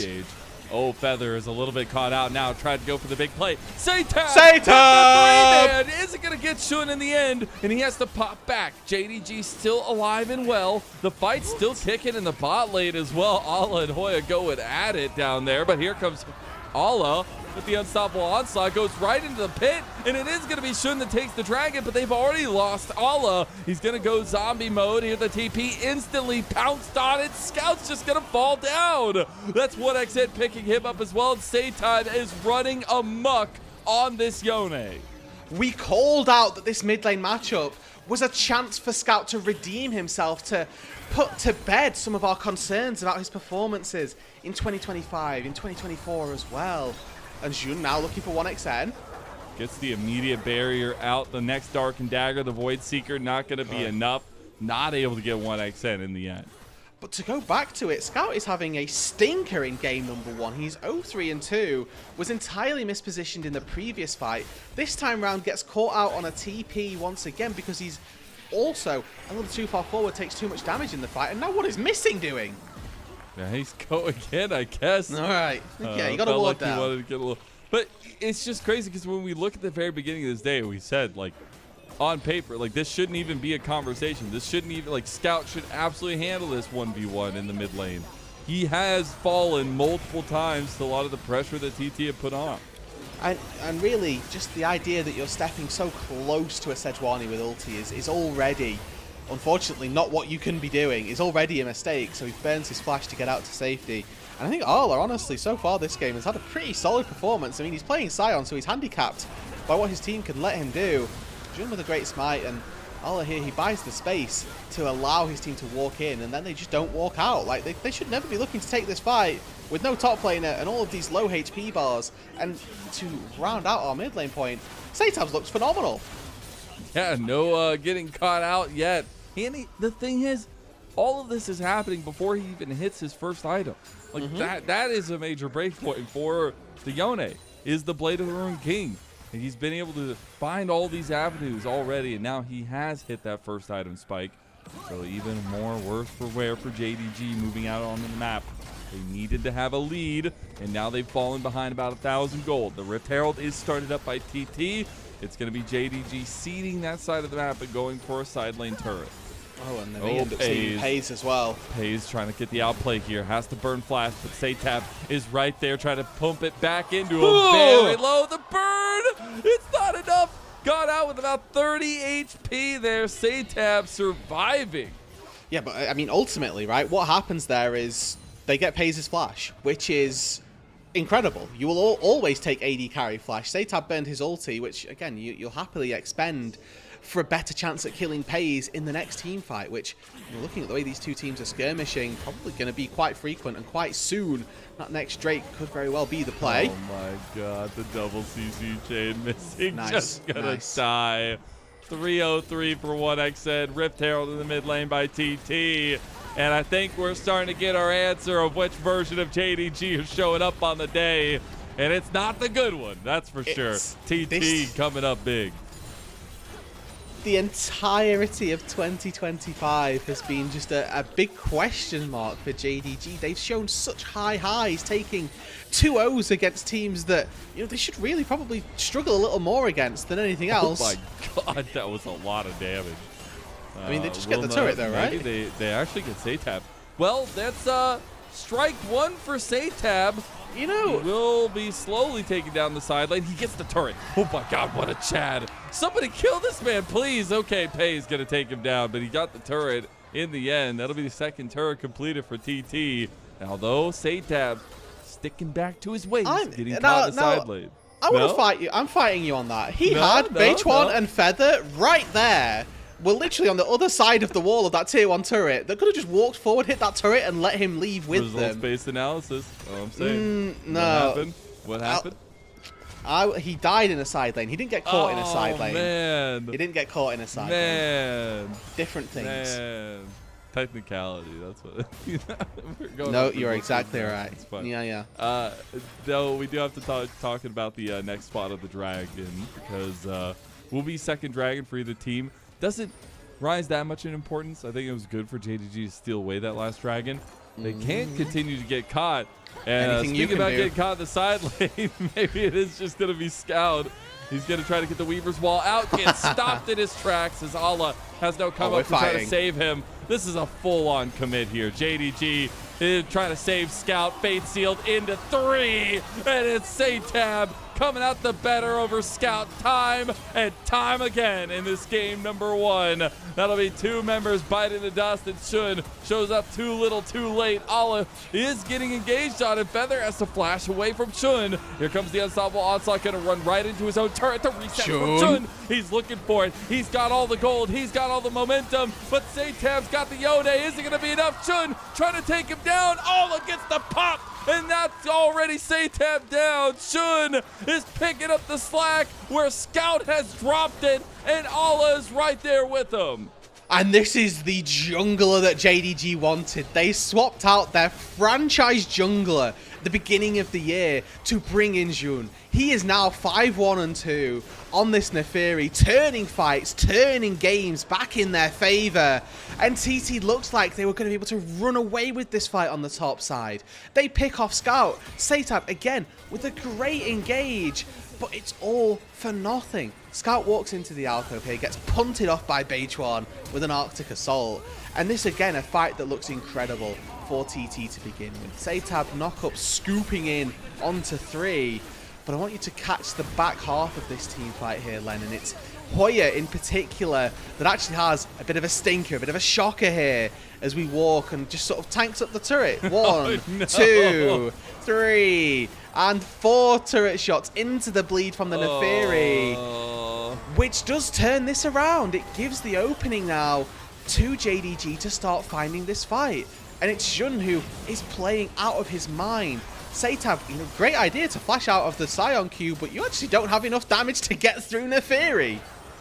That's my GOAT, baby. That's my GOAT. He's showing up. Let's go. BLG could never. Miss him 1, 2, 3. Get your new jungler. It's JDG star jungler now. It should. Picking in game number 1, the Neferi on red side. It was a choice from TT, like you said earlier. But now he's on 2.5 items. Is going to need to maintain that carry performance, though, because it does not get any easier against this TT roster, and especially this TT composition. Yeah, we highlighted it earlier on that JDG felt like they had the burden of execution. As now Satab on the fire top side. Scout doesn't hit a single Just walks thing away. there. Just walks away. Well, he's still under fire. Maybe if one dog can't get him, maybe the rest can. TP coming in. Satab goes to safety. Dragon goes down to TT. And that will be the TP burn, but that's worth it in the end. That is so funny that he just looks at who's there. Yeah, you've got no CC. I'll DPS check you. Missing in trouble here now, though Shun is the scary member there. We'll get the spell shield popped on 1XN. By the way, he is on second item now as well. We are getting second item completions for a couple members as well. Important breakpoints going to be coming through. Yeah, importantly, right, Pays has that Ginsu's Rage Blade, and again, if we've forgotten how Ginsu's works, you get a Phantom auto attack, which for Kai'Sa works really well, especially trying to stack that plasma. So every third auto attack, you get 2 stacks of plasma onto whoever you're trying to take down, and then that percentage HP damage. It's pretty good. It's on Vision. They will block it out now. TT realized they need to maybe stick around. The Atacon just burning down. That's the power of this Neferi plus the Kai'Sa. But the Roses, that's what's important. Missing, just gets popped himself. Shun working his way into Beichuan. Hoya has shown up. That's the other tank coming through. Pays picks up a ton of the Roses here for JDG. Yeah. Allah was looking for an angle with the unstoppable onslaught. He's waiting. He's going Splinter Cell Scion now, just like the Shy did all that time ago. As he will take out that ward, and in the end, it is just the quick Atacon burn by JDG. Okay, so they're putting the power of that 2-item Kai'Sa, just as you pointed out, Mazel, to good effect. And Allah's still sort of sniffing around here. He's just cutting them off. So we pan into the mid lane. It's Scout and Jun who are fancying their chances at taking down this tier 1 turret. Allah just walks into the jungle and says, yeah, if you want to defend your tier 1, you've got to go through me to do it. Yeah, Scion is unfair right now. Like, it just doesn't matter who you're playing, what you're playing. At some point in the game, Scion will be annoying to you. And even with Hoya sitting at 4-1 on the Vladimir, Yeah. it doesn't feel like that has changed. And I really want to see this Vladimir pick thrive for Hoya. I mean, it was a crucial kind of finality pick for them. Yeah. And it's a crucial part to the puzzle here for the TT comp. They really are relying on their solo lanes in this one. It's been set up to do so as well, right? Like, other than the oopsie under the turret, he would be 4-0 at this stage, right? But Yeah. 2.5 items, working his way probably towards a death cap, let's be honest. This could be Zhonya's maybe if he's feeling like that will buy him enough time. But he is incredibly fed, has a lot of gold in his back pocket, and has a lot of the agency in this game as well, right? We're looking at the gold leads across the board. It's JDG that are just barely up in totality, but the only real areas of the map that have a definitive advantage are the top and the jungle. And TT is the top with the advantage. It's Beituan who's taken a backseat on the Sejuani, again, kind of expected as a Sej, to be behind Shun on this Neferi. And you could argue the same to be said for Arla as well, in fairness, on the Sion. Can be a little bit more sacrificial. But the Vladimir, the Neferi, your two big carries, your two big points of pride for these teams, need to step in and need to perform. Oh, Feather going to be forced to flash away from the seismic shove. Satab has completed a second item. It's a Stride Breaker, by the way. Yeah. Interestingly enough, going to be trying to pick out the side lane takes, at least maybe a little bit more. Yeah, that probably means that he's playing into... They've decided he's going to play into Arla this whole time. Yeah. This is definitely geared a bit more towards tank shred and keeping the Sion in your face, or maybe just being able to kite out the Sion that a little bit more as well. And if you were looking to try and play versus a Talia more frequently, you'd probably go for something a bit more crit focused, or maybe a little bit more in that shield bow dimension. See if it pans out for him. He's right now finding a good trade into Ala. Trying to stack up some of these health stacks there. Yeah, they are all the way coming down. TPs coming in from Scout as he uses the Weaver's Wall to catch on to Satab. Decimating Smash going to slow you just as much as your Stride Breaker does. And Scout gets the redemption kill finally in this game number 1 for JDG. Yeah, Scout did commit TP and Weaver's Wall to get down there. And there we go. That, for me, is strike 1. Satab caught out on a side lane. There you go. And there was there's nothing that his team are getting elsewhere. Unfortunately, Hoya, he pushed in that top wave and then didn't go to hit the turret. Has decided that he wants to try and catch this bot wave instead. And that, unfortunately for Satab, is one that we can not particularly forgive, as 15 seconds on the Dragon and 15 seconds on his recall time, or his death time, and he is going to be able to get out onto the map, but they're going to have lost all side lane control off the back of that death, so the momentum and the tempo now much further back into JDG's favour than they would have liked, and that would have been the case had he have just stayed alive. Instead, they're just going to have to completely sacrifice. Yeah. I mean, it goes down so fast. Beituan maybe looking for a steal. This would be huge. He can't get it. He's going to look his way out there. Maybe looking for the fight after, though. Pays going to tank down that Glacial Prison. Nothing else going to come of it. And JDG even up the Dragon score once again. Yeah, so 50-50 going the way of June. Good to see that the smite check is in favour of JDG this time out. And for the time being, Lennon, we probably resort back to a little bit more of a quiet state of this first game. Remember that JDG have been topsy-turvy, let's say, this entire year long. Started out 3-0 with clinical 2-0s over some of our top teams, and then, out of the blue, lose to FPX. They chain those into 2 more consecutive losses, and all of a sudden, the JDG organization go, this is not good enough. Switch up their coach, bring in a fresh face, and then they 2-0 AL, who are one of our top 2 teams in the LPL at the minute. The volatility of this team has been absolutely wild, and we do not know which type of JDG we're going to get. The start of this game looks like we had the team that was losing a lot, and now June's face checking.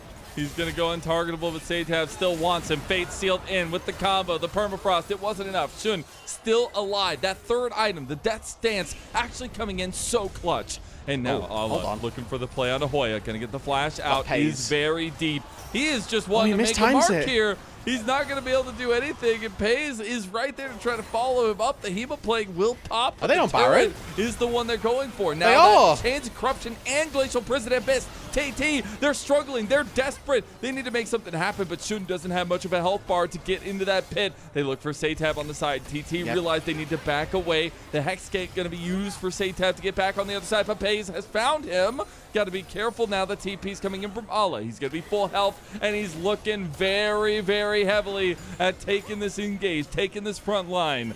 As JDG back TT away from the Baron play. Hoya's going to TP top and get that push going. He needs to leave pretty quickly. He's overextended with that teleport burn it. there, They and now just burn it. with the amount of time and the amount of HP that TT took, it's JDG with this 3-item Kai'Sa and the Theory as well. The Baron's just gone. TT, man! Oh, that's heartbreaking. They tried to make the play, but because they wasted so many resources up there, JDG just scoop in, take everything away from them, and now flirting around a 4,000 gold lead for JDG almost 30 minutes in. And I think that this is a bit of an issue for TT. Their confidence not quite where it needed to be. That was a fight and a situation where their best way out was to 50-50 the Baron. And you found, you know, there are a lot of issues that get you there in the first place, but in the split-second decision, Beituan didn't have the confidence to take it. Scout, he got the block off, but Beituan is the one they target first. Big knock-up seismic shove combo to Feather. He's very tanky with the unbreakable though. Beituan looking for the angle. Satab wants to take them. Goes on the Pays, but it's not enough damage. It should follows him through. Is looking for the recess himself. Goes untargetable. Shun has picked up the slack of all these stars around him and said, damn it, I'll do it my damn self. As he will fall, it still is a definitive fight for JDG as they propel their lead now 4,000 gold up into this mid lane push and into a tier 2 turret.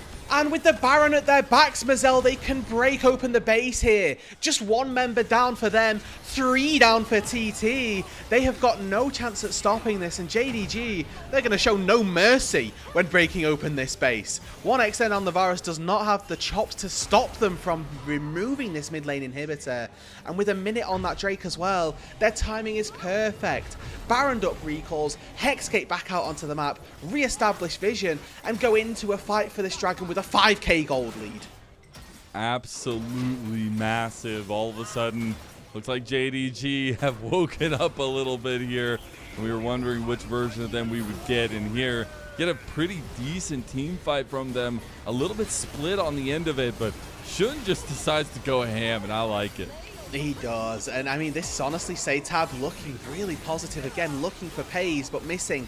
Snaps him with the quickness, and means that he can't find the damage that he needs to. And Jun, I think, probably unintentionally follows, as on live, Feather's getting caught out and dying. But with that follow through, and the fact that 1xN is now just barely able to take out Jun in the back half of this, I think that Jun didn't really want to go into that to begin with, but realized once he was there, hold on, I'm in a good spot, I'm fine.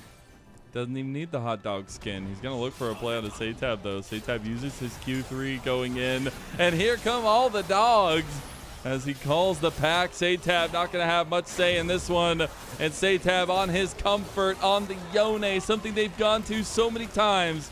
Not going to find promise here. JDG biting off a little bit more than they can chew in the base of TT, though Allah, that tanky meatball, is going to use his unstoppable Pays.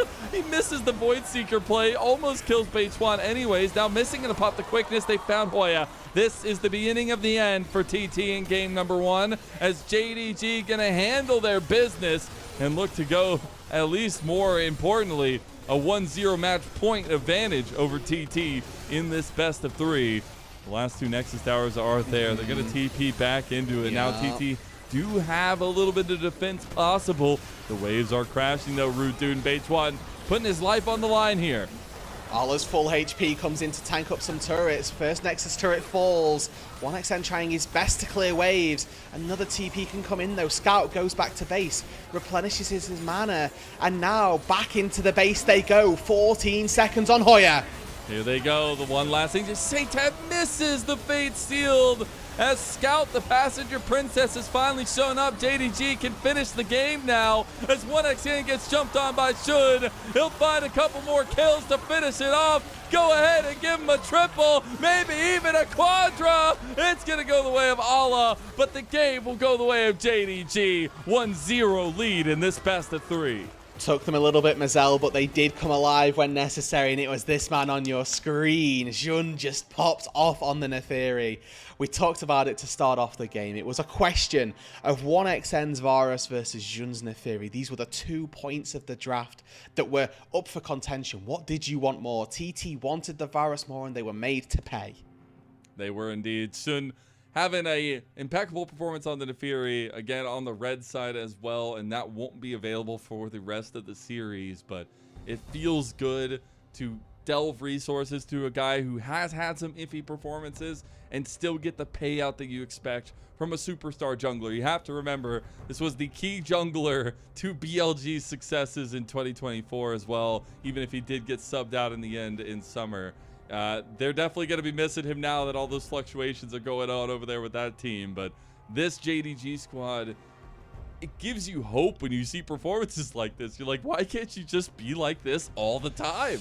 Yeah, I mean, it's what they say, right, is that the good teams win games when they're playing badly. And JDG, to begin with, they played that game not amazingly. There were areas where TT were coming out swinging, right? Scout had a really quite poor performance in this first game, but his team, they had enough, right? They had enough to carry him over the line, and that's what you need from your good teams, is that you've got not just 1, not just 2, not just 3, but you've got 5 just unkillable, incredible players on your roster, and JDG are starting to look to prove that it's not just a one-man show from the mid lane, but that they can pull wins from every other area of the map as well.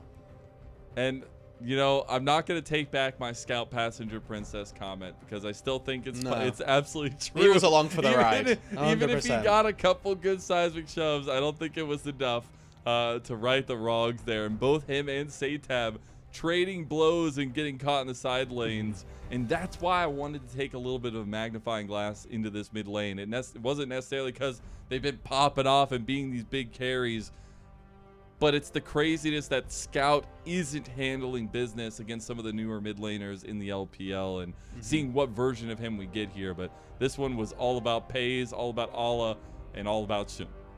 Yeah, I mean, all about Shun, to be honest with you. I mean, Allah had a pretty decent performance on the Scion, I will say. I think he performed pretty well. Job. Yeah, he did his job, I think, is the best way of saying it. And as a tank, that's like the most important part. But you can see, right, Shun more damage than anybody on his team, and he's playing PvE for half the game. So whenever a jungler has most damage, you're always kind of curious about how that's quite happened. The highest KP in the game actually went to Beichuan. That's my bad for misreading with jungle, but even still, Arla, again, 84% kill participation was just a part of pretty much everything. Yeah, always finding those flanks. But I just, again, it's so unfair, man. Like, the Scion gets ridiculous at some point in the game for anybody that you can be in any champion. And I think it's really well used. And it's a thing where you can get a win on it and have that security knowing that you don't have to face that again in the rest of the series itself. And I think JDG are going to be very happy with their response to this game, number 1 specifically. I think they're going to have to come up with another version of this for themselves in game number 2 for sure. But there were some key moments where you could see the team kind of coming together. Even if the plays looked a little bit wonky, I want to see this team on the same page. And even if that page is trying to save Scout's booty, it works out sometimes. Even if it is just put 2 control wards around mid lane. Let's see what happens, you know? Like, let's do what we can to make sure that this guy doesn't die 4 times in a game this time around. It didn't work. It didn't work. No, it didn't work last game. But I think that the opportunity for TT to take a game was probably that game. They had a good enough showing to start off with. They had the tools. And ultimately, I think that this is a bit of a commentary on Hoya and his... we'll just call it performance in this series, but maybe the LPL as well, in that he got given so many resources in that game, so many tools, so many opportunities and avenues to be a massive threat. But really, he was neutered. There wasn't really a big fight where we see him do what he needs to as the Vladimir, and maybe that speaks to a little bit of unfamiliarity with what his champion's job is, what his role is, but I should never really be looking to see Hoya just trying to wail away on a Scion and help do that DPS check on the Scion. It's always been a dives threat champion. And I'll say some of those ults from Satan look real flashy, but in some of the crucial moments, some of them going a little bit wide, and some of those executionary points definitely looking at the bottom of the barrel for TT when it comes to so far their performances in Ascend. They've had a little bit of a roller coaster as well comparatively to JDG. It is a small kiddie ride though, but it is still nonetheless something where this team needs to kind of pick up wins as much as they can moving forward, just to give themselves a little bit of pride and at least get ready for that kind of play-in, playoff that we're going to be moving forward. So I got to ask you, though, out of that one, it has to be Shun MVP, right? Even if he didn't have the hot dog skin? Yeah, well, you know, that's a really good point, though. We might have to dock him marks for that. I think that even with docked not hot dog skins, he still gets MVP. Say that 10 times fast. Oh, I couldn't say it once successfully, buddy. 10 times is a no chance. Thank you for buying into that with me. It is going to be Shun that takes it. 11-2-3 on the Nefiri. And a heck of a star performance from the guy on JDG. A team that's been lacking consistency, but they found it here in game number 1 against TT. Yeah, they got themselves off on the right foot in this first game. Not necessarily all the way through it, but they got to where they needed to be. And I think that's what's important, is that this could very now easily be another 2-0 for them. Where if they've ever lost a game, they've ended up losing both of them. And if they don't, them winning a game means nothing. From what we've seen, because they win a game in every series. It's whether they win 1 or 2 has proven to be the trend so far. But TT, I think they'll be kicking themselves a little bit. That was definitely a winnable game. They had enough resources and enough of a lead as well to be able to do it. But I think that they can look back at that game and probably learn a lot from it and start thinking about, well, actually, what is it that we didn't do appropriately? Yeah, well, I'm excited to see. We'll see what happens going into game number 2 after a short little break. We'll see what happens if TT can bring it back and bring us to 3.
Welcome back, everyone, to LPL English, your unofficial home for everything LPL. I'm Mazel, joined by Rude Dude, and what a game one we had. JDG, they showed up even though they slipped up in the very beginning. It is still a dominant performance, and then they go 1-0 over TP in this best of 3. We'll be getting to game 2 here shortly. But I gotta ask, have you heard about MOBA Trainer? Obviously, if you've been following LPL, you have, because we do it every single day.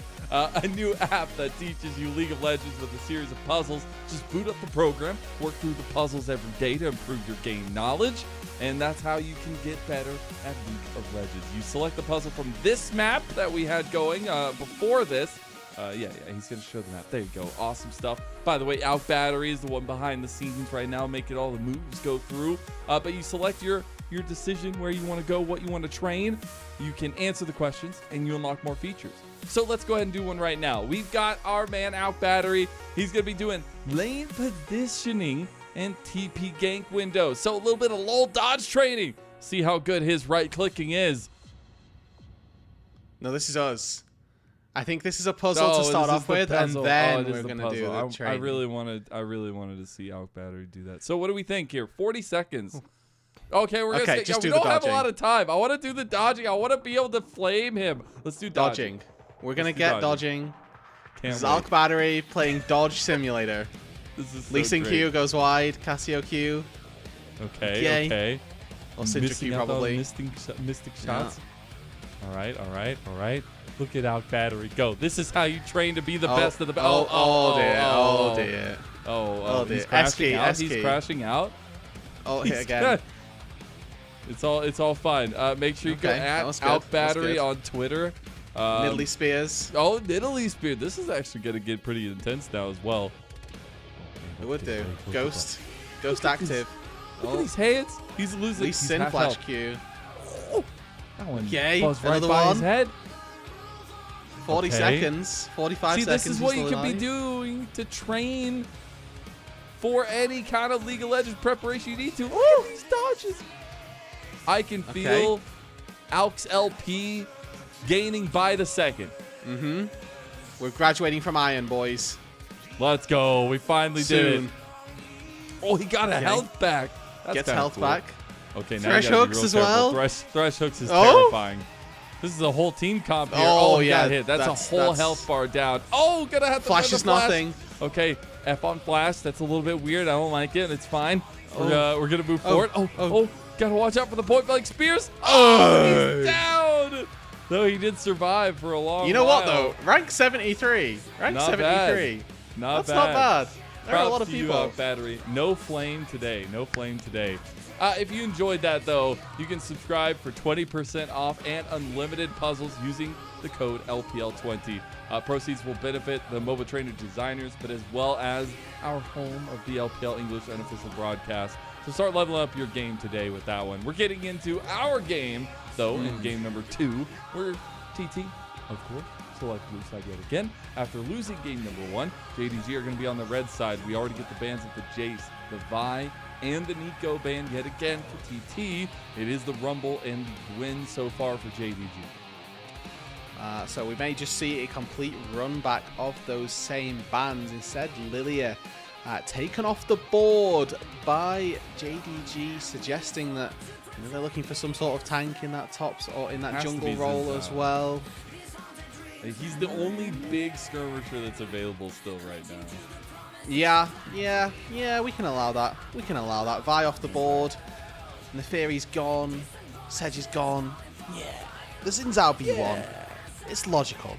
It does put a bit of a clock already into Beitwan and his necessity in this game. He needs to do things earlier. He needs to make some moves early on. And I think that this is a decent enough answer. I'm still not used to Pantheon enough to conceptualize him as an early skirmisher that we can have as an answer, but I like this it. works just as well. Let's go. So 2 games in a row. They're going to give the sticks over to Sun. You have to be this early game force on the Pantheon. You have to keep that advantage going, and you can be active very quickly, very early. I need to see them pair up something with Scout. He needs to have something mobile from that mid lane. We'll see if they want to go with the Azir, of course, going to be the pick for Scout. A legendary one for him. Yeah, I mean, this is as long as Scout has been.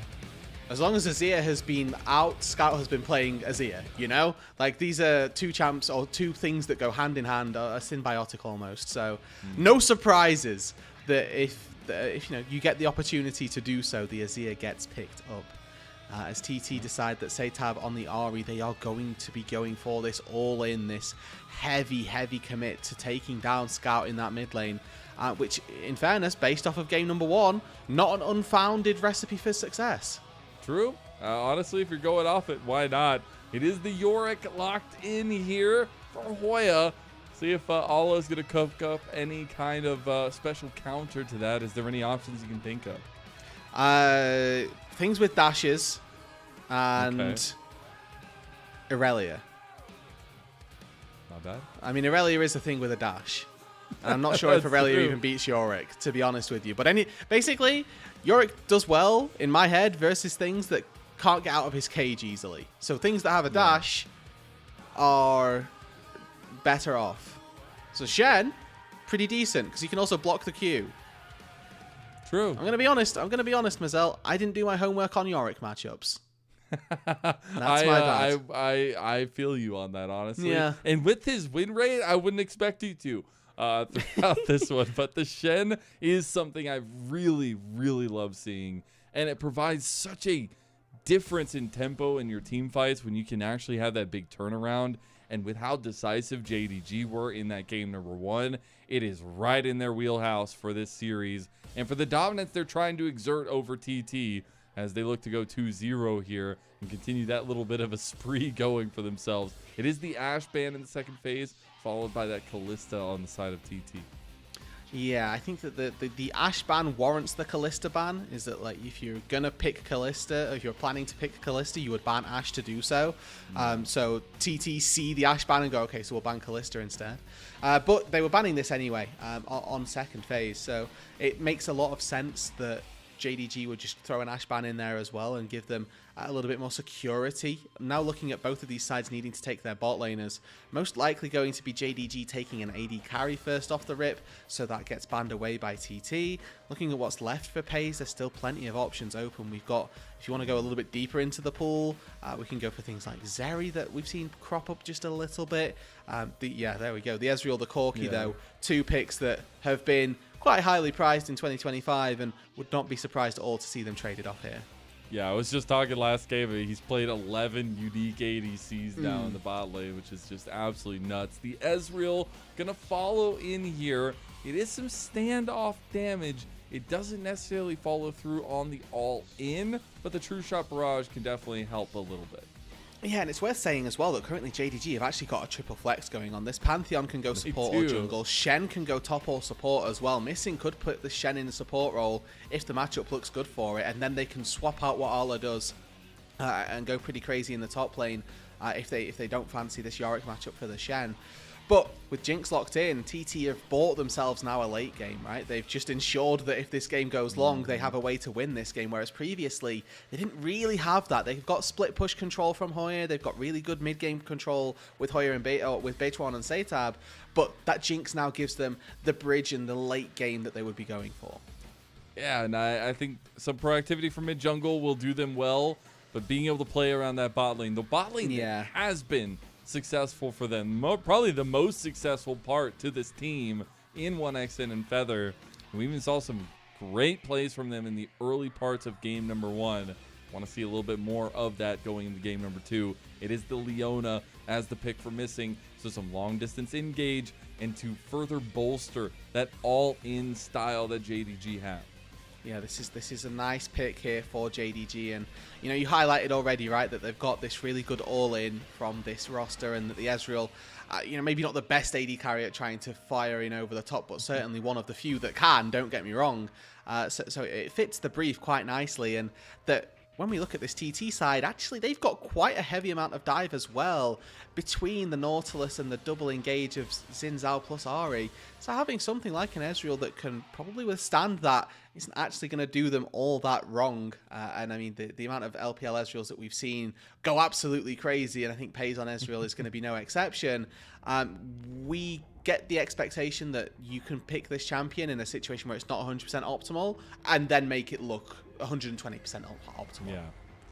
And coming into this game too, a lot on the line for TT, but a lot of pride on the line for JDG. Both these teams have been on wild roller coasters. Definitely more pronounced one for JDG, as we don't know which version of them we're going to get on the day. But today, it feels like maybe they woke up on the good side of the bed here. And we're trying to see if they can find that dominance once again that they started the split with, going 3-0, then falling 3-3, and now trying to find that 2-win streak after that massive win over ALTT. They just got to find something. They've had two very stalwart comps, very standardized compositions, but not able to live up to the execution that they need to face off against JDG. It's JDG also opting into 2 carry performances from Shun. They go with the Nefiri, now the Pantheon. All eyes on this jungle matchup as we go into game 2.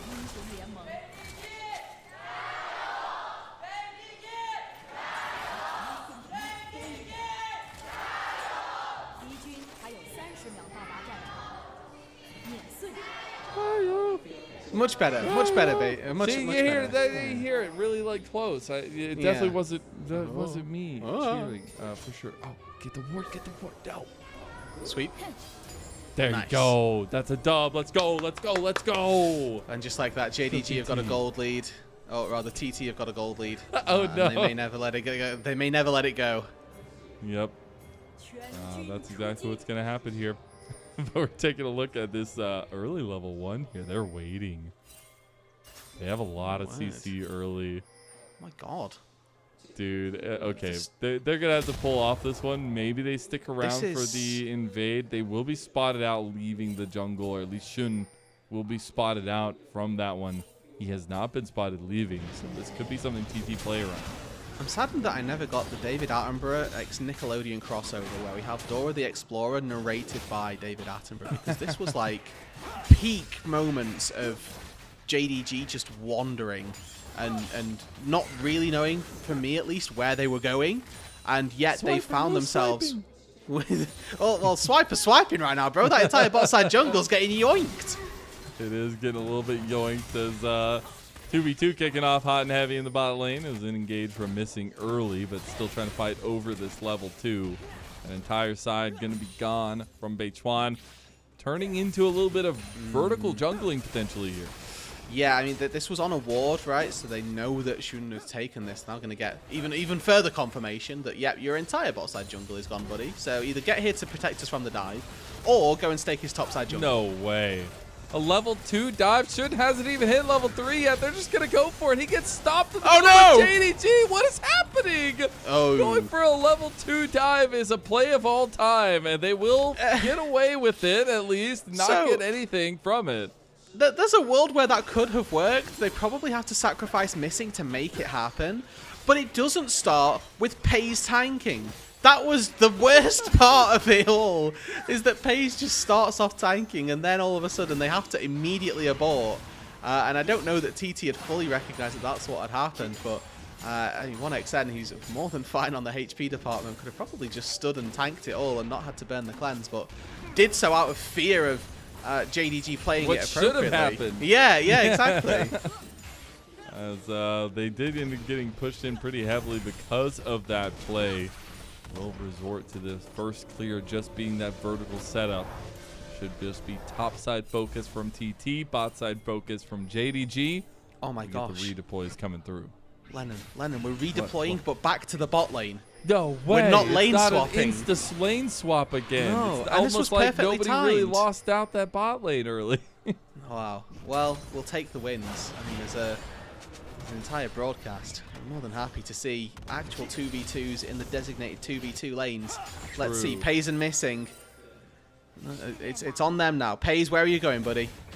Oh, hold Beituan gonna find Scout though. Oh, Gets the love preemptive that. flash. Scout gonna get knocked up, but it's not enough. The minions there to block Satab's charm. And that will just be the gank going a little bit awry. Flash is burnt from both Scout and Beituan.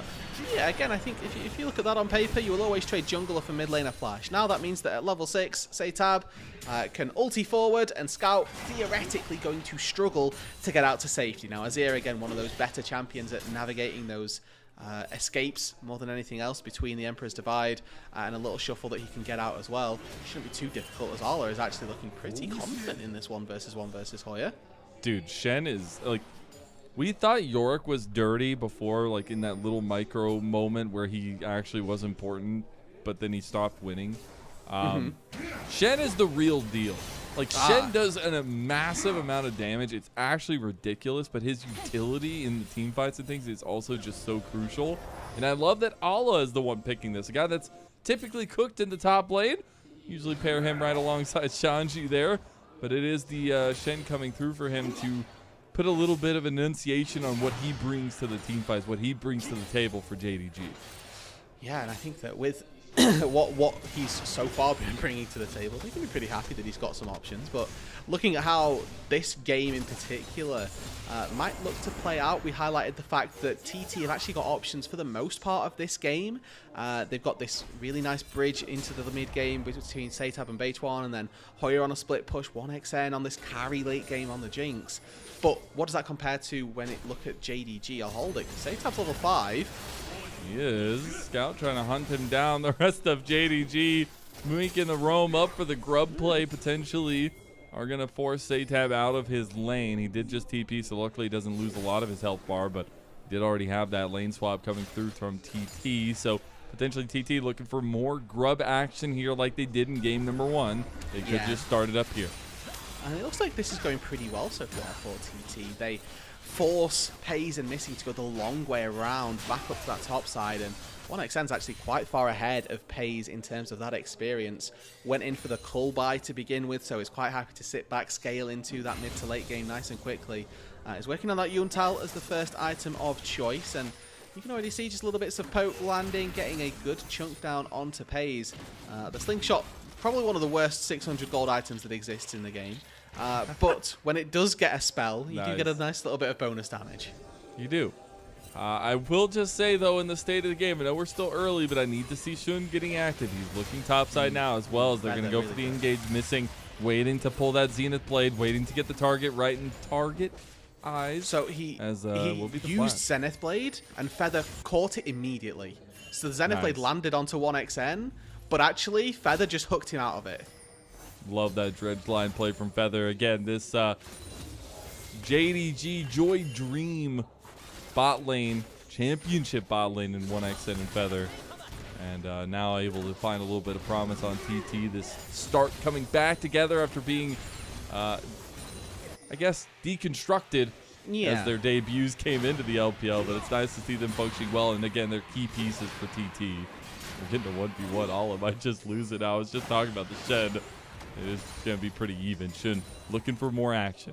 Yeah, not quite level 6, so can't just immediately beeline it into that bot side where Beituan actually seems to have accrued quite the massive CS lead at this point. I was thinking that Shun is a little bit further behind than he should be, and he's actually two levels down on the Xin Zhao. So that level 3 dive, or maybe some other consequence of this, found a lot of crotch. Pushed into the turret as he goes for the stun CC. Beituan taking the turret, but he goes down. It will be Scout joining him, though. 1-for-1 trade. First Blood did go to JDG, though. No, but I think that, honestly, First Blood doesn't have that extra bit of gold, so the bonus to it, I'm not particularly sold on. Like the position of mid lane right now for Satab, and I like the idea that he's actually going to get a little bit more experience. They deny Scout once again, and remember, it's about how your carries look in this game, which determines probably who's going to come out on top. And at the minute, Satab has a decent lead over Scout in that bot lane as well. 1xN has a good experience lead over FaZe. It hasn't manifested into gold just yet, but experience is very important as well. So making sure that those two things can continue, I think, is a good route to success for TT. Highlighted that their scaling, not bad if they rely on the Jinx, but I think the JDG as well, when they rely on Scout moving into this late game, they can have a boatload of scaling as well. And you already highlighted the Shen a little bit, Mazel. I want to talk specifically about maybe one of the more undersold features of Shen in the Spirit's Refuge versus a Jinx. Trying to get a reset as this Jinx might well prove to be quite difficult if you auto into a no-auto attacking zone. Yeah, and Allah is going to look to have that big influence in the team fights. I will say, looking at the lane states right now, pretty hefty advantage developed by Satab in the 1v1 lane matchup. Like 20, just hovering around that 30 CS mark as well. A little bit of an advantage, about 20 CS, or at least a big advantage for Beichuan in the jungle too. So TT are starting off this game number 2 in a much better position, as we're going to have Dragon not even started up in time before the next spawn of Grubs comes up in about 45 seconds. And I wonder if JDG are willing to give another Grub again. Yeah, so I think that the next breakpoint that we're looking at is 1xN and whether or not you can grab that BF sword. One of the issues with these Yuntal builds and the way you have to build AD carries at the minute is that trying to get a BF sword, if you don't get it on your first base, actually can be quite difficult, because getting 1300 full gold is sometimes quite tricky. Hoya gets Arla inside the cage there and takes a good little chunk of HP. But as long as 1xN comes out of base with either Yuntal or BF sword, they'll be happy to take a fight. If not, it could be them feeling a little worse for wear. It's actually pings coming around the Dragon from TT. Satab setting up in the jungle here. At least in the river side of things. Soon going to dodge out. That will be the charm down.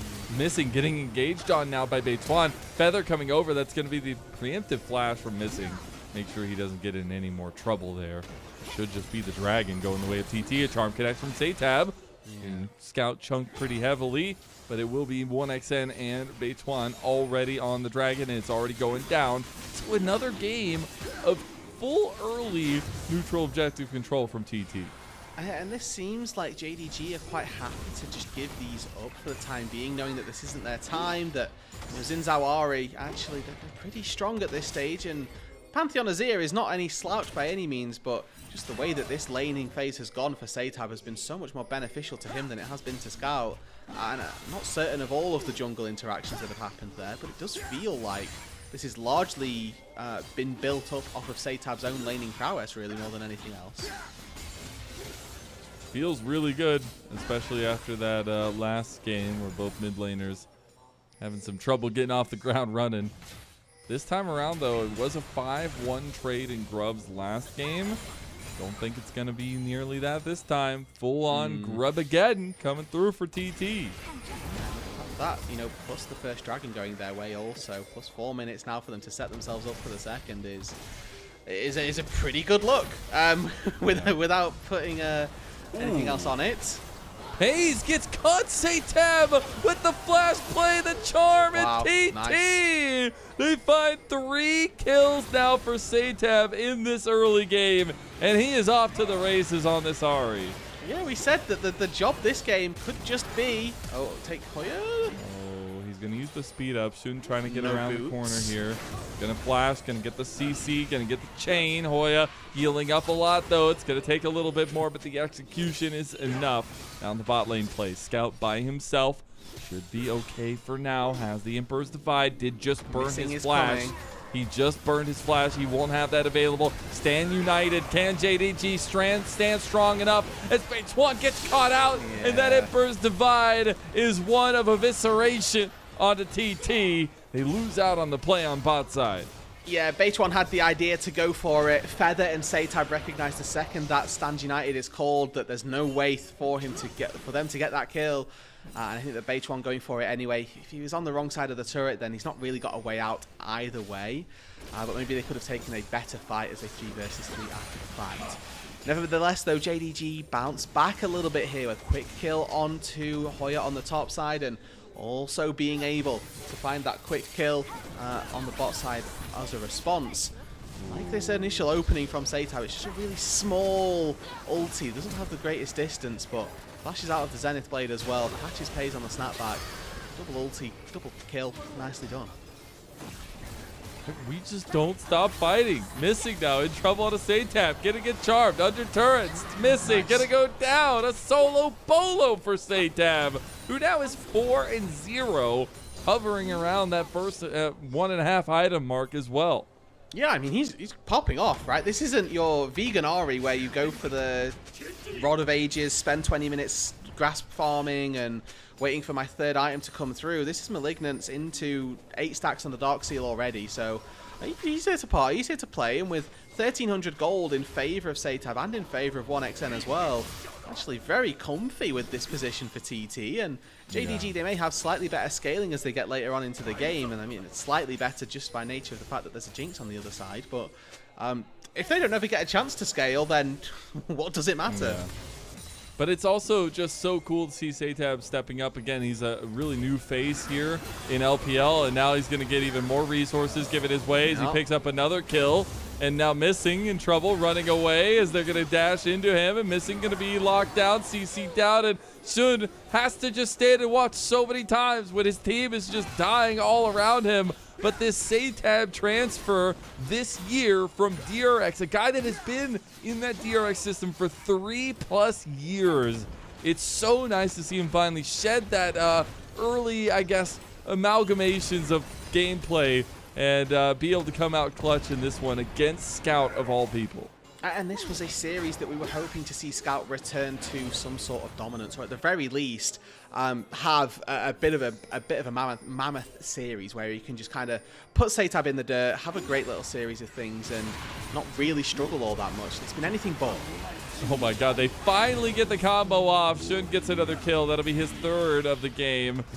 Just been looking for any entrances, but has been caught lacking a lot of times here already.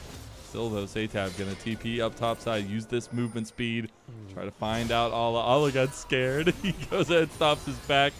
JDG won't be able to do anything about this Rift Herald spawning on this top side. Satap, last second, not able to stop Ala. He will TP back to try to save the turret. Yeah, Missing's on his way up here as well, but there's nobody to answer this bot side turret. Hoya going down gives JDG an advantage on the map, and it's these small plays which are just giving you that little bit of hesitancy, right? Game number 1 was pretty similar to this, to be honest with you, where JDG falling behind early on and TT weren't really able to push that lead like they had, or that they had at all. So we're waiting now to see if they can do a bit more with this advantage that they've got. It's a bigger advantage, but Titanic Hydra Shen is just 40% HP to Satap, so that's not good. Not good, not good, not good.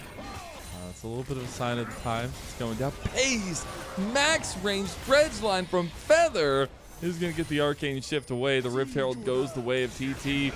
And something I'm loving here, Emperor's Divide from Scout, just as I want to talk about him as well, as Hoya is not going to be there. That was the Stand United used, but the charm from Satap stops it up.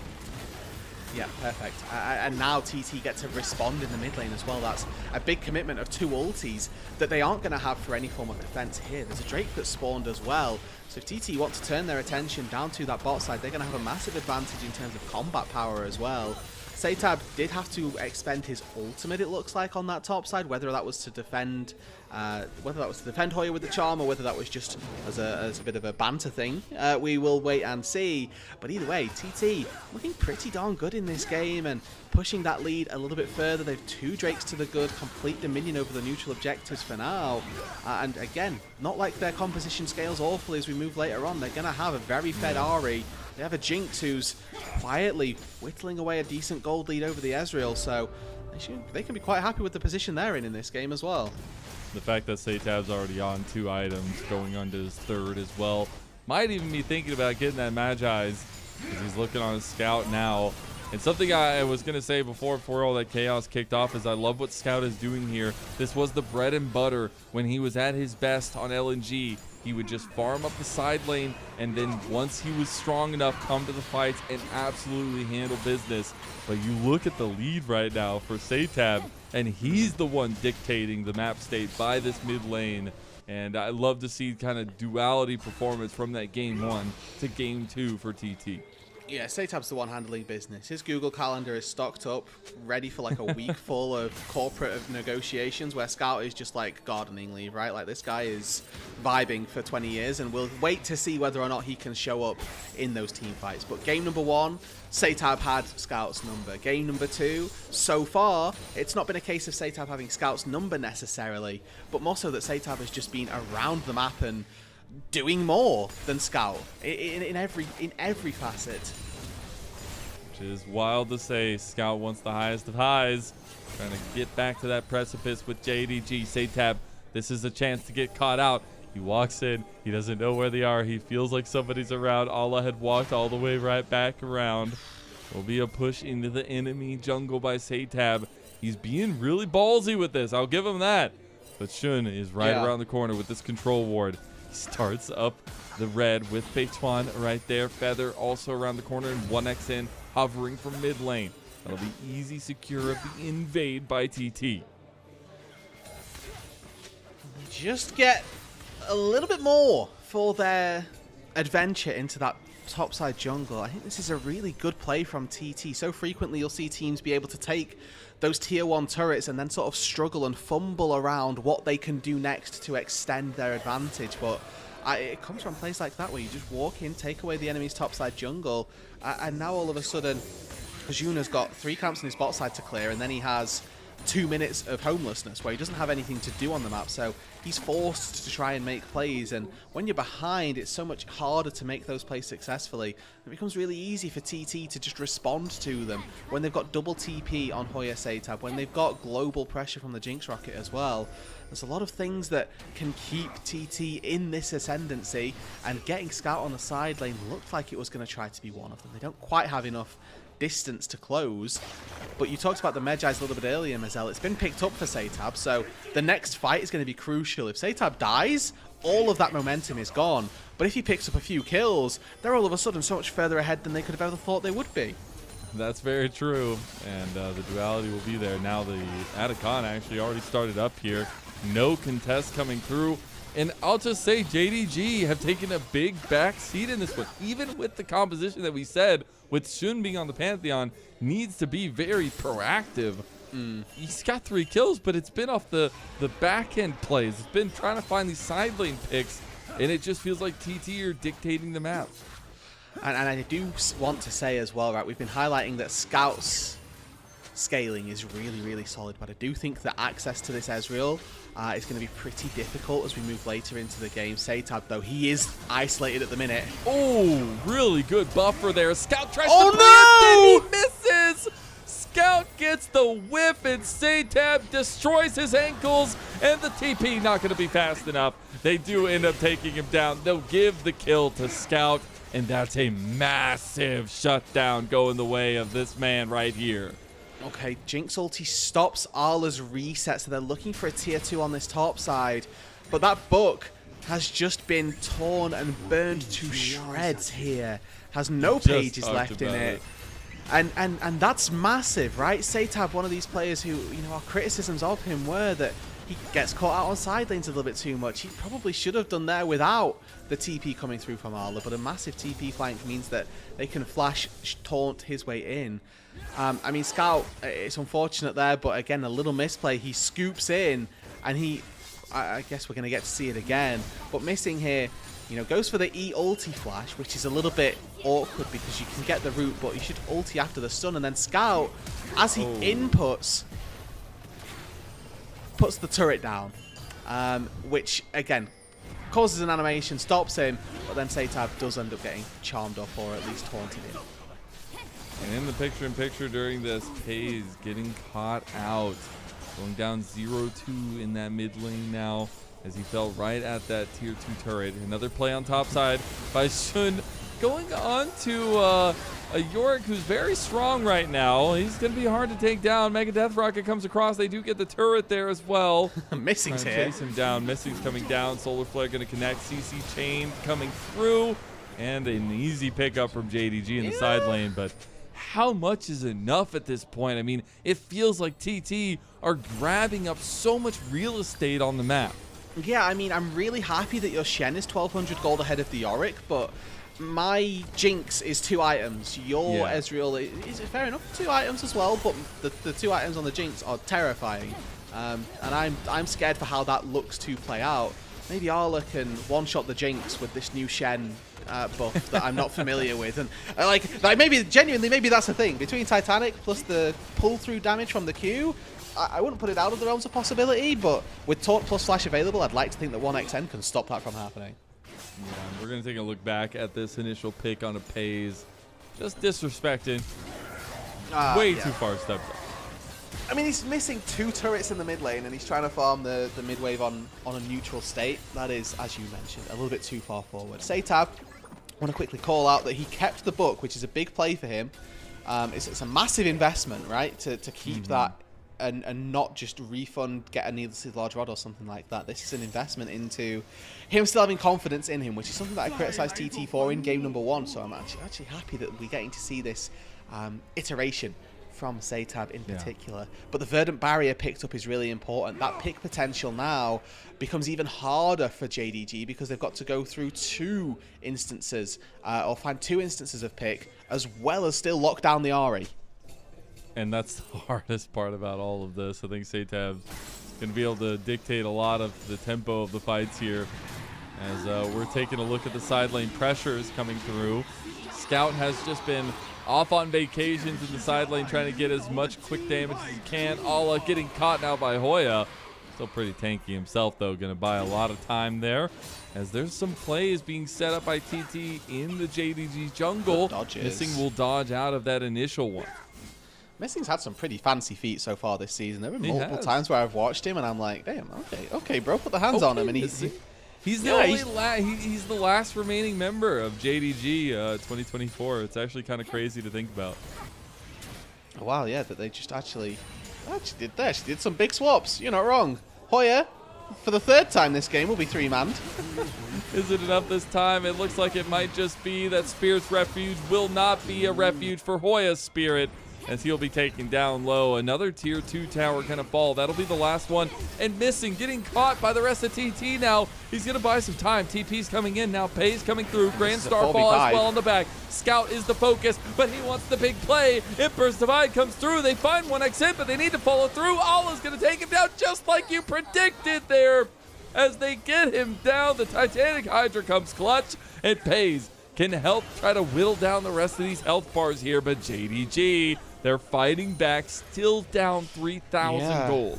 The point is, though, to what end? This is just a couple of good kills that JDG get. They can't do anything with that. And they did lose their top tier 2 turret for this as well, so there's a lot of gold still actually getting into TT, even though there were a lot of shutdowns picked up. That whole sequence of events was net neutral for these 2 sides. I think JDG probably closed that gap by about 200-300 in terms of gold that they were able to farm after the fact.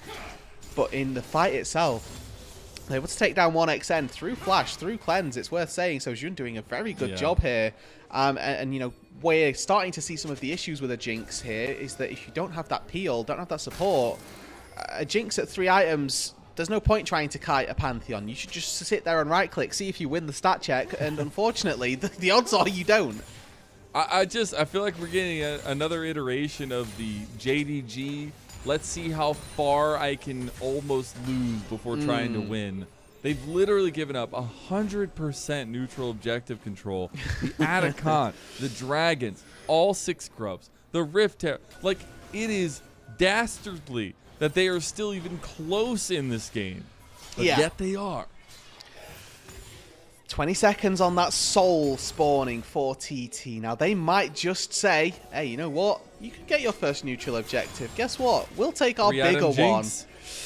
And they can. They have that power. Now they've already swept out all the vision. Blue Ward is going to spot that they're not actually doing the Baron just yet, and probably gives a little bit of time if they just send Scout. The play, they actually do get Missing about half health, but it's going to be the Spirit Rush used by Seitab.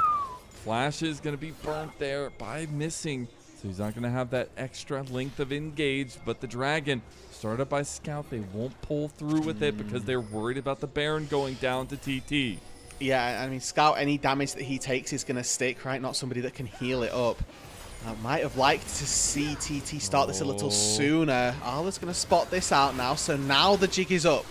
10,000 HP. Nobody started the Dragon from JDG, so it is just a 5v5 to stop the Baron. Oh, TT getting a little dicey. Allah is in there. Grand Starfall in. Shun in the pit. He's not going to survive long enough. He goes down, and 1xN is getting excited. Mystic goes on the back. What about the Baron? It's not there. Baron goes down to TT. 1xN falls. Scout is not enough. Satab sits him down at TT. They're taking away with this game. It's looking like we're going to 3. And we wouldn't have it any other way. JDG struggle around the Baron, and Thunder Talk come up clutch. 1xN able to stand and deliver in the pit, just firing away, knowing that at some point he's going to go down, but he's going to do everything in his power to take some people with him. He takes 4 people into the grave. Hoya now with the Baron at his back, Yorick's best friend. He's got the Maiden by one side, Ghouls on the other, and a Baron buff to help him out. The inhibitor itself may just about stand tall. But JDG, they are now backs thoroughly against the wall with a Baron and a Soul to fight against. Yeah, I think we're getting the answer. You can't give literally every single objective on the map and still expect to win fights. And JDG finding that out the hard way. They just desperately try to force themselves into this situation. Yeah, and it's really good peel this time from Thunder Talk. Last time out, 1xN got left in no man's land and was isolated, got taken out. This time round, he gets a little bit of support. It's actually nice to see that there are Flame Chompers on the ground that block Arla, that everybody else from Thunder Talk also kind of turned and stopped people from getting access to the Jinx. And, you know, it looked to the world as though 1xN had sort of given up with that fight. He just sort of stood there and right-clicked, but you just realised that there was no other place for him to go. It was all the options that he had, and it was nice that his team actually backed him up in that endeavour. Bot lane push coming through from TT. How about 4,000 or 5,000 gold up. Looking for the final inhib turret in the bot side. Still the one in top side as well. So what I will say, Mazel, is that if this game doesn't end off this Baron push, it becomes, again, a little bit scarier for Thunder Talk. Yes, they've got this, what will be 4-item Jinx, but if they don't end off this Baron, there's going to be an Elder Flip at some point. There's going to be that scary 50-50. So TT, time is now. Soul's at your back, double inhibs down. Pace just used E. Okay. A little bit of trouble. They have 6 grubs, and it just feels like an inevitability now for TT. The minions starting to rebuff that a little bit. Allah getting a little bit low, but 1xN, once he starts pumping, he's going to finish this one, and he's excited now. Mega Death Rocket going to kick through. Turret. That's 1xN. Looking for another. Scout gets a big Emperor's Divide. It is 1xN gone. Now JDG trying to finish this one up, but TT, they focus what matters most, and we're going to 3. Hoya just hit turrets, just decides he's had enough, doesn't want to do any PvP this game, got destroyed in lanes, got absolutely slammed by 3 people of JDG on repeat. As soon as he gets access to Nexus turrets, whack, whack, whack, game 3 we go. Easy peasy, lemon squeezy. Again, massive underperformance from JDG from that first game, and we're starting to see a microcosm of the roller coaster that we talked about so much, because they literally sat back and watched TT play League of Legends for like 15 minutes and then decide, oh, we're going to do something about it. And you can't do that with the draft that you had. Yeah, I think that they could have maybe tried something at any point, and it would have been better than that. The punishing of the Yorick was ultimately in vain, which is what we got to see there. And they didn't really put their eggs in the right basket at all. Jun had a mammoth performance in game 1 on the Neferi, wasn't quite able to replicate that on the Pantheon, but I don't really think that was to his discredit. It's just that the whole team didn't really get rolling in any sense there. Yeah, it's difficult when all the pieces around are also falling apart. And Satab, at this point, the better mid laner in this series over Scout, which is absolute insanity to think about. And in this one, it wasn't even close. Like, it literally wasn't even close. He had 30-40 CS down the entire time. He was constantly pressured. You can go put your head in the dirt in the side lane all you want, Scout, but it's not going to change the fact that Satab has had a really strong performance already over him today. So want to see that picked up from JDG, and I think for TT, you can be very proud you're able to kind of turn around that performance from game 1 into a game 2 victory over JDG. Yeah, I mean, they should be as well, right? Like, I was coming off the back of that thinking, well, TT, that was your one game you were going to win, but they actually replicated their successes of game number 1 exceptionally well. And I mean, off the back of Satab and his movement around the map, the early pressure that he was able to put down on Scout bled into the rest of the map, and it didn't really matter that we saw Jun, Pantheon ulti top 5 times, when the rest of the team were just cleaning house. Yeah, I mean, you give Satab like 5 kills to start the game. You're just sitting there like, what happened? How did that even happen that early? And it was an early lead developed throughout the game into a bigger lead, and TT able to just kind of execute all over the map on those neutral objectives. I think that was the most impressive part, is they just forced the hand of JDG around those time and time again. Yeah, and I think as well, maybe one of the more unspoken of underperformances in this game probably pays on the Ezreal, to be honest. Didn't really absolutely feel like he had any impact whatsoever, and getting caught by this charm, that's not the big deal really. It's more so the absence in team fights. I mean, this as well is a brutal highlight that you have to replay, but there was a couple of really big pieces of JDG, and we talked about the fact that sometimes somebody else can step up. In game 1, Jun was able to step up and do what he needed to, and may have tried in this second game to do that, but I think that the priority and the focus was just a little bit off, right? Deciding where to go in and deciding that focusing your Shen in favor of taking out, giving gold to your Ezreal is just not quite what we'd have hoped for. Yeah, and consistency is not the thing that JDG can hold near and dear here so far this split, and we get a little bit more of that here, and it begs the question of what version of these teams we're going to get in game number 3 as we go the full distance. But now, more importantly, also, who gets MVP for that one from the side of TT? Like, does it has to be Satab, right? Yeah. It's probably just Satab, even though we still saw mini Satab moments of him getting caught out on side lane. I think he gave enough power to his team to start the game that he was allowed one mistake. He had that mistake. We were like, okay, that's allowed, and then he didn't do it again. And we're like, good, you win the game now. Good stuff. That's all. Yeah, you win. Good job.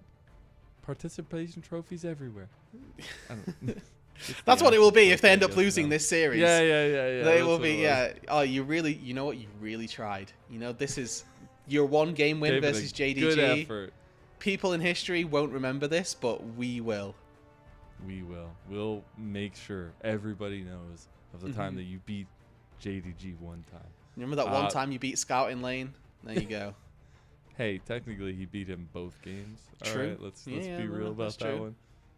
Or that one day. It makes me that so one day. sad. Yeah. It makes me so sad to see Scout underperforming so much after so much is built around this guy and the LPL's legacy itself. But here we go. We're giving away the MVP for game number 2. And it goes over to Satab. Got the very early lead on the Ahri and did not look back. No, he didn't, to be honest. I mean, that Medjai's in the inventory says it all about the confidence of this kid. Definitely was what won them the game. Got up to 10 stacks, then immediately built Medjai's, immediately died. I think he ended the game with like probably 10-14, something like that. It wasn't a 25 stacks on the book looking real good moment, but he definitely poured his heart into this game. He absolutely did, and TT poured everything they had into it as well to even things up here. But they still have to take down JDG all the way if they want to get a win. And JDG need to find out what the hell happened to game 2 and why it was different than game number 1. We'll step away for a little break, and we'll be back for game number 3.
Welcome back, everyone, to LPL English, your unofficial home for everything LPL. I'm Mazel. I'm joined by Rude Dude, and we go the distance in our second series of the night. It is going to be JDG falling in Game 2 to TT, a triumphant comeback for Thunder Talk Gaming. Absolutely. And now, what the heck do we get for game number 3?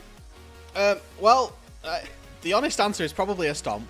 And I wouldn't be surprised if it was JDG just going, oh, we get blue side now, let's just stomp them and have our way. However, for the content, I would love to see TT just stomp JDG back again. Like, honestly, kind of like what we just saw. It wasn't quite as measured, but they got like every neutral objective, and I don't think TT could quite believe what was happening, because in other games they would have probably won a little bit quicker, but they got every neutral objective and then they won the game, so they were chilling, you know? I'm still just, that was like the most passenger performance of a Pantheon. Like, even if Shun was getting like 3 kills early on, it didn't matter with everything else that was going on around the map. And really good utilization of 1xN as well, moving him around, getting a lot of the turret breaks, those tier 2s all falling very close to each other. Yeah. And it was a clean game from TT. No, it was. I mean, I think unless Scout has a mammoth performance, I think this is going to be one of those games where one of those series where even if TT lose this series, the HUPU, I don't know quite how to say that, ratings afterwards are going to be like, okay, well, Satab was the GOAT, you know? Like, Satab has come out on top heavily versus Scout so far, and this was a mid lane matchup we were interested in before we even came on air. And it's one that has delivered so far in this series, because it's been completely contrary to my expectations. And you know, I dare say to a lot of people at home as well that Scout up against this promotee from DRX Challengers is not winning, and the DRX Challengers player is handing him his, you know, the how to play League. And it wasn't even close. Again, especially in the last game. Game number 1, more close than anything. But in game number 2, not even close. And being able to get that kind of lead and win with it, I think, is always super important against Scout. You can see what his ideas were in playing through the side lane, trying to get as much gold as he can, trying to rack that up and get to a point of promise, but it was not enough. And now, do we get a lot more of the same? I mean, that's 2 games where they really put a lot of onus on Shun in the jungle for JDG. Do you feel like we maybe get an adaptation there? I think, honestly, they could keep putting emphasis on Shun in the jungle. He's looked like the best part, and that the rest of the team are just carrying water for him. I'm happy for them to keep funneling June. I just need the rest of the team to actually carry their own weight a little bit more so than anything else, because I think that's kind of been the thing that's letting them down, if I was to be honest. I mean, looking at these 2 teams as well as a whole, like, we came into this series talking about the topsy-turvy nature of the 2 teams, right? That JDG have played some really good teams and some teams in the lower half of this Group Ascend. TT are currently like tied at the bottom of Group Ascend, and they're struggling to get over the line versus them. TT have played, you know, everybody except JDG currently in their first round robin. Their 2 wins were versus NIP and WE, or FPX, excuse me. So their like expectations are through the floor versus JDG. Like, we did not expect them to take a game versus JDG, and they've had 2 very good showings so far. They have indeed. We'll see if they can have a third to take it home. For the first time on red side, since they did lose, JDG will choose that blue side. We'll see in the bans if anything really changes here. As right now it is just the Gwen and the Skarner banned by JDG. It's the Vi and the Kalista banned by TT. I wonder if there's like an MF Gambit that one of these 2 teams just kind of snaps it up off the rip and takes it as blue 1, and like there's no expectation other than that, just that they just go straight for it. I mean, I'm a massive MF hater as well, for the record, but like, these 2 AD carries have both highly prized it, and they've had moderate amounts of success with it.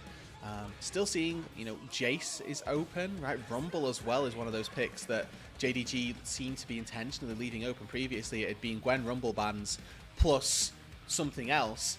Now on the blue side, they've banned the Gwen, they've left open the Rumble. Are TT gonna bite the bullet? Are they gonna ban the Rumble as well, or are they leaving it up? You just gotta wonder what the choices are if they do ban the Rumble. It's gonna be the Rise. That was the other one I was gonna bring up here, but you gotta expect that's an insta lock of the Rumble for JDG. And then you'd expect that Galio comes through as well, maybe not necessarily as an immediate response, but that has been Hoya's answer specifically to Rumble. The entire year long, he's been, okay, I see Rumble, I take Galio, and JDG now will know that, right? They'll be happy to have picked this knowing that Galio's going to come through. And TT, you know, they'll be happy enough if they get that matchup for themselves. Junglers for brawling's sake, you already highlighted that a lot of them are taken off the board. We've now gone Pantheon and Zinzao out of the way as well. So what it is for TT, whatever they look for, this Lilia certainly could very well slot into what is already a nice AD pick in one of their solo laners. All right, the Jace locked in there as well. See if it's going to be flexible. The Lilia is finally locked in.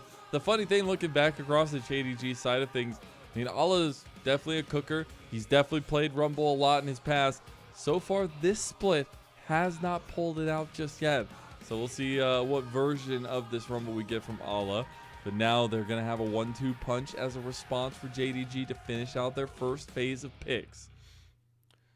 And is the Lilia getting locked in versus, what is already a melee top laner, short range AD carry as well? So a good amount of control for Beichuan. As this Lilia already, you expect to see some sort of melee support get locked in alongside the MF. Could still get Rel here. Yep, there we go. Picked up for missing. And I'm really a fan of what Beichuan can do and what a Lilia can do versus a short range composition. Like, you can just dance around. The CC that JDG have at the minute is not point and click, and a Lilia can run amok on you if you give her the chance to do so. And for the first time in a while, we're getting jungle moving into the second phase here for JDG. So definitely a lot more bans coming the way of Shun, I'm sure, as we're going to be getting to that second phase here rather shortly. See what that last pick is going to be. And that flexibility of the Jace is true, as the Galio locked in. More importantly, probably for Hoya. Yeah. I mean, this would be the most wild ride if Satab takes Galio mid into giving Hoya the Jace top, where both of these two players, I feel like, have made names on archetypes of champions that are very similar to the ones that the other would be wielding, right? Like, Satab has been really good on these low-range melee-style champions, like the Ahri jumping in has done really well in the last game. The Yone as well, one of his most favourite picks. The Jace fits that brief quite well, where Hoya had been so frequently touted as one of these players that you want to stick on a weak side, want to give these tanks to try and impact in the mid and late game in those team fights. So that's sort of our understanding of these players and where those solo laners are going to go, and JDG will know that just as well as we do. Now, focus though for JDG on taking out bot laners, right? That's where the mismatch is. We've got the bot lane locked in for JDG versus TT having their entire top side. And it's the Nocturne banned away in the second phase, as well as the Viego towards Sun. So taking away some more of those carry performance junglers from him. A lot of utility being banned away by JDG right now through the bot side as well. The Jhin to take away any of that extra kind of lockdown they could be looking through in that 2v2. Maybe Corki gets taken away here as well, just something that's able to get off of a equalizer or get it away from the Magnet Storm, right? But Ash taken off the board as well. I don't know quite as much of a fan of that. Maybe it's just a 1xN specific thing where they're like, this guy's cracked on the Ash. He's played it a couple times for sure. Take it away. And with TT now a little bit more freed up with their bot side, we'll see which one it is that they end up locking in. See if they want to try to follow through. Because right now, it feels like their composition is a little bit interesting, a little bit off-put. They definitely now have a lot of range going for them. The Caitlyn being locked in, it is something that 1xN was known for in the LDL as well. But definitely going for a little bit of a lane bully setup for them as J4 locked in for Sun. So, immediately, right, I'd been highlighting that there's not really a great amount of lockdown for a Lilia, right? Like, how are they going to keep the Lilia in place with all of the skill shot CC that they've got? Well, great answer is stick it in a Cataclysm, and it'll be wonderful. And that's kind of how they've looked to approach this here with a rounded out composition with Scout's Hui getting locked in as an answer to presumably Satab's Jace. The Braum gets picked up for Feather, so an answer to the Rel there. You see the Rel get locked in. Braum is your logical go-to. And equally, we see Misfortune as well. We play Braum. It's nice and easy. It makes it easy. You block it. You can stop it. You have a lot of options. You can even bop it if you want. Special shout out to those that know. I don't know. You're from UK, so you probably don't. We have bop it over here. What do you Oh, mean? okay. It's just hey, don't. Hey, Come hey, on, lad. I Come do- on, lad. Just The saying. disrespect. But- I had it but from Yanni JD earlier with my beans on toast, and now you would bop it. I'm a respecter of beans on toast. I went to good. Dublin. I had that, and it was delicious. I will never Good. talk down on it ever again. Absolutely delicious. But what else is delicious is that TT have gone all the way to 3 against JDG, a team in JDG who has been on the wonkiest roller coaster ride you could possibly think of, trying to use the momentum of that 2-0 over AL just last night to take down TT, but TT stopped them right in their tracks. 2 games in a row.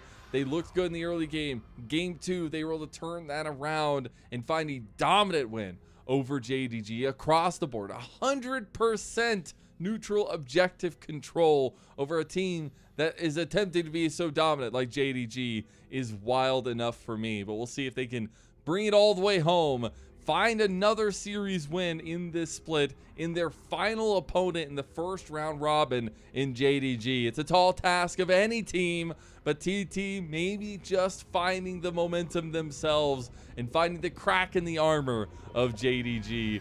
We'll see if they can actually turn it all around. We focus so much on this mid lane. Satab has had the number of scouts all series long, and going into game 3, will that remain the case? We kick it off now.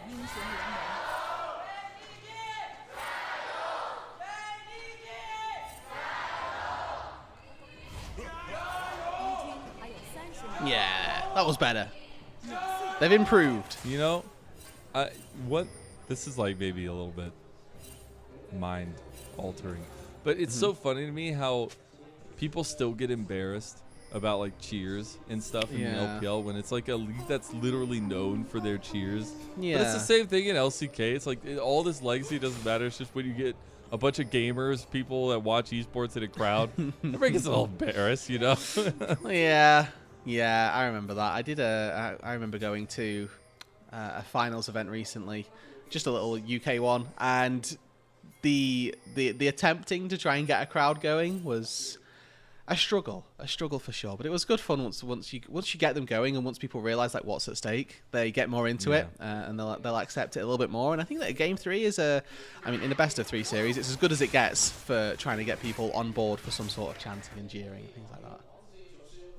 Well, Shun and Beituan will be of one mind in the fact that they want some chicken nuggets to start off, but it will be mirrored side starts for both of them. So maybe a little bit of top lane focus for Shun, bot lane focus for Beituan. Ooh, good double up already for Pays here. So 1xN you can see playing quite aggressively on the minion wave. He's playing forward versus his ranged creep, whereas you can see Payson missing, standing behind theirs, like getting pushed off of the wave a little bit here.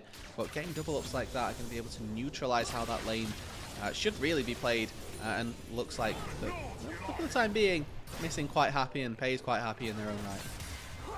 1xN is not happy that Pay's got his misfortune. Both these guys, the misfortune players. Hoya lose it down by 1v1 now. The heat up from Ala. Not going to be enough to get that 1v1 going his way just yet, but the trade definitely falling JDG's side of things. Shun has wrapped around, didn't complete his path, and now has come down bot side. Has level 3, flag and dragon, trying to put down 1xN early in this one and often, and that'll be first blood to Shun yet again. So sacrificing the entire top side here to give his bot lane the best start to this game that they can. The wave is good for JDG, and 1xN expended both summoner spells to try to get out to safety. But it was all for nothing here, and it's not going to be responded to on the top side either. Not just yet anyway. Beituan not able to walk into that top side and take any camps, not able to deny any CS away from Pays, or from Jun, excuse me. And that's just a great start. That's a great opening. It's going to mean that Jun is maybe a little bit behind on his tempo, but that's about it. And for the cost of getting your MF a bit of a reprieve from a Caitlyn lane, they will take that. The early paths so far in this series from Shun have been very fun to watch. Last game maybe won a little bit of it back, but still went a little bit chaotic. Got the vertical jungling going, but this wraparound gank, so big from him. As we take a look in the picture-in-picture, what happened in that mid lane, Satab did come back after that one and give Scout a hefty trade. Scout, though, not going to burn his TP to get back to lane. So it's different sort of summoner spells here. Flash is still available for Satab. Okay. I think he was trying to predict the flag and drag there, but Jun had actually used it on the Scuttle Crab, so juking something that wasn't going to come out in any way. You know, sometimes you spot the flag, sometimes you don't. But we should see Beituan with a slight CS advantage, or at the very least like a slight clearing advantage in terms of how quickly he's getting around the map. But so far, I think all three lanes, to be honest, have been in pretty dire positions for TT. And JDG just kind of playing these lanes that little bit better. Granted, an early gank from Jun helped out on that bot side, but Scout in the mid lane, blue. probably the best off. Has he not? Oh, you are correct. And they are on opposite sides of the jungle now. And now Beituan is wondering, why is your blue buff still here, bro? As Satab gonna get out of that mid lane gank with his flash. Bot lane's looking a little dicey for Feather. Gonna get knocked back as well. Missing. Doesn't want to get concussive blowed under turret. And I don't know who ended up winning that blue side fight, but somebody did. In the back from the junglers. Beituan got the blue. Yeah, Beituan got the blue. Not sure about the fight necessarily, but yeah, Jun will not have had a blue buff so far this game. Importantly, though, as well, that bot side is continuing to go very favorably for JDG. Another recall forced out from 1xN. He just went back to base to go grab a cull, which, you know, it's fine in its own isolation, but again, we're looking at Caitlyn build paths. At this point, 1xN is kind of forced into the collector first item, because trying to go back and get a BF sword is, as highlighted in the previous game, brutal if you don't get it off a first reset. And Pays sort of meandered his way into the mid lane here to honestly decide where they want to go for these neutral objectives. By being in the mid lane, it gives you access to top, gives you access to bot, and if Jun doesn't know which way he wants to go just then, being mid lane gives you options to go to both. As long as they do one of them, I don't really care. Yeah. Be a massive Get more than improvement from one. that game number 2. It's they are leaning up towards top side now. There is a redeploy from TT out towards mid lane from the bot side. So everybody going to come to a head here. Level 6 is not going to be necessarily available just yet. The solo lanes will be getting closer to theirs. Scout's going to have his as well soon. Did just take the one grub and will make his way out. So TT going to take 2. I like this. Heads up play really from TT that they're able to come in and deny a couple of those grubs. I don't think they could cost themselves anything to do it either.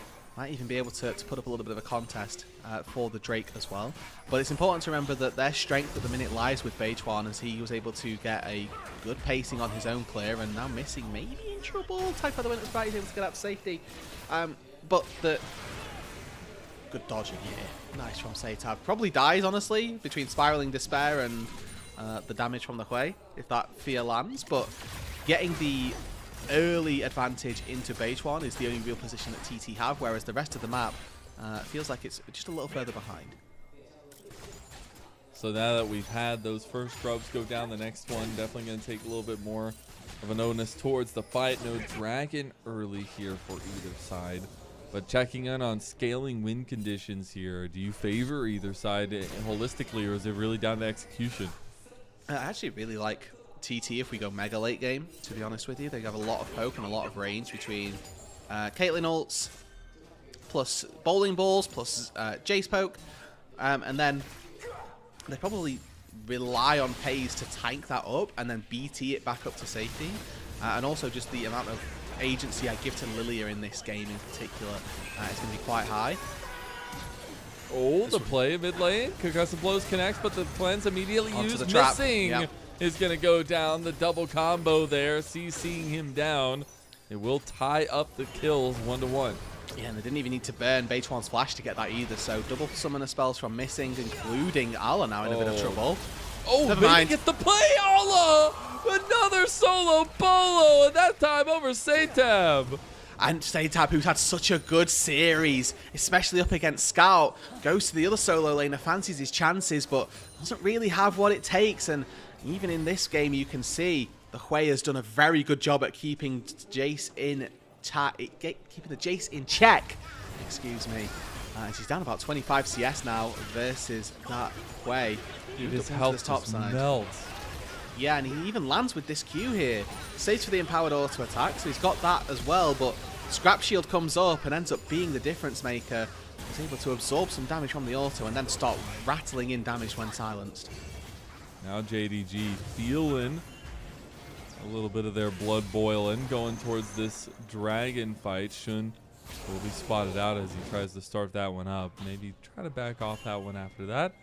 But looks like bot lane is just going to assume position in mid lane. And Shun going to continue doing that with no response coming out from TT. Yeah, Beitwan hadn't based in forever. He was sat on Fated Ashes, and now finally gets to go back and picks up a full Liandry. So he's definitely stronger now. However, he needed to spend a little bit of time to go and do that. He either had to fight on weak items and try to contest this Drake, or he can look and do things a little bit more aggressively now that he's got that Liandry's fully finished up. And I expect it to be a bit of a wander into that topside jungle. And we'll see that blue buff that so far Jun has never claimed may well be up on the roster next up for Beitwan. And we have a big difference coming in this next scrub fight is that item completion. Shun not going to have his just yet. Blue buff going to spawn here. TT still in position to contest over this. Yeah, they going to fancy bring this. 1xN over as well. So 4 people coming through both of the side lanes. Actually, Arla doesn't have TP, but Hoya does. So if they want to have a big fight around this, it would definitely be favoured for TT. But looks like there's enough from JDG here just to push them away, keep them at arm's length. In terms of the invade and how favourably it goes, they only steal away the wolves. Little prize secured there. Nothing too crazy. Just a very small incremental gold lead by JDG so far in this one.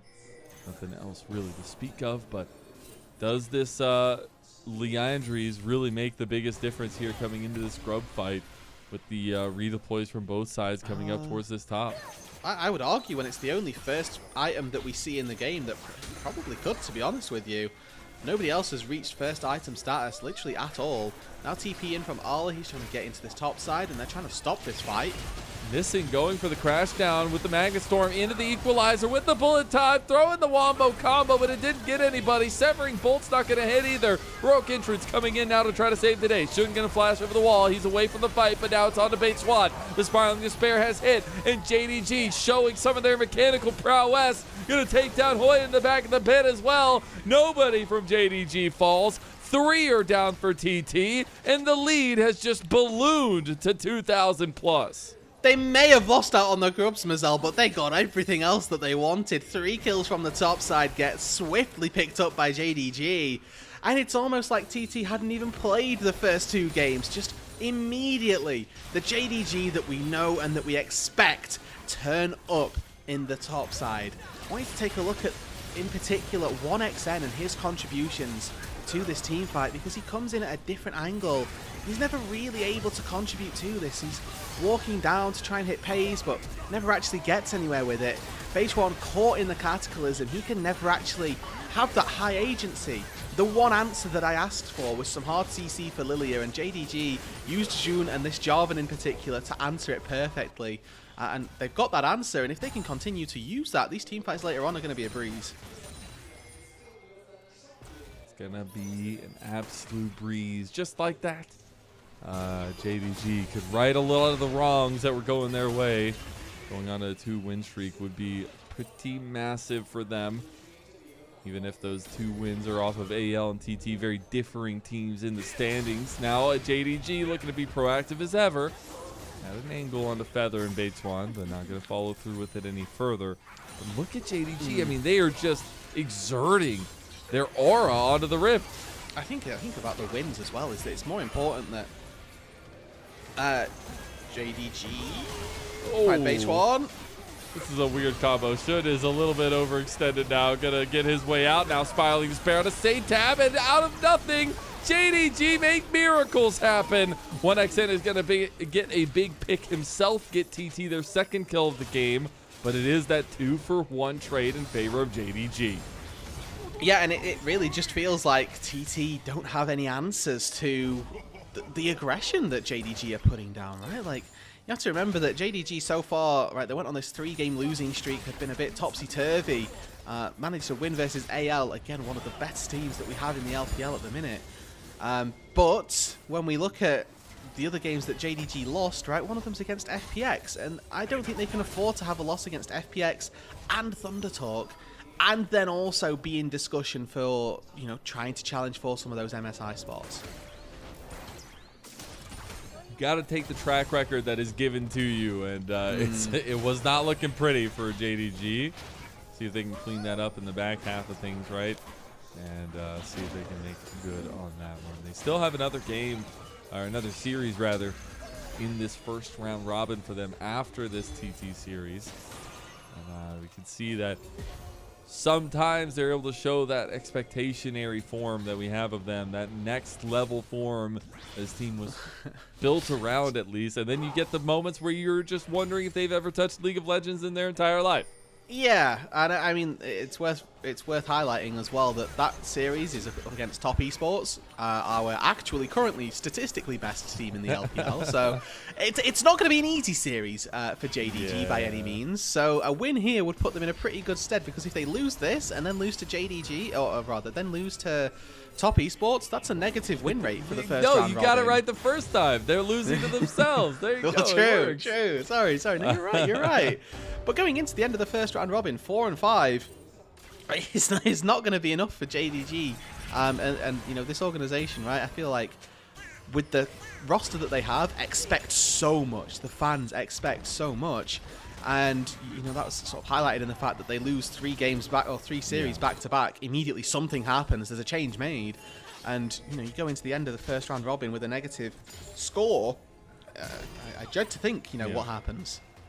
I mean, going from being one of the perennial favorites, one of the, you know, long-standing legacy organizations that is finding championship wins in the LPL, to not even making it to the finals last year, to not even making it close to internationals as that super team, as a team that didn't have really any change off of that almost golden road performance they had in 2023.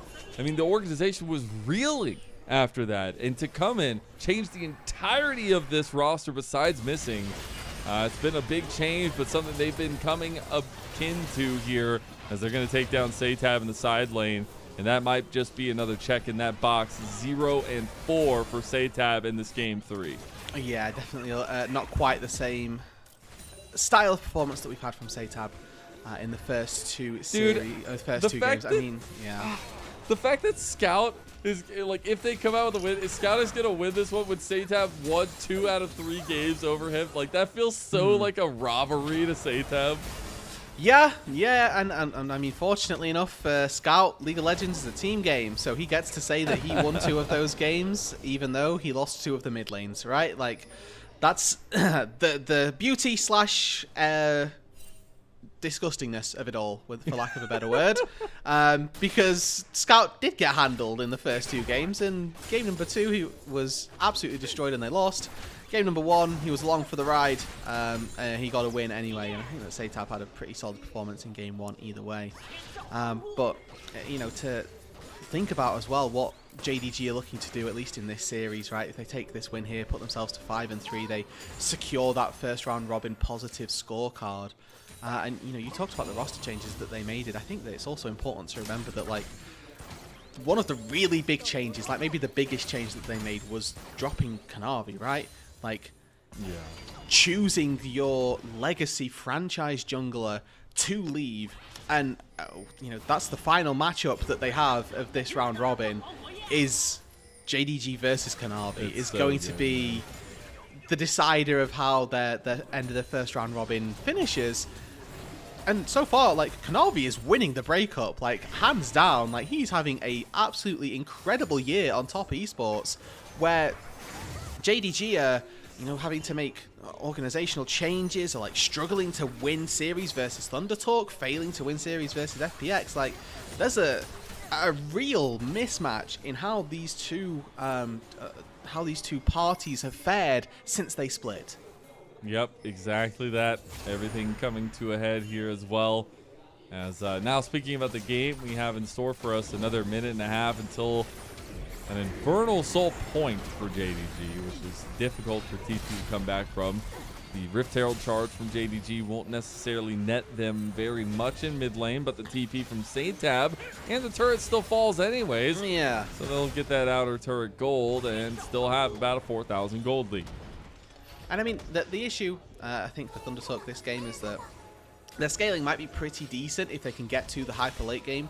But currently, Caitlyn is in a bit of a trough, to be honest. She's actually further ahead of pace than anything else, but the rest of the map is so far accelerated that trying to get her to kill this Rumble this way, this Jarvan, is going to be so difficult that maybe she can win the 1v1 versus Paze, but the second you introduce any other second party, 1xN is just going to be struggling, I think is the polite word I will use, as now a commitment down to this bot side. TT decide, do they want to try and take this fight, yes or no?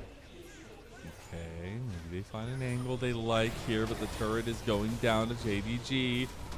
More standing gold going their way. And that lead ballooning to a little bit more than 5,000 now. Backs coming through with the redeployment of TT. I think they might get their back stopped at least. TT have to back away a little bit from JDG's presence, but that dragon getting ever closer here, Rude Dude. Yeah, I mean, this is sole point now for JDG if they can take it. But they're struggling to steal Gromp away in their own jungle, right? Like, Jun is putting on a little bit of pressure. Smite from Beituan will pick that up as Hoya TP's in, but you're not going to get anything particularly from this. It's all for posturing, as Missing pokes his head out. They now know that he's there. And he's got a really lethal angle as well. He does indeed. Gonna get sniffed out a little bit there as TT, they just say, let's go ahead and take this one. Let's start this fight going, as that's the ace in the hole used on the scout as well. Big severing bolt as Ala, the cutoff flank, the red carpet of doom. As bullet time came across, they didn't even need to use the hot pot special. They're gonna get the sole point here as JDG secure that third dragon for themselves. Yeah, Hoya's going to be the sacrificial gargoyle in this one, as Arlo will be able to burn him to a crisp. Maybe somebody else comes in and picks up the kill, but with the Drake going down as well, it's JDG who are pretty much putting this game to bed, I'll say. They're scaling itself pretty decent between Scout and Arla, and with this gold lead that they've got, they are so much further ahead of their opponents than really there is a worthy answer to. Beituan had a great little start to this game on the Lilia, but hasn't really been able to leverage that into anything else. I think this Jarvan pick has done exactly what it needed to in the one crucial team fight that they had. And then this flank from Arla, the equalizer into the bullet time. And Feather, you can see, he wants to stand up and tank the bullet time, but realizes he's sat on the equalizer. And then you've got budget equalizer in Hui QE as well, so like there's so much zone control from JDG in these team fights if they want it as well, that the positioning of TT needs to be immaculate and it needs to be clinical when they take these fights. And while this doesn't wipe away all the bad things that we saw from Scout in the first two games, the solo laners are showing up at game number 3 for JDG. Now, I could be pretty proud of that. I could be pretty happy for them for that. They are on 2 items apiece here for this top lane, top side trio. And a very big piece of the puzzle for JDG in this game number 3 as TT come back on the map, try to get some vision over Atacon. Yeah, and I do think that, you know, overall, Arla in game number 1 also playing that Sion was pretty darn decent, to be honest with you. Yeah, it was Jun on the Neferi that really carried them over the line, but I think Arla was like second in command, quite large and in charge of what he needed to do as well. Literally. On this Rumble, hasn't really put a foot wrong, I'd say, right? Level 2, we saw him battering Hoya up. Has constantly found kills, found some really good teamfight ultis as well. Hasn't even died yet, so for me, this is like a near flawless performance from Arla as well. You know, all told, there's a lot of good things going on for this JDG side. The fact that the only person that has gone down is Missing, again, kind of speaks to how dialed in it feels like JDG have gone at the minute. And you just, like, did they just turn off the TV for a game? It's like, it's just all those questions that you have. Like, you can't have these kinds of lackluster moments against top teams. And even though they didn't against AL in their last series, it still is a question mark when you have moments like that against teams like TT. Whereas now JDG going to start up the Atacon. They're just going in a 2v1 against Hoya now with Paze and Missing. The rest of TT going to come back him up though, but the Atacon will just go down. Looks like a really good objective setup from JDG moving forward here as well. They'll be able to get all the roses on top of it all. Yeah, I mean, this game is getting out of control now, right? This is JDG taking pretty much all the neutral objectives akin to what we saw from TT in the last game, and TT kind of sat back and POV esportsing once again, where they're just watching and particularly doing anything about it. JDG walk in, try to command their jungle, and yes, granted you're able to secure your own red buff, but ace in the hole is absorbed by the Ferromancy shield from missing, and overall you're sort of thinking, what is it that TT have to do to find themselves a way back into this game? And I think the second that this Riftmaker gets finished, it's go time really for TT, right? They're down, what is it in total, 6,000 gold, 7,000 gold? But at the minute, they're all on 2 items, and as far as the difference goes, JDG are also just on 2 items, so try and find your fight now, try and get it in under the recall window, because you know you're going to fight around this dragon now, and I feel like that's probably the best chance you're going to get. Making chances out of nothing. Maybe is the Thunder Talk special here in game number 3. They're going to need to make some miracles happen for sure. Infernal Soul against this composition feels omega bad. Because we haven't hit those 3 item spikes just yet for JDG. They're right on the precipice of it, but maybe that just makes the difference as TT do have their 2nd item spikes as well. This is that time, this is that chance for TT to once again form another upset. Their 2 wins in this regular season of the LPL, nothing especially to write home about. This is NIP and FPX, but split number 1, they took down BLG in 5. If in the regular season they can take down JDG as well, that'll give them more to write home about and continue to accrue that fandom. But we've seen Spiraling Despair go down. It's traded out for the Lilting Lullaby, and I think that's a happy trade for JDG because Undertalk, they're the ones pressured here. They're the ones that got to do something. Not again. Not again. Here it comes. Another the TP. Equalizer. The top on top of it. And it's hot pot time, baby. Throw it all in there and give it a nice little swirl as they get that equalizer in the top of it as well. And Missing is leading the charge as the Severing Bolt's going to go a little bit wide. It's still a double kill that comes through for Pays. And now JDG, they pull everything out onto TT. 3 bodies down. The tier 2 turret under threat here now, and they're looking to push some serious damage into the base of TT. Yeah, it was a 1 in 100, and unfortunately they didn't quite have the answer. TT are going to really struggle their way through the rest of this game with an Infernal Soul at the back of JDG, with all of the additional stats that are going to come from this Infernal Soul and the poke that comes through from the Quay as well. Immediately into the fear. It's a double sleep, but how does anybody from TT ever get in here? They're so scared of crossing this threshold, for then the second that they do cross that threshold, they remember why they were scared. Jun has walked his way down onto this bot side where he's now not got a way out to safety. Even if he has flash, even if he has the net, he's on the wrong side of the wall. People can just chase him down. I love the reservedness to throw out the equalizer as that escape is coming through. And Ala and the rest of JDG just find really good pincer maneuvers coming through multiple times now. And now circling around 9,000 gold up. All those 3 items that they were on the precipice of, well, they are completed. And it seems like we are signifying the end. But the biggest thing is I saw TT's body language in that one when they had all 5 cams up. They were frustrated. They realized this series was in their grasp, but no longer it seems that they are in control of their fate in this one. Yeah, and I mean, this probably could have been a 2-0. We were talking about game number 1 like it's a game that they could have won. They then came out and absolutely slammed game number 2, but unfortunately they don't really have an answer for game number 3. Arla maybe going to get picked off here.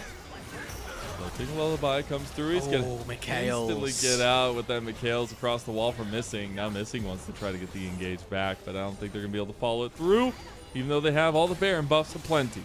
Yeah, so Flash from Arla, not an inconsequential summoner spell, so definitely a benefit that they got it. But again, with no Lilting Lullaby, what's their setup here?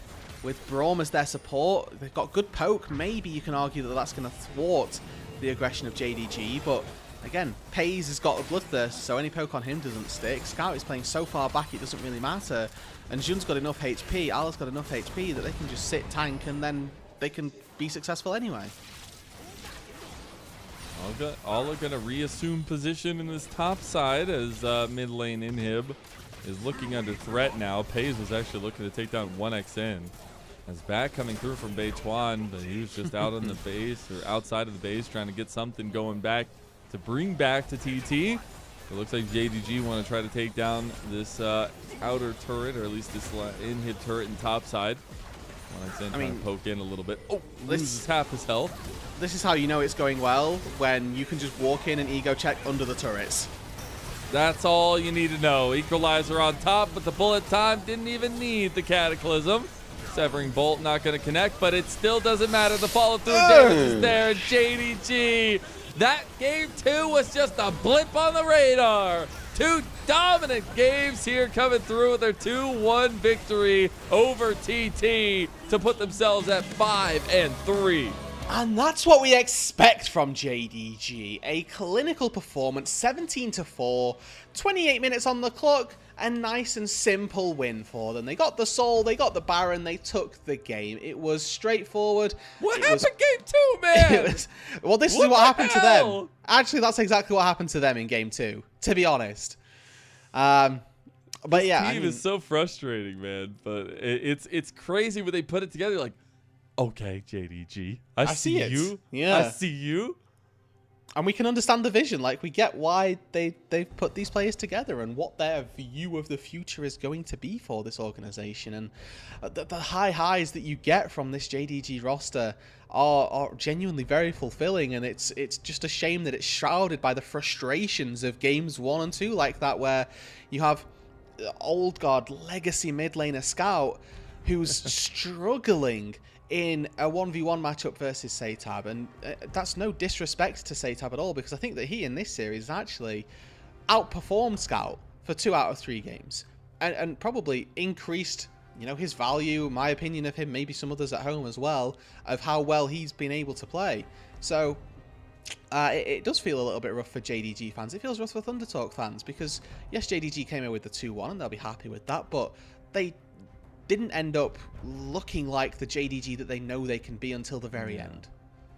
And that's the kicker of it all, is when you get these kinds of strategies, when you get these setups for JDG, they can execute on them. They can look really well. And the pull away I'll have from this one is Shun is still, I guess, just the most consistent member. Even if you look back some of those early season performances from him on this JDG team and really scratch some heads there, he is the one that's showing up in every series so far in the last couple. So it feels good that they can kind of continue to build around that, and that Shun is still carrying his own weight on JDG after replacing Kanavi. Yeah, and I mean, that's the good thing, right? Is that whilst the breakup seems to be favoring one party more than the other, it isn't Jun coming in that's the problem for JDG, I would argue. That it's been other pieces of that, right? If it was just that quick swap and no external factors, we'd maybe argue, well, what's the problem? And then with JDG, they can be happy with a 5-3. They'd be happy with a 6-3 if they get that. That'd be great. But 5-4 when the round robin ends, you know, you'd argue how successful that's really been.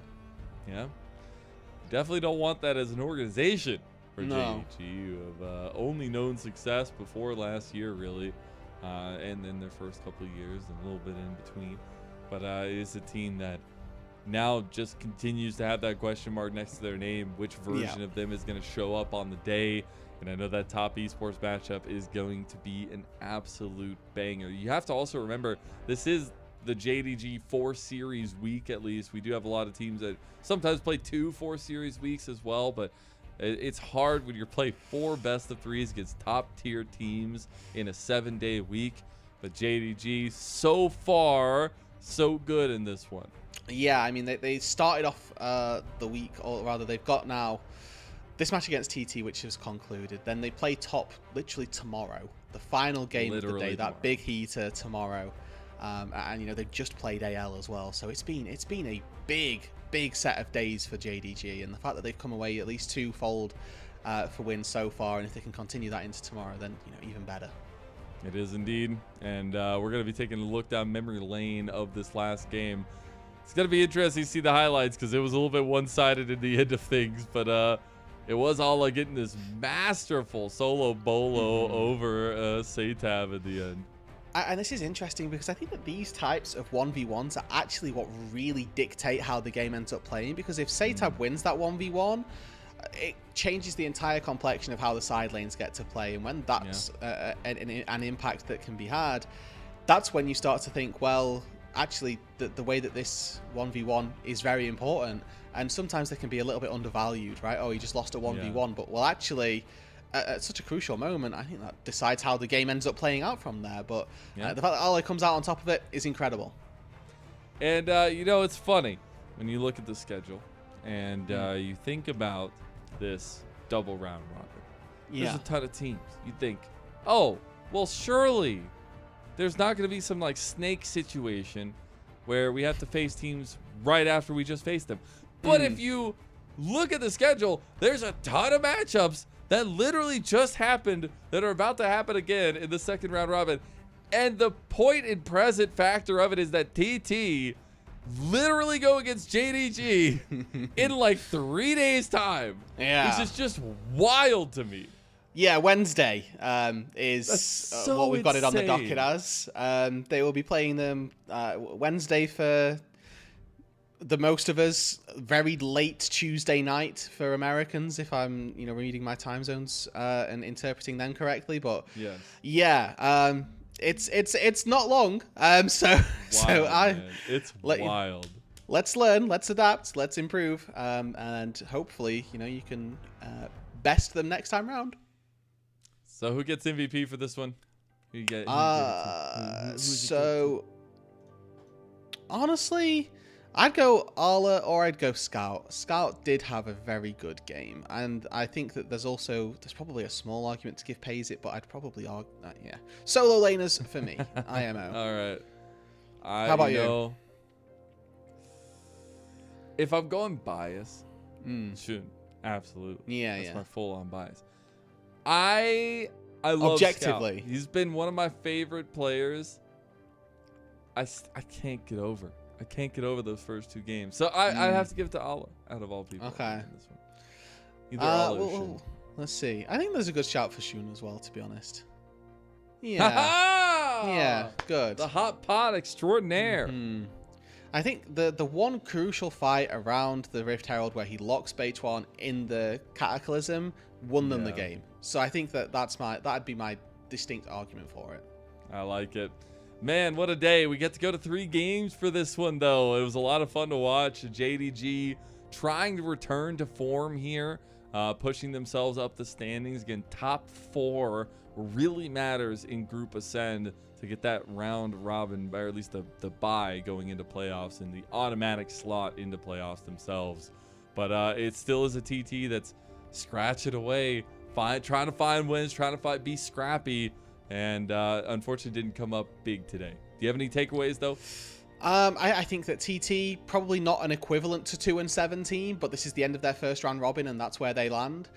Like you said, funnily enough, the next game that they play is versus JDG, so they're going to get to batter this out, hopefully do some little reviews, whereas JDG, they've got to play, they've got to play top in between now and then, so maybe they can come in a bit more well-rested.